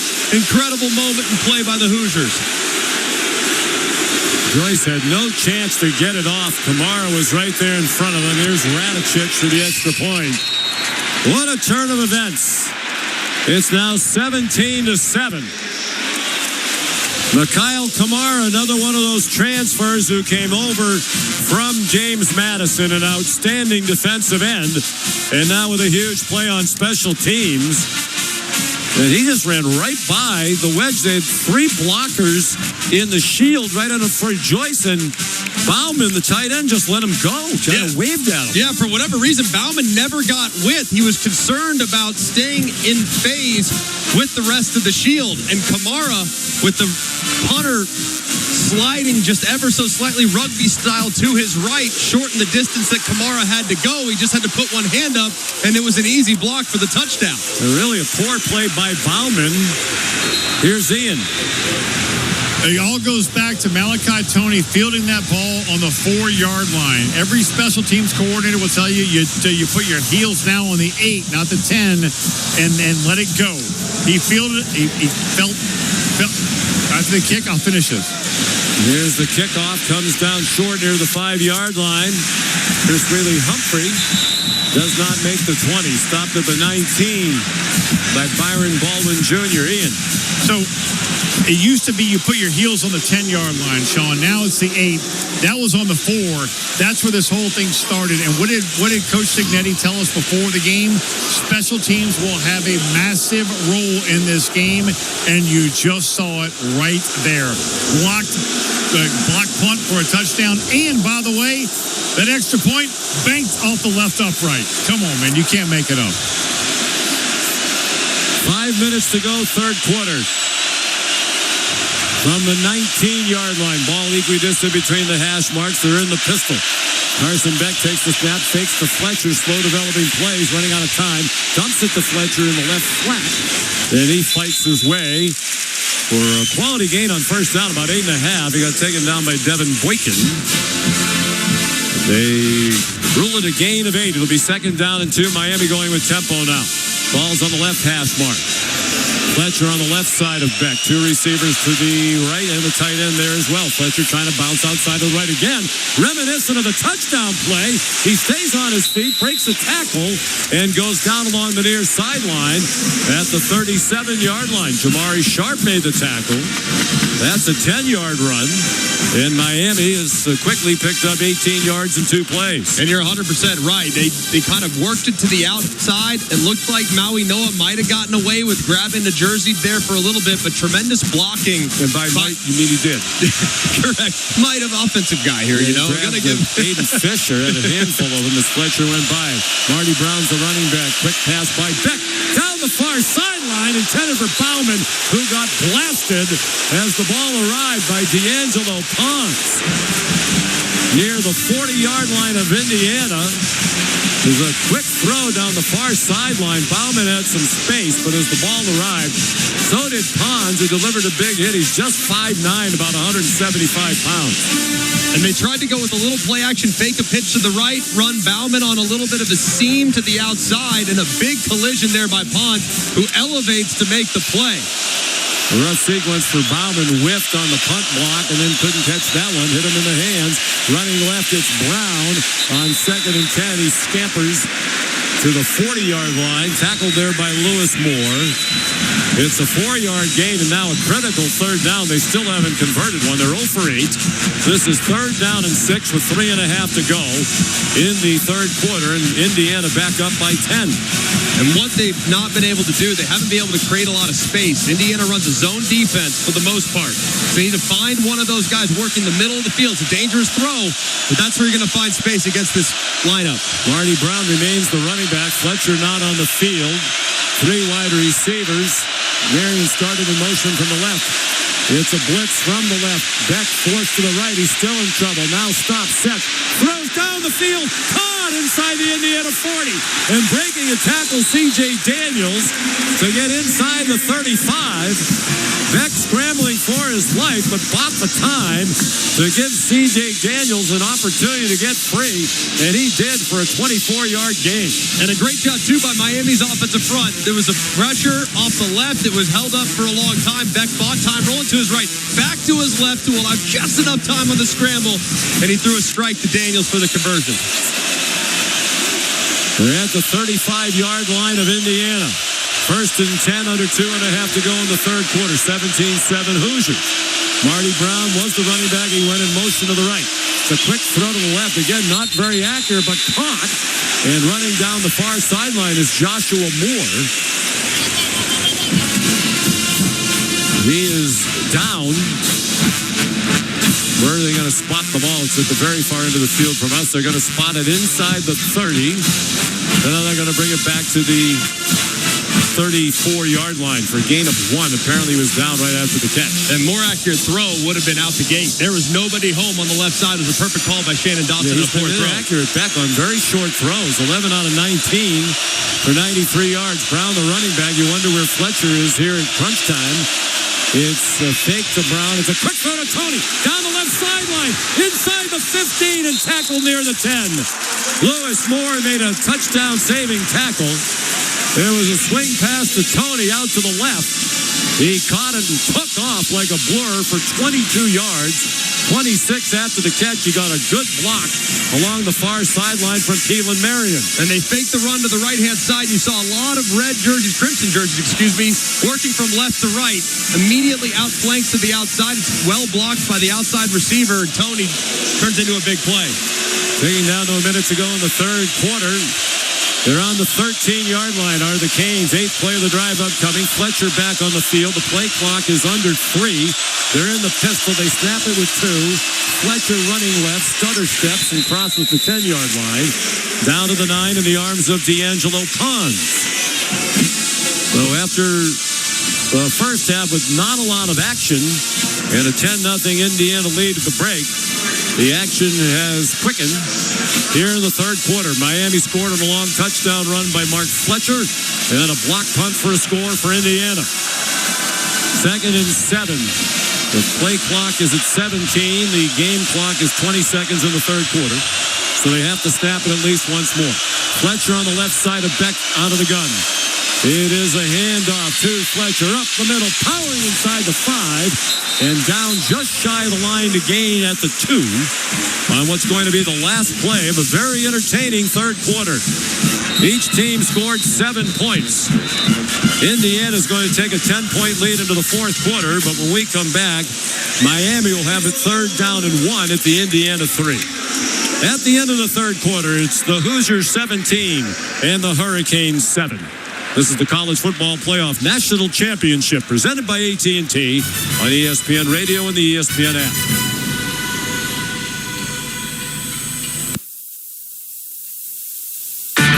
This is the story of the one.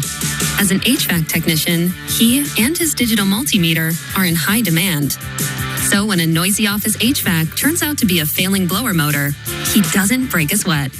With Grainger's easy-to-use website and product information, he selects the product he needs to keep everything humming right along.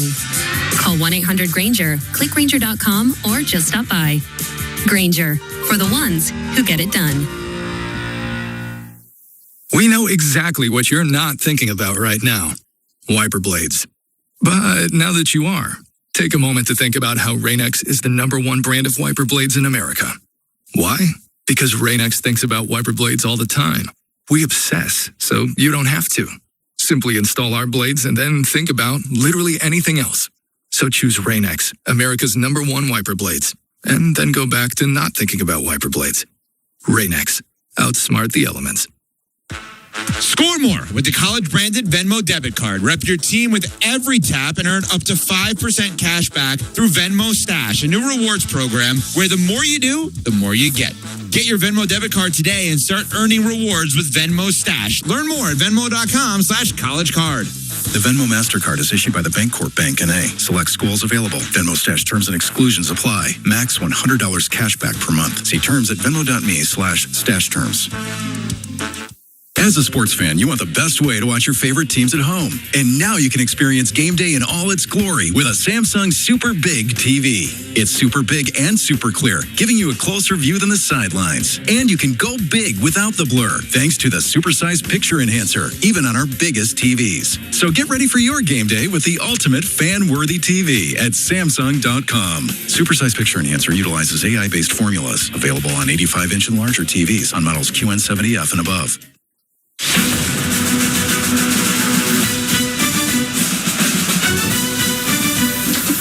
This is the College Football Playoff National Championship, presented by AT&T on ESPN Radio and on the ESPN app. We're back at the National Championship game at Hard Rock Stadium in Miami Gardens, Florida. Sean McDonough, Greg McElroy down on the sidelines, Ian Fitzsimmons and Quinn Kesenick. 17-7, Indiana leads, trying to win the first football championship in school history. But Miami has the ball 3rd down and 1 at the 3-yard line, trying to go in and get back within 3 points. They have struggled on 3rd down. Just 1 out of 9 on 3rd down tonight. The one conversion was the most recent one. Especially on 3rd and short, too, so it anticipates something off the right-hand side. Beck looks like he's going to go under center with Fletcher behind him and offset to the right. Malachi Tony goes in motion, orbit motion. They fake a pitch to him. They hand it off to Fletcher, who walks in for a touchdown. Off right tackle.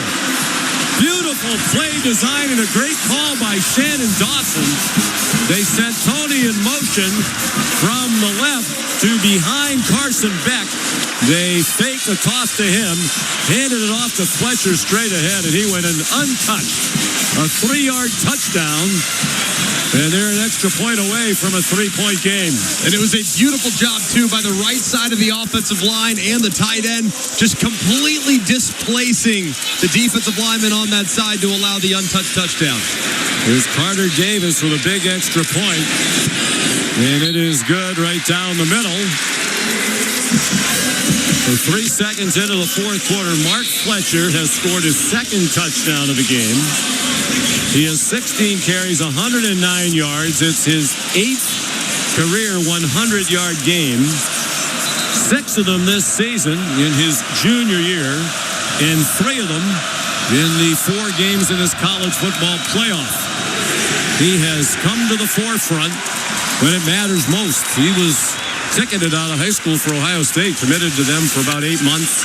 And as you mentioned earlier, changed his mind late in the recruiting process to stay at home and be close to his parents and play for the team he grew up rooting for, trying to bring them back to national prominence. Yeah, 84 yards in that third quarter just from Mark Fletcher alone. Overall, Miami outgaining Indiana in that quarter, 154 to just 11 yards. So they clearly found something on the ground.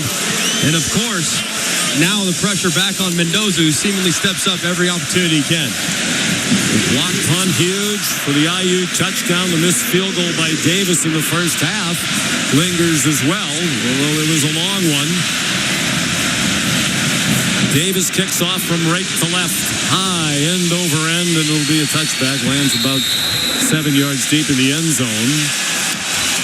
So some game pressure on Indiana here in the fourth quarter, something they haven't experienced in the playoffs in the first 2 rounds with their routs of Alabama in the Rose Bowl and in their last outing in the Big Ten affair against Oregon in the Chick-fil-A Peach Bowl semifinal. Really going to be important for the offensive line of Indiana to step up here. 3 sacks given up in that third quarter. Didn't allow Mendoza much time whatsoever, so they got to protect their quarterback. Ahmad Moten back into the defensive line. They're going to move the ball. Indiana wants the ball just inside the left hash mark, the far hash mark, as they go from our left to our right here in the fourth quarter. Mendoza has been sacked 3 times here in the second half. He's in the gun with Kalon Black on his left. It's a shotgun snap. It's Black, a quick pop off right guard. He stood up as he got to the 27-yard line for a pickup of 2. Mendoza's 12 out of 20 for 116. They haven't had anything going down the field. He's 2 out of 6 on passes thrown 10 yards or more down the field.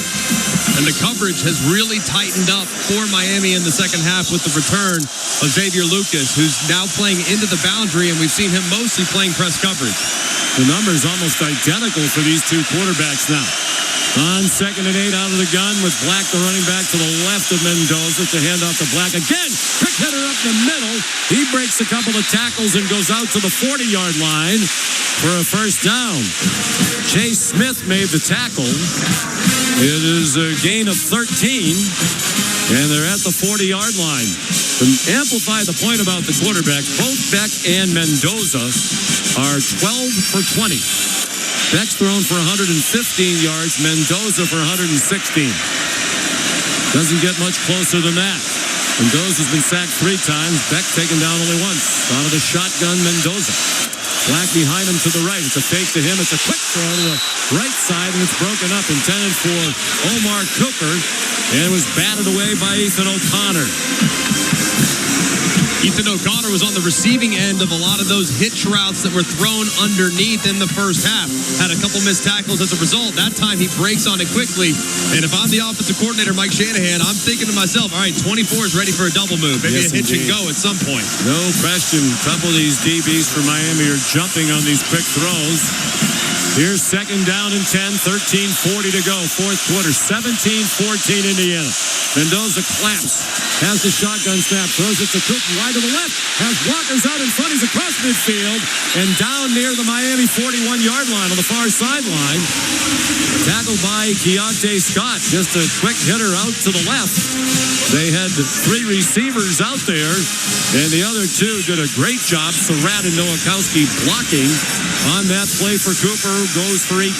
Yeah, and the Will linebacker, Basaint, he was way too close to the line of scrimmage. He was right around where the tackle was. I mean, there's 3 receivers to block just 2 guys, and there's nothing you can do. Cooper takes it out. First completion of the half for Mendoza. He's 1 out of 5 for 18 yards. He's in the gun. The ball's on the left hash. He takes the snap. He's pressured immediately. Steps away from Bain. Runs forward to get away from the rush and ducked his head down just shy of the 40-yard line. Akeem Mesidor, the other end, alongside Bain, there to make the tackle to put it right down on the 41-yard line on the left hash. And that's a good decision there by Mendoza. Immediate pressure in the right-hand side. Bain's right there. Could have been a sack very easily, but quickly he just says, take what I can get. You won this snap. Let's try not to make it second and long. Fernando Mendoza trying to lead IU to the national championship here in his hometown. Roman Hemby's the running back. He gets a handoff running left out of the shotgun. And he gets stopped at the 37-yard line along the far numbers. It'll be 3rd down and 5, and the clock's going to run under 12 minutes to go. Pressure has really been relentless from this Miami defensive front. When you're on the left hash, though, with the right-handed quarterback, it's a perfect opportunity to change the launch point. Move Mendoza to his right. If nothing's there downfield, he can take off and run, maybe pick it up on his own. Probably not in field goal range for the regular kicker, Radicic, who's never tried a 50-yarder plus, but they do have Frankie, the long-range kicker, healthy tonight. Roman Hemby, the running back, on 3rd down and 5. Out of the gun again, Mendoza. He claps. They don't snap it. They snap it on the second clap. He sets and throws for Cooper. Never saw the ball coming at the 10-yard line along the near side. He was riding right along the numbers. Had his back turned when the ball got there. Ethan O'Connor was in coverage. And now Kurt Cignetti has the decision to make on 4th down and 5 at the Miami 37 with his team up by 3 and 11 and a half to go. And they tried to go with the slot fade, but Cooper released inside, and the ball was thrown way inside, and O'Connor grabbed the jersey with the left hand. Could have probably been a hold as well. Cooper never saw the ball coming. They're slow to substitute. The play clock's at 10. They're still in the huddle. Cooper runs on late. Cignetti's going to use the timeout. It's a rare fire drill on the Indiana sideline. 4th down and 5. And it looks like they're going to go for it. You would have to think that they will try to draw Miami offside. And the Canes will have to be alert for that when play resumes. 11:28 remaining in the 4th quarter. It's Indiana 17, Miami 14. You're listening to the College Football Playoff National Championship presented by AT&T on ESPN Radio and the ESPN app. Football playoffs are here, and Underdog is the best place to get in on all the gridiron action because you can make picks and win money right now in Oklahoma. Playing Underdog is super easy. Just pick whether your favorite players are going to go higher or lower on stats like touchdowns, rushing yards, receptions, and more. You get them right, and you can win up to 5,000 times your cash. So what are you waiting for? Download the Underdog Fantasy app today and use this promo code WWLS to score $75 in bonus entries when you play your first $5. That's promo code WWLS. With Underdog, make picks and win money. You must be 18 plus and present in Oklahoma. Terms apply. See assets.underdogfantasy.com/web/play and get terms _DFS_.html for details. Concerned with your play? Call 1-800-GAMBLER or visit NCP Gambling. Sponsored by IHOP. Introducing the IHOP Value Menu. All your breakfast favorites like pancakes, eggs, bacon, or French toast are just $6 every day. Get a big, filling, sit-down breakfast for only $6. Go to your happy plates with the $6 IHOP Value Menu. Available every day at IHOP. Come get your magical mystery diamond tour. Only at Michener Fair and Jewelers. CC Network.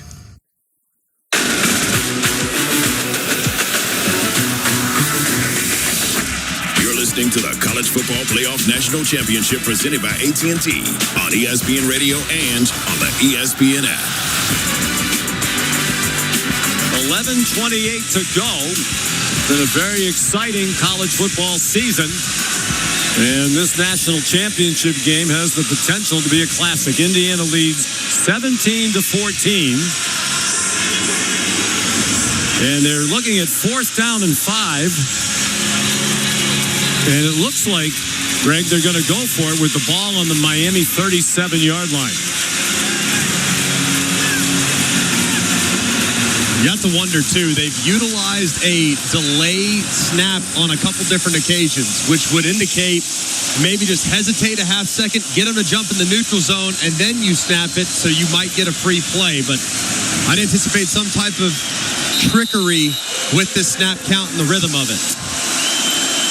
They do have the offense on the field. It'll be about a 54-yard field goal, probably for Frankie. He's only kicked 3 in college in his life. They do snap it. Mendoza out of the gun. Sets, throws to the near sideline, and it is caught. Charlie Becker inside the 20-yard line. With a back shoulder throw, another mammoth catch by the sophomore from Nashville. On 4th and 5, they get 21. The ball was thrown behind him on the back shoulder. He had to lunge for it about waist high behind him and made a terrific catch in his hands and just did get down in bounds. Amazing catch by Becker being able to adjust. A huge play.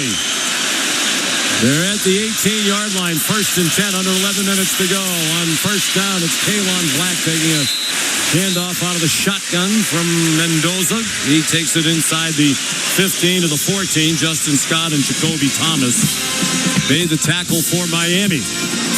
That back shoulder throw on 4th and 5. Becker's been so reliable all season long, but he's usually the guy that's getting behind the defense. That time showing quickness to stop on a dime, adjust his body to the catch, and secure it for one of the biggest 4th down conversions of the season. And a nice catch on a ball a little bit behind him. They're at the 14-yard line, 2nd and 5. Critical for Miami to force a field goal attempt. Touchdown would be enormous. The handoff straight ahead to Kalon Black. Another gun run and a short gain. He got 2. It'll be 3rd down and 4 at the Miami 12, and the clock's under 10 minutes to go. As Fernando Mendoza's parents look on anxiously, Fernando Sr. and his mom Elsa. Carson Beck just standing and watching on the sideline. An enormous 3rd down and 4 now from the 12. They're just 4 out of 11 on 3rd down, below their standard. Out of the gun, Mendoza. He drops straight back to pass. Pumps, throws, back in the end zone, incomplete. Intended for E.J. Williams Jr., the Clemson transfer. Good coverage by Ethan O'Connor. And it's 4th down and 4, and Signetti still has the offense on the field. They get a lot of contact allowed. Ethan O'Connor had hands on Williams 3 yards deep in the end zone, and they allowed it. So after pondering it for a moment, the field goal team runs on late. The play clock's at 15. Kurt Signetti's going to use another timeout. And that's a couple times. This is on him because he waited a long time to make the decision, then decided to send the field goal team on. By the time they started, they weren't going to get the playoff without it being rushed. And I can understand 4th and 3 or less in that scenario where you'd really trust your quarterback, probably give him a chance to go and get it, knowing a touchdown makes this thing very, very difficult on Miami. But I think at 4th and 4 or more, you almost always think field goal in this situation, but maybe having some hesitation based on the extra point that glanced off the upright a little earlier. Well, Radicic has been money. We said earlier, he doesn't have a big leg. He doesn't try long field goals. He's never tried one in the 2 seasons he's been the kicker for Indiana longer than 46 yards. But he's made almost everything. He's made one tonight. He is 28 for 30 in his 2-year career. And inside of 40, he has missed only once in 21 kicks. And now the offense looks like it's coming back out. And might this be an attempt to draw them offside on 4th down and 4? Or will they snap and go for what they hope would be a knockout punch and a 2-score lead? The offense back on the field.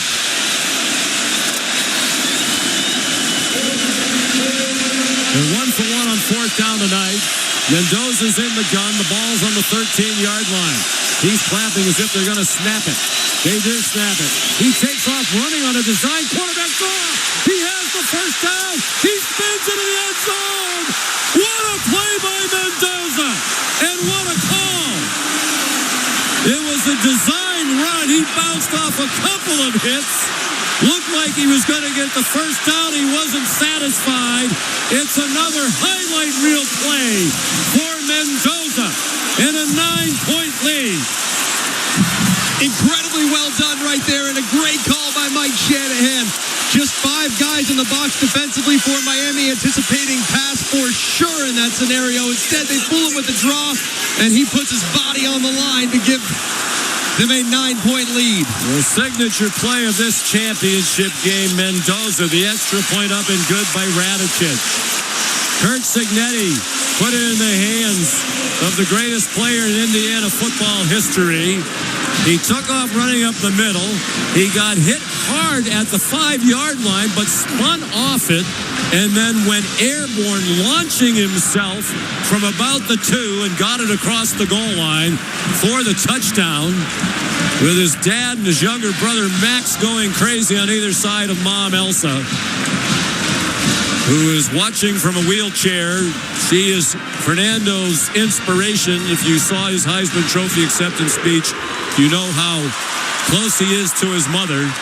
And the look of elation on her face will be etched in the memory of everybody who just saw that on national TV. What a play. 9:18 to go, fourth quarter. Indiana 24, Miami 14 in the College Football Playoff National Championship, presented by AT&T on ESPN Radio and the ESPN app. Okay, I have to tell you, I was just looking on eBay where I go for all kinds of things I love, and there it was. That hologram trading card. One of the rarest. The last one I needed for my set. Shiny like the Designer handbag of my dreams. One of a kind. eBay had it, and now everyone's asking, ooh, where'd you get your windshield wipers? eBay has all the parts that fit my car. No more annoying. Just beautiful. Millions of finds, each with a story. eBay. Things people love. Rich Eisen here. Hiring for your small business can feel like a full-time job, but LinkedIn Jobs AI Assistant takes the heavy lifting out of it. It filters applicants based on the criteria you set and suggests 25 great fit candidates daily, so you can invite them to apply and keep things moving. Hire right the first time. Post your job for free at linkedin.com/Eisen, then promote it to use LinkedIn Jobs' new AI Assistant, making it easier and faster to find top candidates. That's linkedin.com/Eisen to post your job for free. Terms and conditions apply. This college football moment is brought to you by ServPro.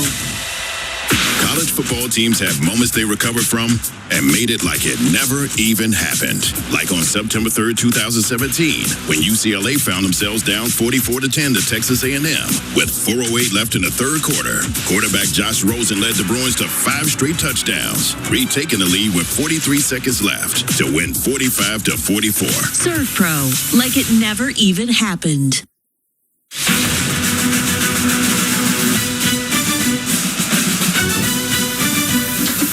This is the College Football Playoff National Championship, presented by AT&T on ESPN Radio and on the ESPN app. Fernando Mendoza was already an Indiana legend, and his legacy grows even more. On fourth down with his team leading by 3, he took off running. He first got contacted near the 13-yard line. He got a great block by Pat Coogan as Fernando cut back to the right off the center's block. He's the Notre Dame transfer. Then he got spun around like a top at the 5-yard line. Jacoby Thomas needs to make the tackle and wrap rather than just bounce him around. And then he spun into the end zone for his 7th rushing touchdown of the season. They were 2 for 2 on that drive on fourth down. Curt Cignetti going for the knockout punch. Still 9:15 to go as Keelan Marion brings back the Frankie kickoff. There's a flag down the return. There's also a lost Miami helmet near the 30-yard line. The tackle made near the 25. Then there's a penalty on the play. What a play. The signature play of this national championship game, and one that will be remembered forever, particularly if Indiana wins. Receiving team, 10 yards, half the distance to the goal. Still first down. And Bobby Pruitt called for the penalty. So from bad to worse for Miami, and now the Indiana Hoosiers on the near sideline, imploring their crowd to make some noise. The Mendoza family obliging from their seats down near the field. What a play by Mendoza. Unbelievable play. And to think, too, it wasn't there. It was actually quite well defended, but Coogan, the transfer, him getting the key block, and Mendoza setting it up beautifully with that left to right jump cut. Unbelievable finish, too, to cross the pay dirt. And now Miami really up against it. 9:11 to go, and after the penalty, they're going to have to start at their own 8-yard line. Call it the 9. It's about the 8.5. They're lined up in the pistol. Fletcher behind Carson Beck. Play action pass. Beck at the goal line, running out of time. Dumps it off short. Malachi Tony along the near numbers gets wrestled down around the knees. Shy of the 20. Elijah Hardy made the tackle. It's a gain of 6. And it'll be 2nd down and 4, and the Canes are going to go quickly. It's the clock under. 9 minutes to go now. 8:50, and it's rolling. 2nd and short. Fletcher takes a handoff out of his gun straight ahead. And he got just enough for the first down. Tackled by Mikhail Kamara, who's a little slow to get up. Kurt Signetti had faith in Fernando Mendoza as he's had all season long, and boy, did he deliver.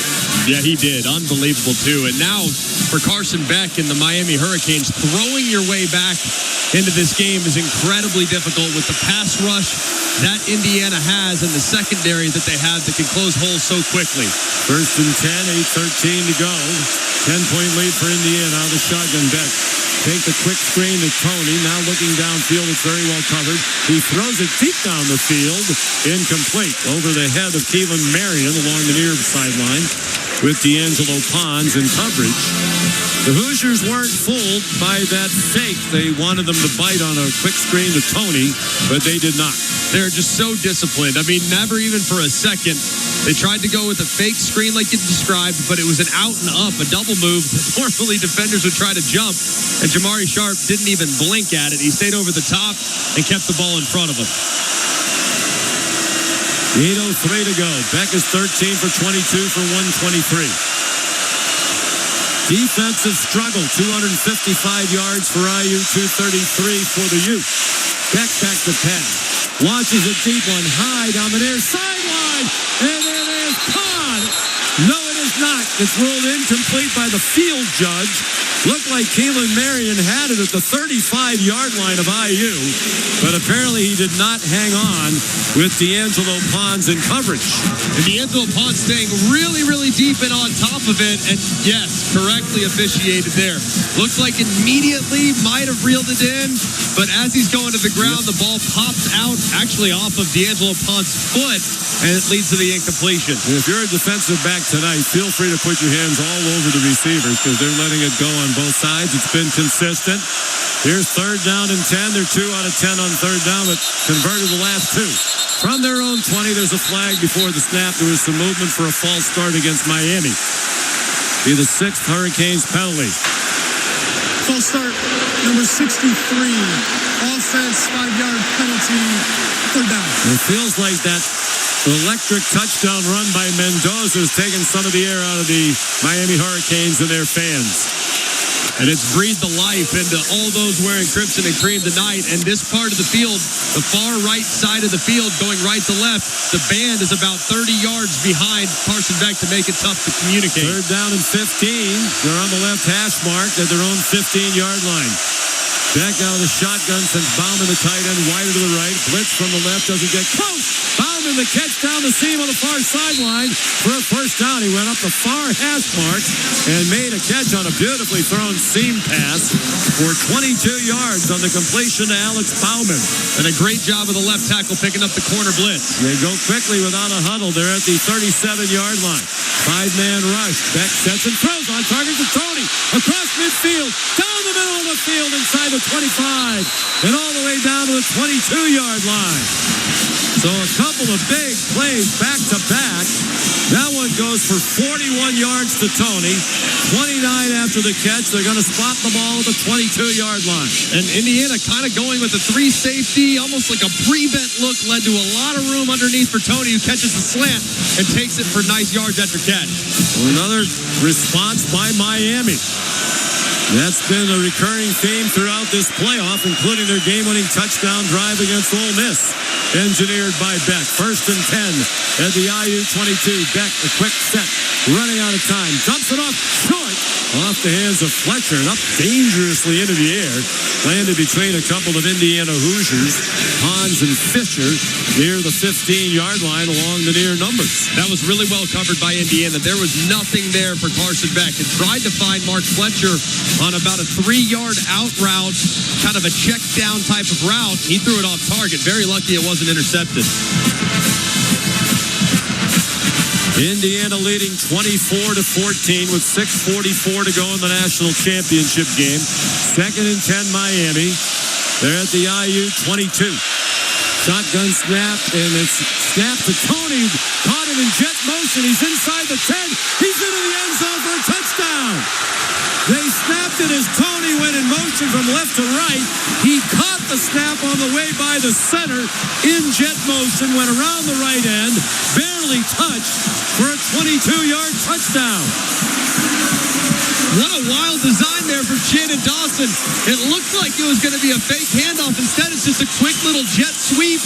Toss it up to Tony. It's play very similar to the one that won the game against Texas A&M. What a wild game this has turned out to be. Miami couldn't do anything in the first half. They've now scored 21 points here in the second half after the extra point by Carter Davis. Every time one of these teams makes a play, the other has responded. Malachi Tony, the brilliant freshman who should still be in high school. He just turned 18 in September. With a nifty run, bounced off a hit at the 5-yard line to score. What a finish we are set up for. 6:37 to go in the fourth quarter. Indiana 24, Miami 21. It's the College Football Playoff National Championship presented by AT&T on ESPN Radio and the ESPN app.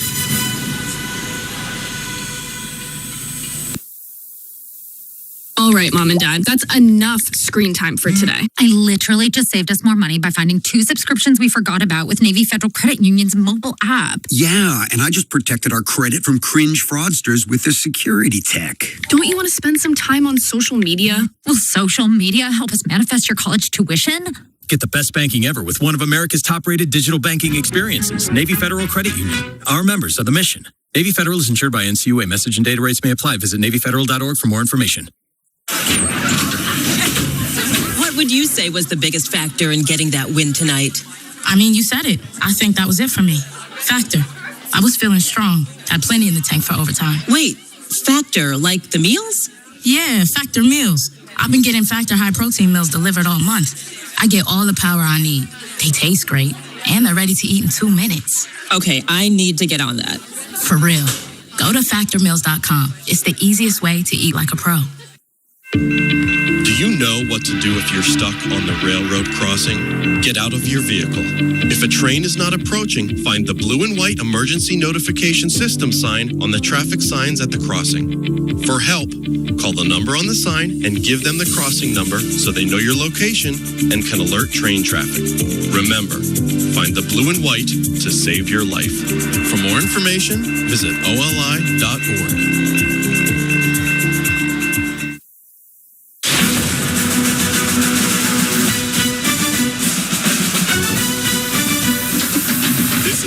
Football Playoff National Championship, presented by AT&T on ESPN Radio and on the ESPN app.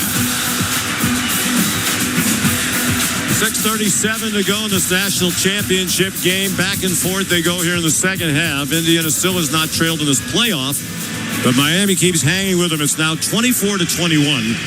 The most recent touchdown, officially a pass. They did snap it to Carson Beck, who barely touched it, just kind of nudged it forward to Tony as he went by in the jet sweep motion. So it goes as a touchdown pass for Carson Beck, the first for either quarterback tonight.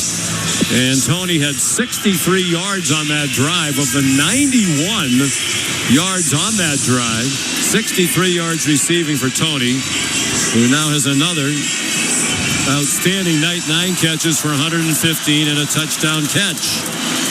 Some great throws there, too, by Carson Beck. The third down throw to Bauman against the pressure, throwing the seam. Beautiful. Taking advantage of very soft coverage, hitting Tony on the slant underneath to create a big play. And then awesome design by Shannon Dawson on the jet sweep misdirection that led to the touchdown. These two quarterbacks playing in their final college games, each rising up here in the fourth quarter.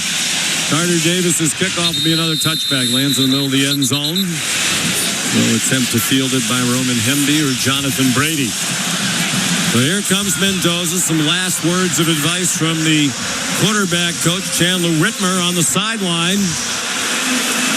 249 yards of offense for Miami in the second half after they had 69 at the break. They just got to keep doing what they did on the last drive, Sean. 12 plays, 75 yards, stayed efficient, took advantage of fourth down, and paid it off with a touchdown in 5 minutes and 39 seconds. Mendoza out of the gun. Roman Hemby is the running back on his left hip. The handoff to Hemby running left. And he's wrestled down at the 28-yard line after a pickup of 3. Clock goes under 6.5 to go. Ahmad Moten and Mohamed Touré made the tackle. That was the 61st offensive snap for Indiana tonight. The time of possession so big for both these teams. And Miami's got great depth, but fatigue is probably going to be a factor on this drive. They've had it for 31 minutes and change. Miami's actually outgained IU now 318 to 258. The block punt, a huge play. 3 receivers, 2 into the boundary to the right. It's the pistol with Hemby behind Mendoza, who takes a high snap, hands it off to Hemby, who cuts inside along the right hash marks and goes down at the 30. 5 yards short of the first down. The best third down team in the country this year, Indiana, facing third down and just under 5 with the ball just across the 30-yard line. And given the stakes and the magnitude of this play, I'm automatically thinking, where is Elijah Surratt, and how can I make sure I'm prepared for the back shoulder throw? If he's in the slot, be ready. Outside, be ready. But the back shoulder is what you're probably going to get right here. Ball's on the right hash mark. 5:20 to go. The clock running. Indiana leading 24-21. Mendoza in the gun. Black's on his left hip. They bring Cooper in motion to the right. He goes back to the left. Design roll to the left. It's a throw into the flat. Caught by Cooper. First down. And out of bounds, far sideline at the 45-yard line. Another beautifully designed play by Mike Shanahan and the offensive staff, and well executed by Mendoza on the roll to the left, and the motion by Cooper got him wide open in the flat. And one of the very few times we've seen Indiana move the pocket tonight. You had a bunch formation that created a natural pick, and Cooper was wide open for the conversion. For 14 yards, 12 of it after the catch. 5 out of 13 now. The Hoosiers on third down. They huddle.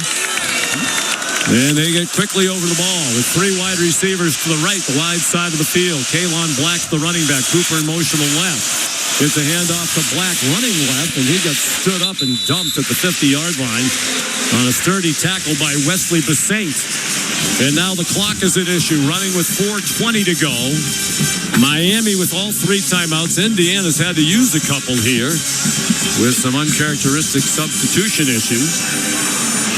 Most of the fans here on their feet. We've flown a few times tonight. It's kind of quiet. You can feel the tension in the air as this championship game goes under 4 minutes to go. The Hoosiers taking their time. 10 on the play clock. Mendoza in the gun. Black, the running back, behind him and to the right. The snap to Mendoza, the handoff to Black, and he's dumped behind the line of scrimmage. They had penetration right up the middle from Reuben Bain and Wesley Basaint. And here's another critical third down and 7. It'll be well under 3.5 minutes to go when the Hoosiers snap it. And that was really well timed by Basaint, who ran right across the center's face and made the tackle in the backfield. Basaint, the first man Mario Cristobal went to recruit on the day he was introduced as the head coach at Miami, and straight to his high school. Here's Mendoza out of the gun. He walks closer to the center, hollering some instructions. Kalon Black wants to know what it was. He keeps shifting back and forth. He's on the right of Mendoza. They snap it to Fernando. Back to pass, throwing to the right. Back shoulder throw, and it is caught. Charlie Becker, another amazing catch. at the 30-yard line with the defender draped all over him. It was Ethan O'Connor. They continue to allow contact on the edges, and these receivers continue to power through. Just incredible strength by Becker. O'Connor was all over him, almost tackled him. Tons of contact. Could have easily been a foul. Instead, it's not. Becker reeling it in for another big play. We're gaining 19. We're under 2.5 minutes to go. 2 huge third down conversions. Hemby's the running back. They're in the pistol off the right hash mark. It's a handoff to Hemby. Trying to bounce outside. He is outside. Down the sideline and out of bounds. Near the 20-yard line. Ethan O'Connor the play there. Mario Cristobal is going to have to start thinking about timeouts. He went out of bounds. The clock stopped with 2 minutes and 16 seconds for a moment. Now it is running. And it was a gain of 10. And an Indiana first down, and Mario Cristobal is going to let it go to the 2-minute stoppage and save all 3 timeouts for under the 2-minute stoppage.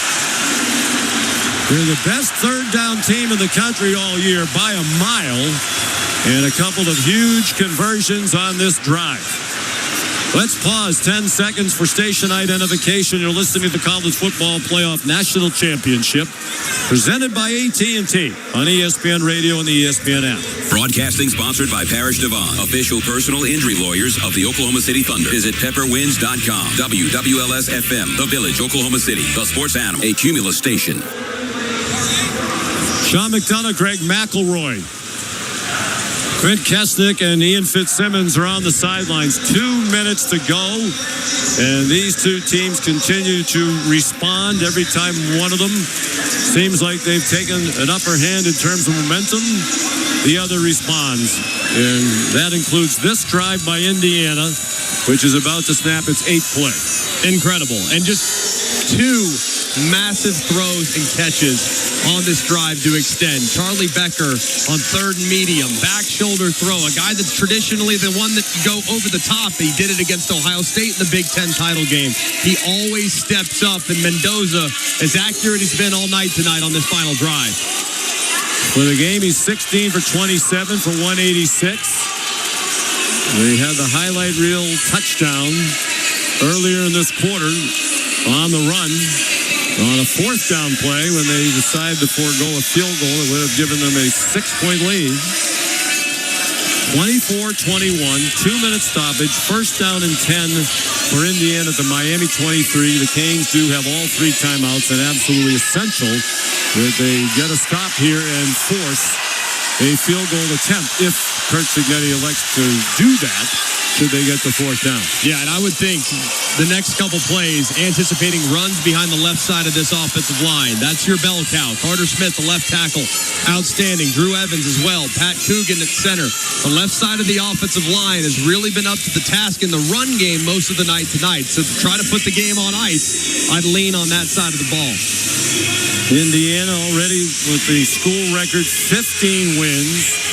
Shattering the mark of 11 last year. They've had 2 double-figure win seasons in school history, each of them in the last 2 years. Matter of fact, 26 wins in a 2-year span is 10 more than they've ever had in any 2-year span in their history. And trying to go undefeated 50 years after the last undefeated college basketball national championship, the Indiana Hoosiers 32-0 under Bob Knight. That would be some interesting synergy. They become a football school. Yeah, they have.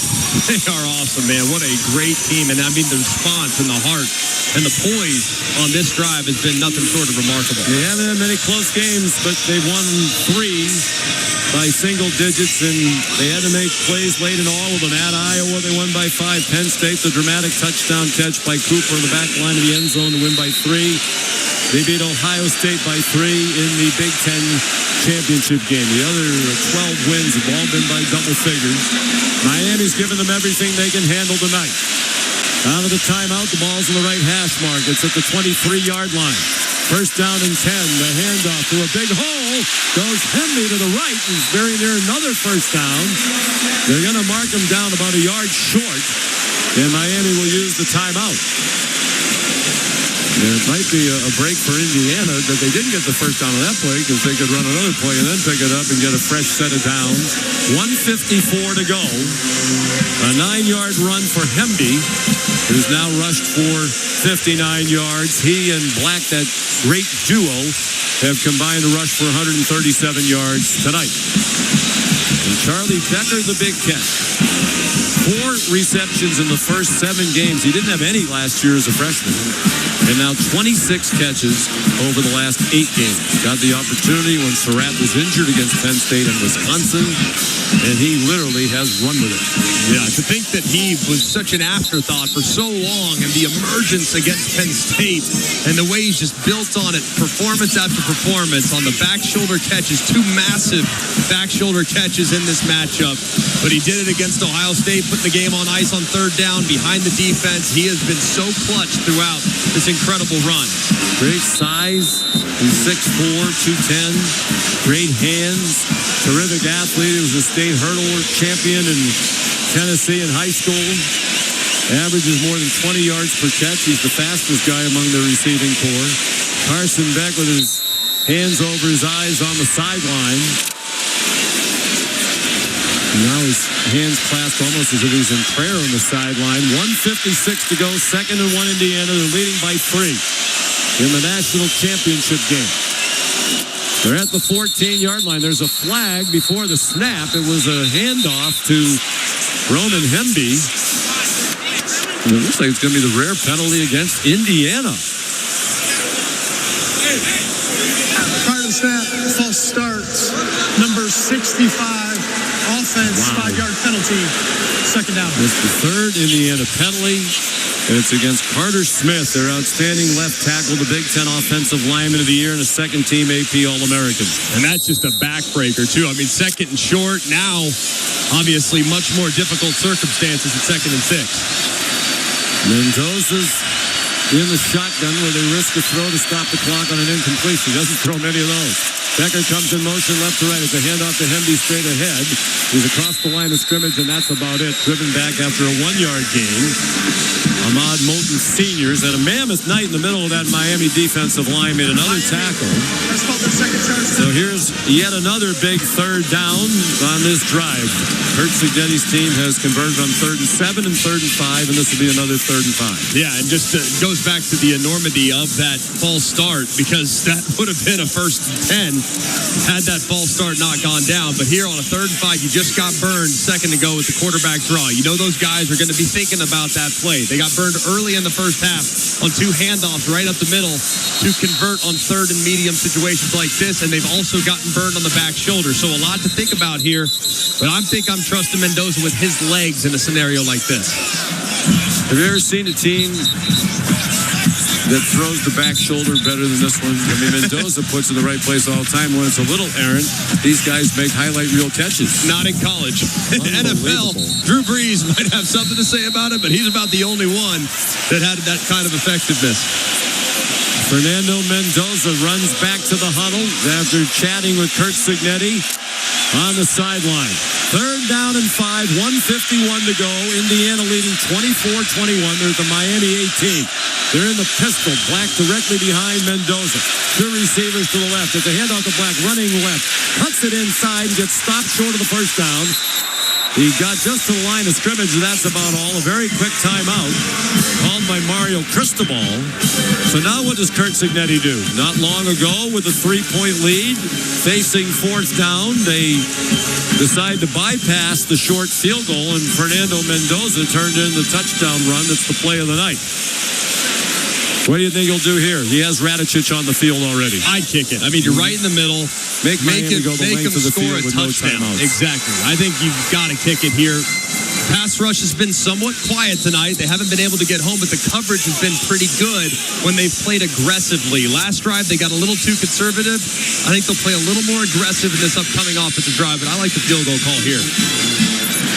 Here's Radicic, who's almost automatic from inside 40 yards. He's attempted 1 field goal tonight and made it from 34.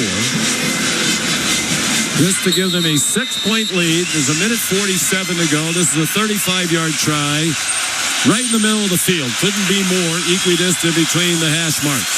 Snap and hold are good. The kick is right down the middle. And it's a 6-point lead for Indiana. But there is hope for the Miami Hurricanes.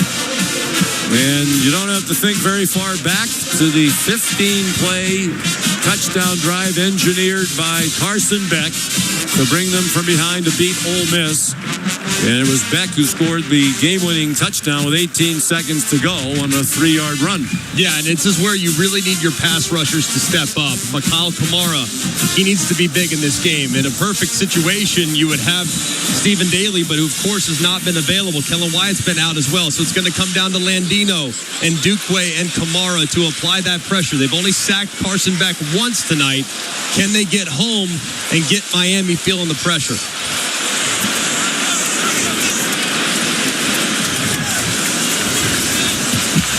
They have Quinn Warren on to kick off now.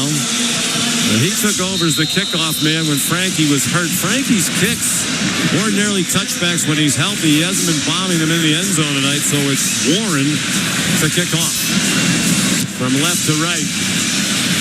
And another good decision by Kurt Signetti as that one lands in the middle of the end zone and caroms through the back of the end zone over the head of Keelan Marion. So in his final moments as a college player after an up and down ride through 6 years in college football, what does Carson Beck have in store? Just got to get the drive started. The 2-minute drill, you know exactly what you need. You need a touchdown. You got no timeouts.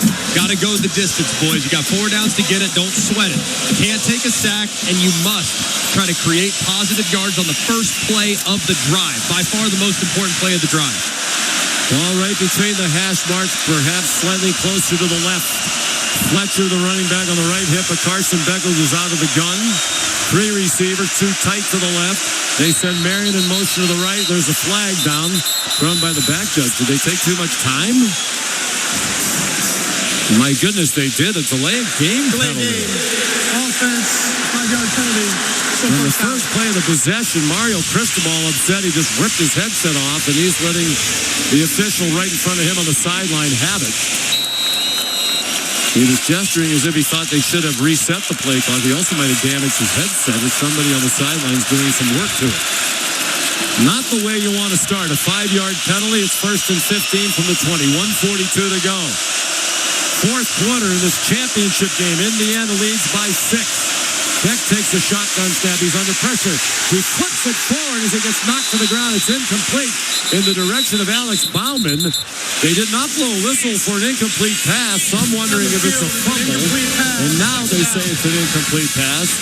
It was Tyreek Tucker who hit Beck as he tried to scramble forward into his left, and he just shot-footed it forward, shoveled it to get rid of it, and stop the clock and avoid a loss. And the pocket's been very clean. That was only the first time he was nearly sacked since the third possession, so they got to hold up better up front to give these receivers time. 2nd and 15, 1:36 to go. Miami, its own 20, needs to go 80 yards. Tony goes in motion to the left. Beck takes a shotgun snap. 4-man rush. He sets and fires behind C.J. Daniels along the far hash marks. And there's a flag down. Beck got hit, and he's still down. And there are a couple Indiana defenders who think this is going to be roughing the passer, and it is. Number 97. Defense, 15-yard penalty, automatic first down. And again, the rare self-inflicted wound for Indiana. Mario Landino, the defensive tackle, hit Beck after he delivered the ball. Basically lowered his helmet right into the number 11 on Carson's chest. Looked like it was just a little bit late. I felt like it was kind of bang-bang, but after you watch it again, I do think that was the correct call.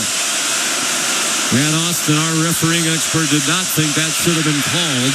Really wasn't all that late. Marty Brown, the running back now. He stayed in the block. Now he leaks out into the flat. He catches a pass. He's across the 40. He's across the 45 and dives ahead near the 47-yard line. So the penalties a factor on this last drive. They got 11 yards on that play and a first down. Miami, its own 46, needing 54 more. Beck on first down, drops back, fires, caught by Tony, Nifty catch on a high throw above his head. He caught it at the Indiana 47-yard line for a short gain, and the clock's running. They placed the ball down on the left hash mark. A gain of 7. 2nd and 3. 1 minute to go in the national championship game. Beck a shotgun snap. Far side throw. Daniels tackled in a big play because it was made inbound. Jamari Sharp made the tackle. They got a first down to the 41, but Daniels couldn't get to the boundary. They stopped the clock for just a moment to move the chains, and now it's winding. 49 seconds to go, and a timeout call by Indiana. Kurt Cignetti, with his defense reeling, is going to use his last timeout. And we've seen him do that a few times, including in the last game against Oregon, when Oregon was marching right down the field on their second possession of the game. He used a timeout to try to settle in the defense. Yeah, settle them down. Make sure your pass rushers get a quick breather, because you know they're going to have to pursue with relentless pursuit from this point forward, because he's now out of timeout. So slow things down, stop the bleeding. But for Miami now, you can call 2 plays. If you're on the sideline, say, hey, we got 2 plays now, I'm going to call them. We'll run this one first, then the next one, assuming he's tackled in bounds. Out of bounds or incomplete, all good. We'll get back in the huddle and dial it up. But this does allow the offense to reset as well. The ball's at the 41-yard line of Indiana. Miami's moved the ball 34 yards. They were held by the roughing the passer penalty, which was questionable. Carson Beck, 8 career wins between Georgia and Miami when trailing in the fourth quarter, including the last game against Ole Miss. Marty Brown remains the running back. No Fletcher on the field. 2 receivers to the right of Beck on the boundary. On first down and 10, shotgun snap. He's under pressure. He throws, and it is intercepted at the near 15-yard line. Jamari Sharp with the interception. And Indiana is going to win the national championship on the first turnover of this game. Jamari Sharp. There is a flag down on the play. The Indiana fans are going crazy. Jamari Sharp, a Miami native, grew up right here out of Northwestern High School. We mentioned it earlier. His uncle Glenn played for the Miami Hurricanes. Here's the announcement. Conduct, number 22, defense. That penalty will be enforced half the distance to the goal. His first down, Indiana. So it's on Sharp. They bring the ball back 3 yards. Jamari Sharp's uncle Glenn was the Miami player called for the very controversial pass interference penalty in overtime in the national championship game against Ohio State on what Miami thought was the last play of the game, and they won the national championship. The game continued, and Ohio State won it. So now it's Jamari Sharp in this national championship game against Miami with the interception. He had tremendous eyes the whole time. Carson Beck got a little bit fooled. A safety over the top, Sharp underneath, and he reads it out and makes the play. Now they're in victory formation. They don't have a lot of room. Mendoza under center takes a knee. Miami cannot stop it. There's 38 seconds on the play clock, and it's 2-second difference. 33 on the game clock and 31 on the play clock, so they have to snap it one more time. And then Indiana is going to be a national champion in football for the first time in school history. When Kurt Cignetti got there 2 years ago, they were the all-time losingest program in major college football. Now they're going to be an undefeated national champ. Mendoza took the snap. He was on the goal line, so had the lunge for it. He did. And the celebration begins. Kurt Cignetti has led the Indiana Hoosiers to the national championship in one of the great coaching jobs of all time, in one of the great turnarounds in American sports history. The Indiana Hoosiers are football national champions. In the first 16-0 season in major college football since 1894, when Yale went 16-0. The same Yale that Fernando Mendoza thought he was heading to out of high school, when in the last minute he got a scholarship offer to Cal, and that started him on the path through this historic college football career. And that game was about as blueprint of an Indiana game as you'll ever see. Doing it on offense by pounding away, clutch drive at the very end to get a touchdown, take time off the clock, get 3 more points to give you a little more cushion. They did it on defense with a late interception, one of the best turnover forcing teams in the country. They make the play, and they did it on special teams. I can honestly say this, Sean, now that the confetti is falling and it's crimson and cream, this is one of the best teams I have ever seen. Well, the way they complement each other. Never mind the turnaround, which got so much attention, because it is remarkable and obviously aided by the transfer portal and the ability to bring in lots of talent very quickly to change the complexion of your program. But you have to identify the right people. You have to spend that NIL money well. And Kurt Cignetti and his staff, I don't know how you could manage a program in every facet of it any better than they have, or even as well. Yeah. It is historic by so many standards. Creating such a culture of competition, guys with chips on the shoulder. It's been documented. Only 8 4-star players. Who cares? Just watch them play. And to see how they complement each other, to see how they play together as a team, the selflessness that's always on display, it's truly remarkable, and they are clutch too. When they gotta have it, they seem to always make the play. Just a tremendous champion that we'll crown here in 2026. Confetti still flying through the air on this very comfortable night in South Florida. They're starting to arrange the stage in the far end zone to our right. Final score is 27-21 Indiana. Here's Quint Kesnick. Hold on. He's Coach Cignetti getting a huge hug from his family. 5 of them, his wife, and direct family. If I can, big kisses. We're being doused by confetti, red and white confetti here at the logo. Coach Cignetti, congratulations. Congratulations, Coach. How do you describe the emotion as you hug your family? I don't think it's sunk in. What a gutty game. Both teams. We found a way. We're national champs. Wow. What a great group of guys. Great competitors. Never flinched. Wasn't perfect, but definitely wasn't perfect. What were you thinking, Coach? 4th down and 5. Quarterback draw call? I called the play.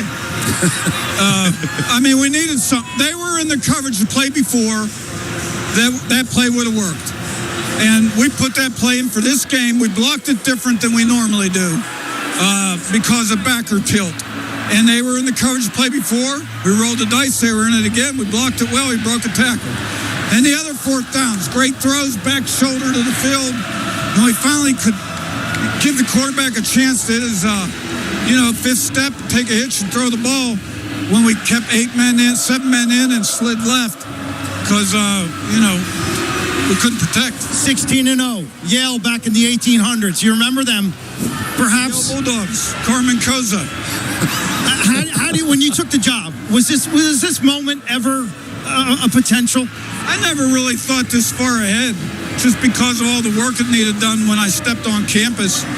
10 offensive starters in the portal, I didn't know that. Down to 40 scholarships the 3rd day. And we had a lot of work to do. We got on a roll year 1. That team's a special team too. They got started. This team took it a step further. So we're going to enjoy tonight. Enjoy the cold beer, Coach. Congratulations. Swing things over to Ian. Quint, I'm here with Fernando Mendoza. Fernando, 1 Scully offer to Yale. Now you're a Heisman winner and you're a national champion, and it's all about the guys next to you. I know. Give yourself a moment. I know you got tears coming down, man. Sum it up. Yeah, first of all, I want to give all the glory to God. This is the most special moment in, my life and all the teammates' life and the coach's life. What a pinnacle of great guys coming together. No one thought we could do it, especially beginning of the year. Everybody's like, Indiana, Cinderella story. Well, this is one hell of a fucking Cinderella. Oh, excuse my language. This is one of the hell of a flipping Cinderella story we got here. And just so proud of my guys. And hallelujah. Thank God. The 4th down, where the field goal unit's coming on, and then all of a sudden Coach Cignetti goes, no. we're going for it, and you run it in for a touchdown. Take us on the field. What was that moment like? We wouldn't want it any other way. We're always going to lay it on the line. We're always going to put our best foot forward, and that's why spirit of the end zone. I know any of my teammates, they have the ball, they have spirit of the end zone, put their ball in the line, because we want to win. We want to win for each other, we want to win for God, and we want to win for all of us collectively. And I would die for my teammates out there, and they would do the same for myself, and it just to dive in that end zone and win the game. As far as this team, is there something America needs to know about this squad? What is it? It's a special squad.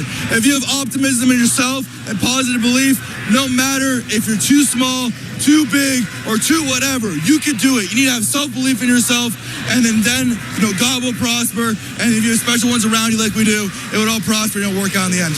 You're a national champion. Congratulations. Thanks so much. God bless. Clint. Riley Nowakowski scored Indiana's first touchdown, the fullback. How do you explain this scene, Riley? How do you best describe it? I mean, it's pandemonium, man. This is huge for the community. It's huge for all the players, man. Just know all the work we put in, all we to this point, man. It's just awesome. It's awesome. How do you best characterize the last 2 years for Indiana, and this season in particular, a perfect 16-0? It's a lot of grit, a lot of hard work, man. We're not the most athletic team out there. We're not the fastest. We're not the strongest, but, we know what to do. We give great effort every single play, man, and that's what pushes us over the edge. Did you get a good view of Fernando Mendoza's touchdown on the draw? Oh, yeah, man. I mean, Nando's had some ball security issues, so, I was a nervous wreck watching that. I'm following. I started running, chasing. I mean, what a Heisman moment, man. National championship, spin move, dive for the touchdown. I mean, that was electric. How would you characterize the fan support? Oh, it's been awesome. I mean, this was sorry, more IU fans than Miami fans than we in Miami. You know what I mean? All they got to do is drive down the road. We're traveling, 1,000 miles. We always got our support. Congratulations, Riley. Swing things over to Ian. I'm here with D'Angelo Pons, first-team All-American, defensive MVP of the Rose, defensive MVP of the Peach, and now you're a national champion. D'Angelo, sum it up. What's this moment like? Well, words can't describe what I'm feeling right now. It's a dream come true for me, something I always dreamed of in my hometown. It's just a blessing to have the opportunity and take full advantage of it. I feel like a lot of kids dream of this moment, and I'm in it, so I'm just blessed. When did you realize that this game had switched, that you were going to be a national champion? Honestly, our first playoff game, I would say, I knew we had something special. I knew if we stuck to it and kept working and trying to get better, we would have a chance to win a national championship. Sum up your coach, Curt Cignetti. In 2 years, he's transformed the losingest program in D1 history to now a national title team. Go ahead. Describe your head coach. That guy's probably the best coach in America. Behind Saban is him, in my opinion. I would say he's one of the greatest coaches, just learning from him. Not even how he coaches his players, how he coaches his coaches as well. And he keeps the same standard. I feel like that's what got us here. Congratulations, my man. Thank you. Sean? All right. I think of all the unlikely, somewhat miraculous things that have happened over the last 2 years, including the turnaround from losing his program to national championship. I'm more stunned by 2 Fernando Mendoza F-bombs in the post-game interview. But I guess, did not see that coming. No, did not see that coming. But I think raw emotion, which he shared with all of us. Greg, it's time for our big monster energy play of the game. It has to be Fernando Mendoza in the quarterback draw. I mean, one of the great plays in college football playoff history, the guts of actually calling it, the thrill of executing it when Miami defended it quite well. And to see the 2 guys that were brought in as key cogs of their transfer portal class, Pat Coogan, the center, and Fernando Mendoza, their Heisman Trophy winning quarterback, for Coogan to secure the key block and Mendoza to break off of him is poetic, I think, in the way it was finished out and the way he drove. The guy's going to be the number 1 pick in the draft and put his body on the line as he's crossing the goal line to give his team a huge lead. Just shows you what he means to this team what he's willing to do for this team and the opportunistic nature that they played with all season long. And it was a 12-yard run with 9:18 to go when they decided to forego a short field goal. It gave them a 24-14 lead. Credit to Miami. They went right down the field and scored to make it 24-21. Radicic kicked a late field goal to make it 27-21 Indiana. And then with Miami on the move, Carson Beck trying to lead another touchdown drive. The interception by Jamari Sharp. You talk about the symmetry in that. I don't know what the right word is. The nephew of a player involved in a huge controversy the last time Miami was playing for a national championship. Mendoza in the game, 16 for 27 for 186. He did not throw a touchdown pass. His long completion was only 25. He had some nice catches made by his receivers, particularly Charlie Beckert. And, of course, he had the rushing touchdown, which was the signature play of the game. He is the big Monster Energy player of the game, brought to us by Big Monster Energy, ready to take it to the next level and unleash the beast this college tailgate season with Monster Energy. Tear into a can of the meanest energy drink on the planet. Monster Energy, unleash the beast. Fernando Mendoza, by the way, is the first player to win the Heisman and the national championship in the same year since Devontae Smith in 2020, the great Alabama wide receiver, and the first quarterback to do it since Joe Burrow in 2019. And when we try to put this championship in perspective, that we talked about this during the semifinal on television when they routed Oregon. The comparisons to that team, I didn't think we'd see another team like that 2019 team for LSU for a long time. You know, this Indiana team doesn't have the same headliner, obvious NFL draft choices. Right. But are they every bit as good a team, if not better? I think that's what makes them more. That's what I love most about them, I think, is that there's not some individual transcendent talent outside of Fernando Mendoza. They are truly a team. And it's offense, it's defense, it's special teams, it's starters playing on special teams. It's guys that came from James Madison getting a key blocked punt on a year, Mikhail Kamara. When his sack numbers were down, he didn't have the year he probably wanted to have, but it didn't matter because on the biggest stage, one of the biggest moments of the game, he blocks a punt, leads to a big touchdown to kind of energize this fan base. And I think it's just they're a team. So while they might not have the star power of the LSU team in 2019, collectively, it's hard to look beyond this Indiana Hoosier team.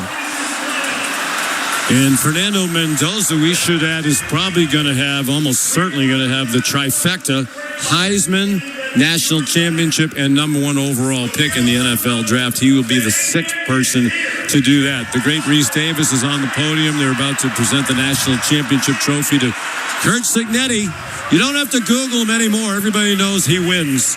And he wins a lot. He's 27-2 in 2 years as the Indiana coach. It seems unfathomable to say that when you think about the history and his terrific Hoosier team all around him as the confetti continues to fly. And these Indiana fans who have traveled again in huge numbers, celebrating every moment of this one. Some final thoughts. Just incredible. I mean, and it was such a gutsy. I mean, Curt Cignetti hit the nail on the head. This was a gutsy performance.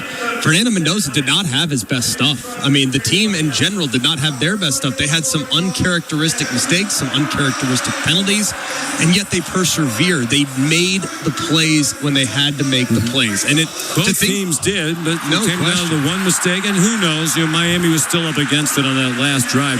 But the only turnover of the game, and unfortunately, that will stick with Carson Beck, right? There was some say, well, he can't make the play to win the game. He thought he had shed that, at least in part, in the win against Ole Miss. Now the interception at the end of the game. And meanwhile, Greg, Indiana, 3 games in this playoff, not a single turnover. None. Remarkable. Against some of the best teams in the country. And some of the most opportunistic teams as well. I think it's just they're so well coached. They're a well-oiled machine. To think Miami is a really good football team, a really physical football team, a difficult matchup for everyone that you play. And Miami played pretty well at times, especially in the second half. Indiana had their B-plus game tonight by their standards, and yet it was still good enough, which tells you just how capable this team is, regardless of which avenue the game takes in pursuit to victory. They can go 1,000 different ways and still end up at the same result. That's the definition of a well-coached football team that executes at a ridiculous level. Well, a very fitting ending to this college football season for us. It began here on August 31st with that very important Miami-Notre Dame game. Miami wanted to end the season here, and they did. It just didn't go the way that they did. And Indiana, the story of college football, jumped onto the national stage last year with their 11-win season and appearance in the college football playoff, and they have captivated the spotlight and then some with an historic 16-0 season and the first national championship in football in school history, the third in a row for the Big Ten Conference. Once again, our final score, Indiana 27, Miami 21. For Greg McElroy, Ian Fitzsimmons, and Quint Kesselnick, for our producer, John Medani, our spotter, Zach Rapatrazone, statistician, Mike Swanson, engineers, Al Rosenberg and Dave Schiff, we thank them all. They're the best at what they do. Sean McDonough saying good night from Miami Gardens, Florida. Now here's Mark Kestisher in the studio with the postgame show. Sean, Greg, great season as always, and capping it with that Indiana win. And to amplify on Sean's point, the Indiana Hoosiers been playing college football since 1899. That 11-win season Sean spoke about last year, the Hoosiers had never won 10 games in a season until last year's 11, and they come back with a 16-0 perfect season. And the Indiana Hoosiers, the best in college football, 27-21, the final over Miami. The college football postgame show is presented by Venmo. Score more with the college-branded Venmo debit card. Rep your team with every tap. The Venmo MasterCard is issued by the Bancorp Bank N.A. Select schools available. Kelly Stauffer will join me from Hard Rock Stadium. We'll go through the highlights and more of this Indiana Hoosiers championship win, 27-21, the final over Miami in Miami. This is the College Football Playoff National Championship presented by AT&T on ESPN Radio and the ESPN app. Okay, I have to tell you, I was just looking on eBay where I go for all kinds of things I love, and there it was. That hologram trading card. One of the rarest. The last one I needed for my set. Shiny like the designer handbag of my dreams. One of a kind. eBay had it, and now everyone's asking, ooh, where'd you get your windshield wipers? eBay has all the parts that fit my car. No more annoying. Just beautiful. Millions of finds, each with a story. eBay. Things people love. Every 40 seconds, a child is reported missing. That's 2,000 children every single day. It's a heart-wrenching reality that we can no longer ignore.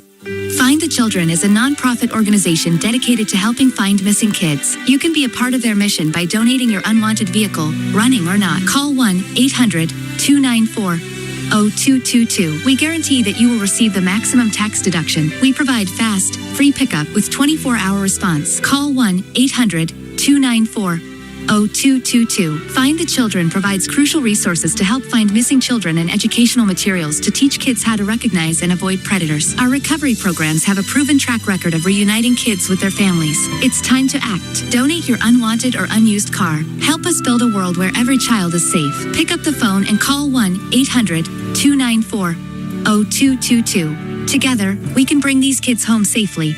This advertisement was paid for in partnership with Cars R Us and Find the Children. With Eckrich, the official smoked sausage and deli meat of the college football playoff, it's super easy to score big flavor, even when you have no time between the laundry, your laundry list of responsibilities, and kickoff. You're still ready to go with perfectly seasoned smoked sausage you heat up and eat up. Whether it's Grandpa's famous chili dogs or your famous almost forgot the potluck deli sliders, Eckrich makes every game day taste and feel like a win. For extra delicious game days, just add Eckrich.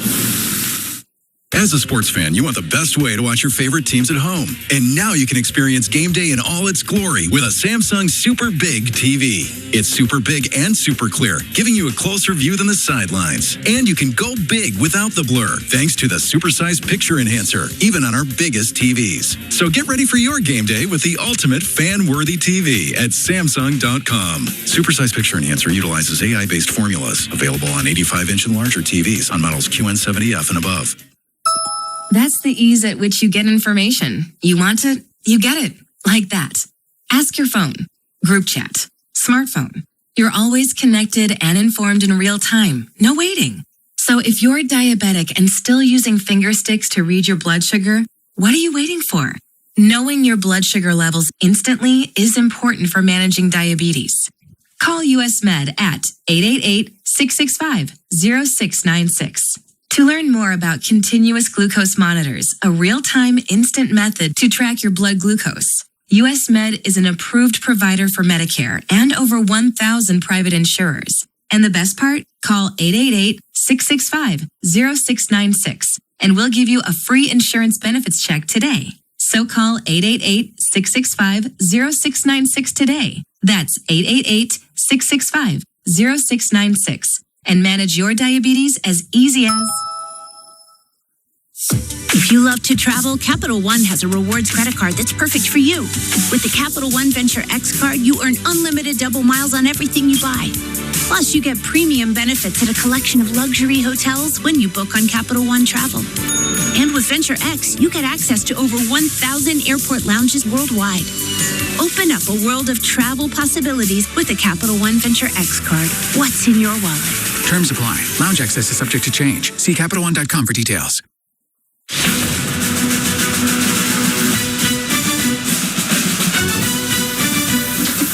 This is the College Football Playoff National Championship, presented by AT&T on ESPN Radio and on the ESPN app. College Football Live postgame. It is presented by Venmo. The Indiana Hoosiers, for the first time ever, national champions, beating Miami. Mark Kestisher, Kelly Stauffer with you. And what an exciting second half it was. Indiana had the 10-0 lead at halftime. Let's go through that second half now with Kelly. And our game flow is brought to you by Progressive Insurance. Save when you bundle motorcycle, RV, and boat insurance. Visit Progressive.com. And Kelly, the last time we were talking to you, we talked about what Miami had to do in the second half. They certainly needed a stop to begin the third quarter, and they got that. Roman Hemby, the running back, out of the gun. Back to pass. Mendoza pressured from behind and sacked. Reuben Bain ran him down as Mendoza tried to escape to the far sideline. And a sack back at the 30-yard line for a loss of 8. So the first Indiana series was a punt, and then Mark Fletcher delivering the goods for the Canes. It's a handoff, running right to Fletcher. Has room outside. He may go inside the 30 of Indiana. He'll go all the way. Touchdown, Fletcher. A quick hop off right tackle. He bounced it out to the outside, and he never got touched. A 57-yard run. Kelly, that's exactly what Miami wanted to draw up. They got a defensive stop, and then they finally got the run going. Yeah, Kesty, they got the start to the second half that they were looking for. And we talked about that. Miami's always going to run the football or want to with Mario Cristobal, but